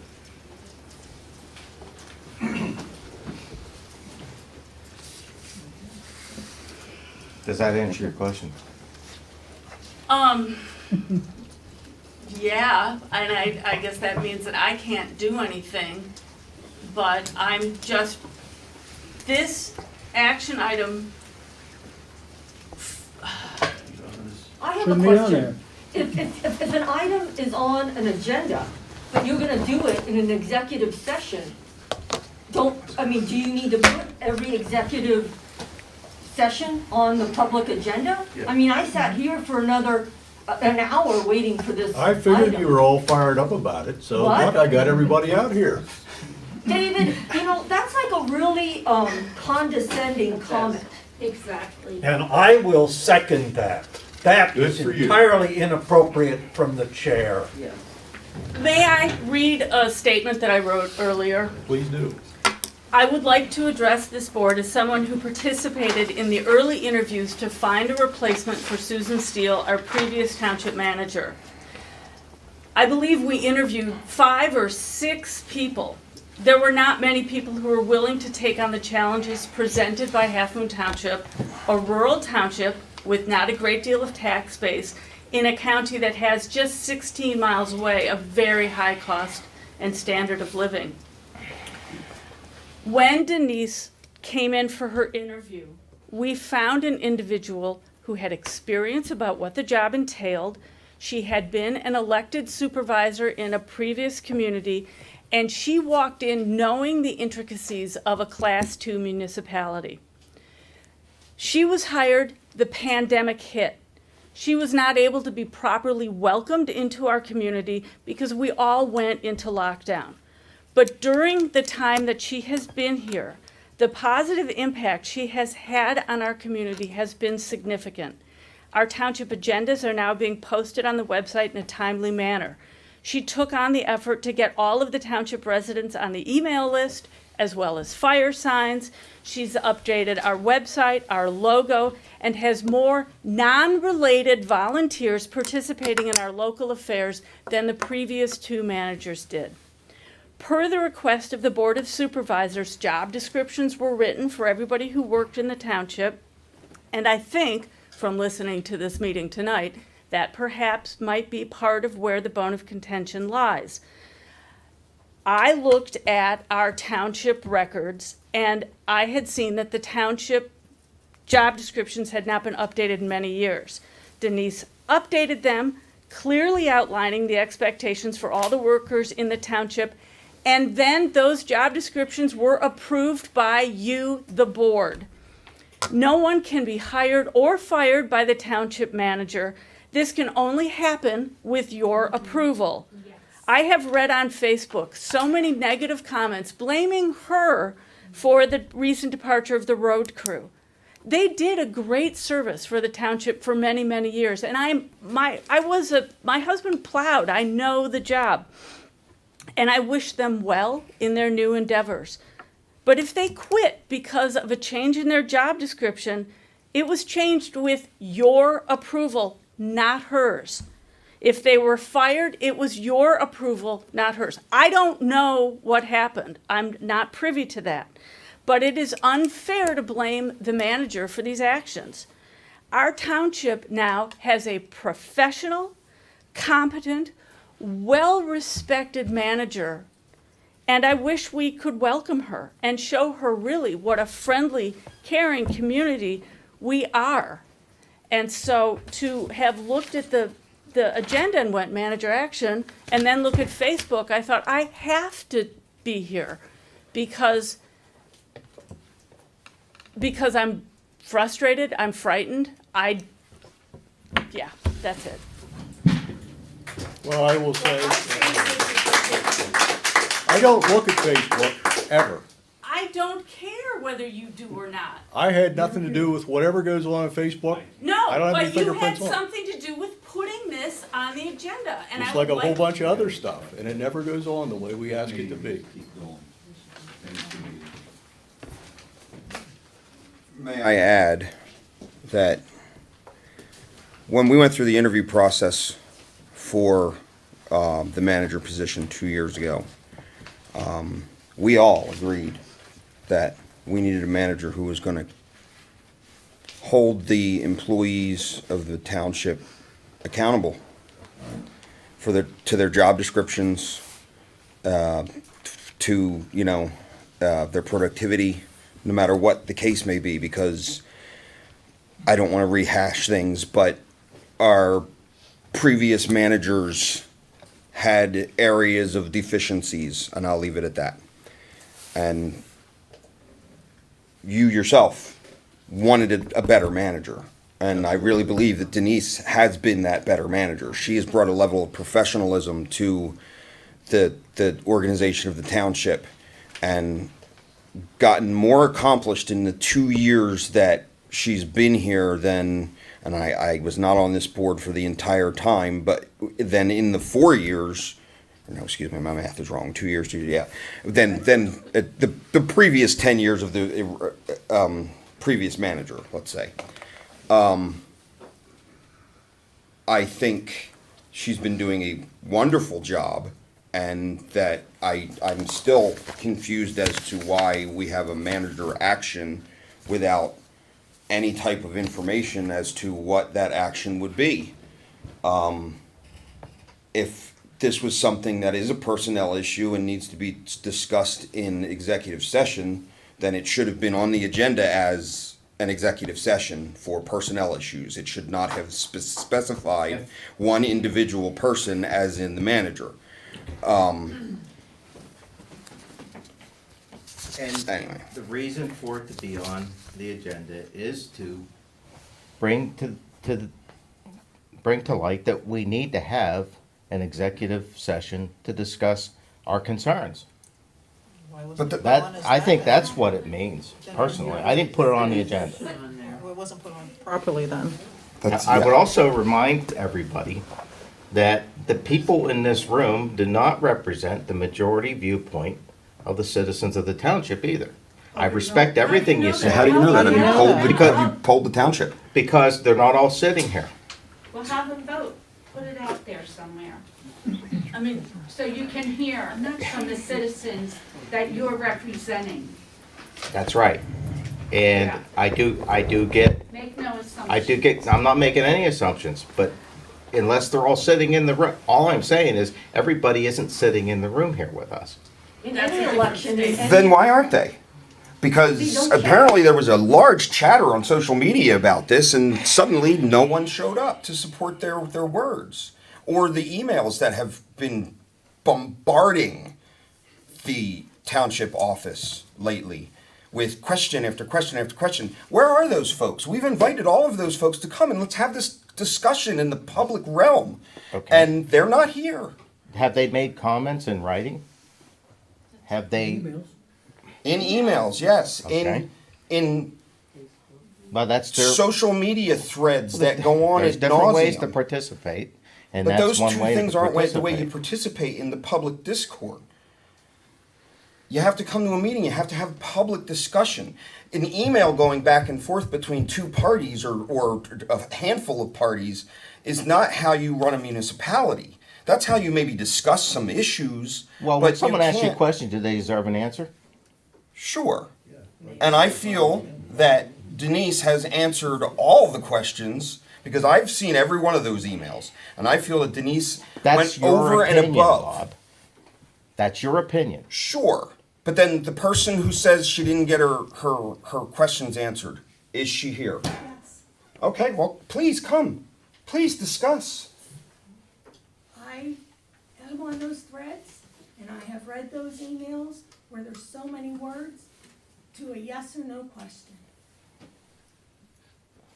I don't understand I believe why some- it becomes so complicated to ask a question and not have a factual answer. We ask about the sunshine law. I've read that sunshine law 3 different times, 3 different places. This meeting doesn't even have to be recorded at all. As it doesn't have to. We do, and it's nice that people have access. And yes, the sunshine law is, everybody is welcome. By law, we don't even have to record it. Because it is recorded, we know that things are on the up and up here.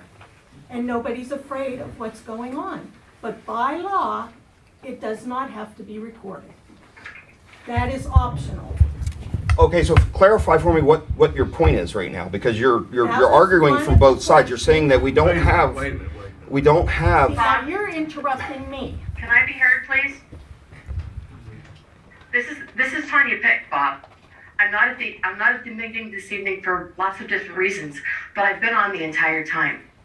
Okay, well, I've thank sent- you. I'm glad you're here. Thank you. Some of your responses to me were misleading. You said that CNET was a requirement because we had to have the meetings recorded for sunshine law, and that's not correct. I can read it to you if you want me to. You misinterpreted I how got- I wrote that. I didn't misinterpret anything. I'm telling you exactly what you said in the meeting, in the message to me. You said that it's a requirement of the sunshine law, and CNET is required. I never said such a thing.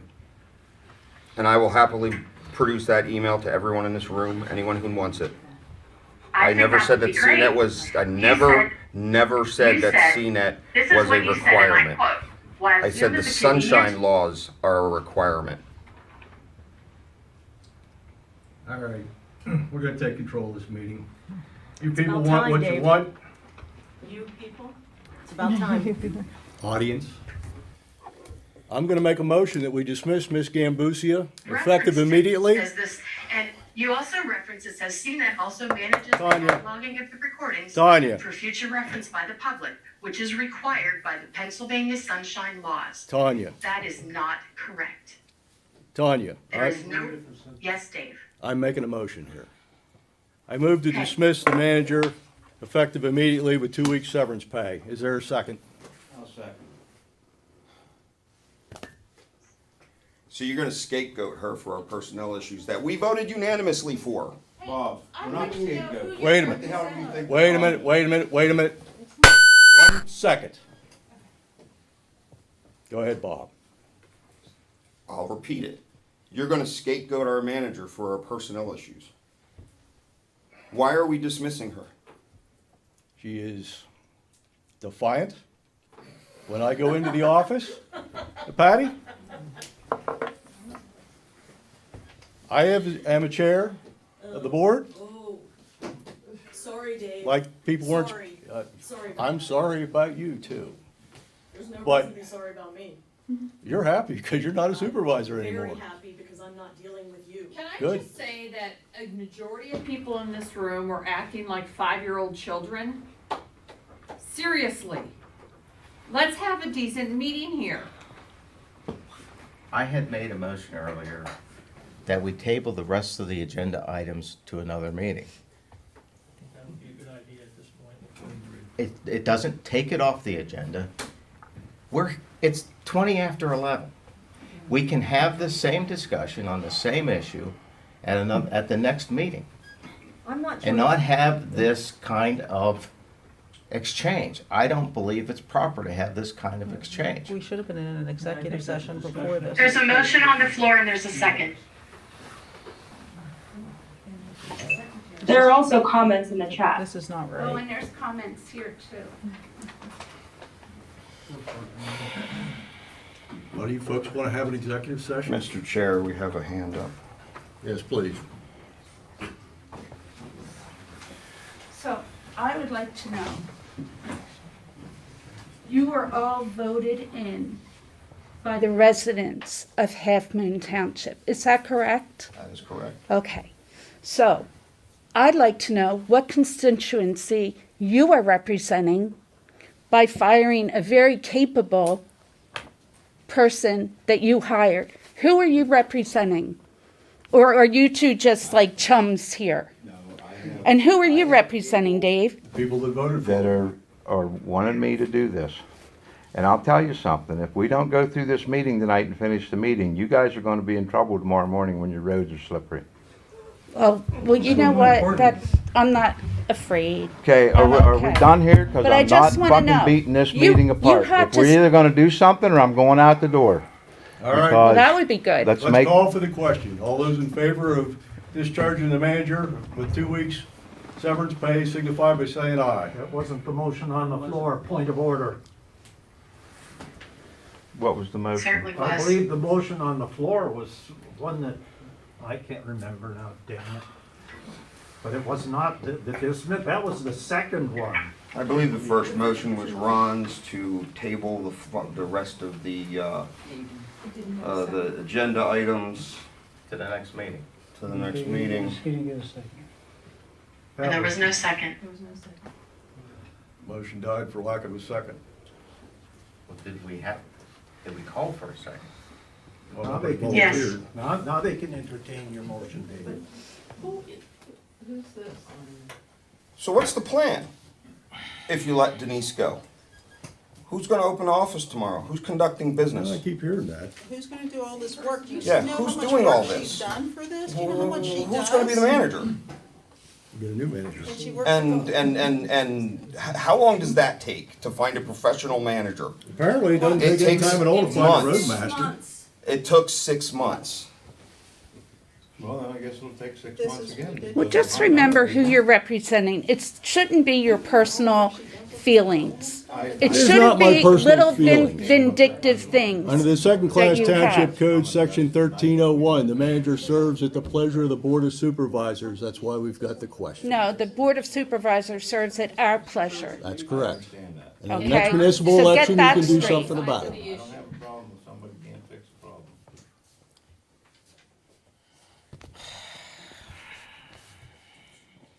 I'm gonna call for the question.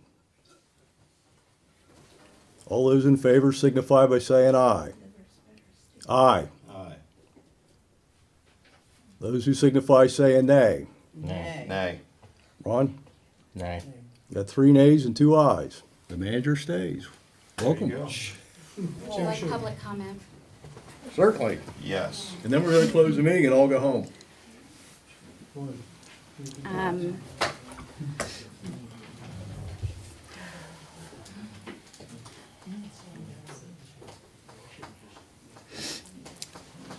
Halfmoon Township citizen says, just finished the meeting. Kelly Herbeck says, I 100% agree. There should be a reevaluation of this board. It's dysfunctional. Halfmoon Township citizens says, there is no reason for any change in the board. The meeting is running long because the last meeting was canceled and we allowed ridiculous and unnecessary discussion this evening. Susan Person said, I submit that 11 p.m. is not the time to address an issue such as this. Kelly Herbeck says it's 11 p.m. because this board is completely dysfunctional. Halfmoon Township citizen says, why are personnel issues being discussed by citizens? Reed says, why not? It's important. Aaron Garth says, publicly stating my support for Denise Jambusia and her professional leadership of this township. The way the chair has run this meeting is appalling. Susan Person says, because good decisions are not made when individuals are tired and tempers are short. Melissa Stein says, well said, Virginia, well said, thank you. Kelly Herbeck says, when and how are you bringing the citizens' perspective into these decisions?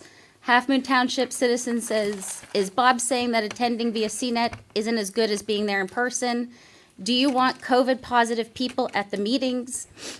Kelly Herbeck says, Bob is suggesting that CNET format is the correct way to handle it. Facebook is not, social media is not.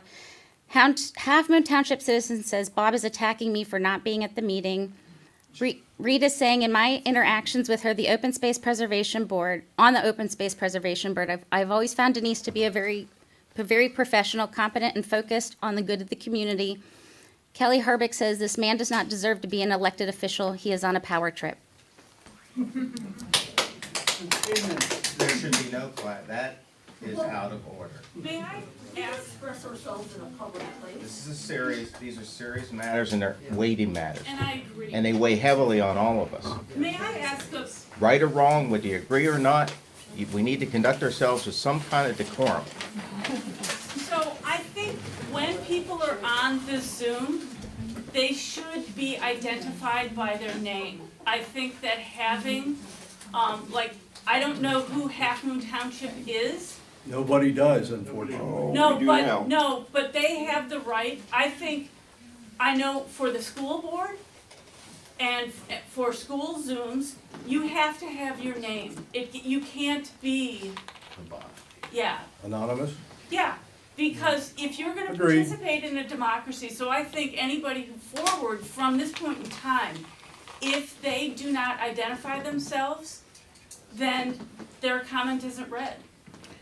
That would just be, I think that would Well, make your meetings easier. But public comment is public comment. I mean, I'm here. there's people that can come in here from outside of Half Moon Township and make a public comment. Right, Yes, but they have to identify they themselves. have to identify themselves. You asked me to sit That's true. terrified at that table and tell you what We I shouldn't think. be terrified. Oh, I'm terrified. I don't like doing this. I thought you mean, did very well. No, I mean, I was shaking, but people need to own their opinions. That's the We're whole here. evil about Facebook, is that people are hiding behind that screen. Let's go home. Well, no one have to sign in and state our names and stuff? Where we live. Yeah. I make a motion that we end the meeting and continue the rest of the agenda at the next meeting and not cancel the next meeting. Amen. I have one, I'm sorry to belabor this. I didn't know about any of this stuff going on right now, actually. I came in to ask another question. And maybe it's a good time to change the subject. But I thank you for thinking more about the public sewer. That's a big issue, I think, for us in this rural township. But also, I was curious about COG. And I just exchanged a couple of messages with, it might have been you, Mark, that was somebody on the evil Facebook, that you guys hate. But anyways, getting someone from COG in here to explain to us what they do for us. Because I believe that is our biggest expense as a township. Correct me if I'm wrong. But on the other hand, I'd also like to get somebody from another township that is not a member of COG to come in and to explain to us how they do business. To get both sides of that, because I truly don't know, but I know it's a big expense for us. And I don't know whether it's worth it or not. But hearing from both sides, I think, would be good. So it was suggested I come in and ask the board to see if you could bring somebody in here to talk to us about what services they provide. So hopefully you would consider that. I'll get in touch with Eric Nuremberg. He's the executive director of the COG. And he and hopefully Joe Viglione, did I say his name right? Yeah. He's the finance director, and hopefully they will be able to join us at the next meeting. As far as finding someone from another municipality, I feel like that would have to be someone who is on the board or a manager of a comparable municipality, one with a reasonably close number of residents and homes and similar situation, and that might actually be kind of hard to find. Like a few years ago, they were out of COG and then they came back. Yes, they did. Oh, No, they were just out of the library. Right. But they like me. Well, we got a motion on the board to adjourn the meeting. You guys can discuss whatever afterwards. I second. Ron seconds. All those in favor say aye. Aye. Meeting over.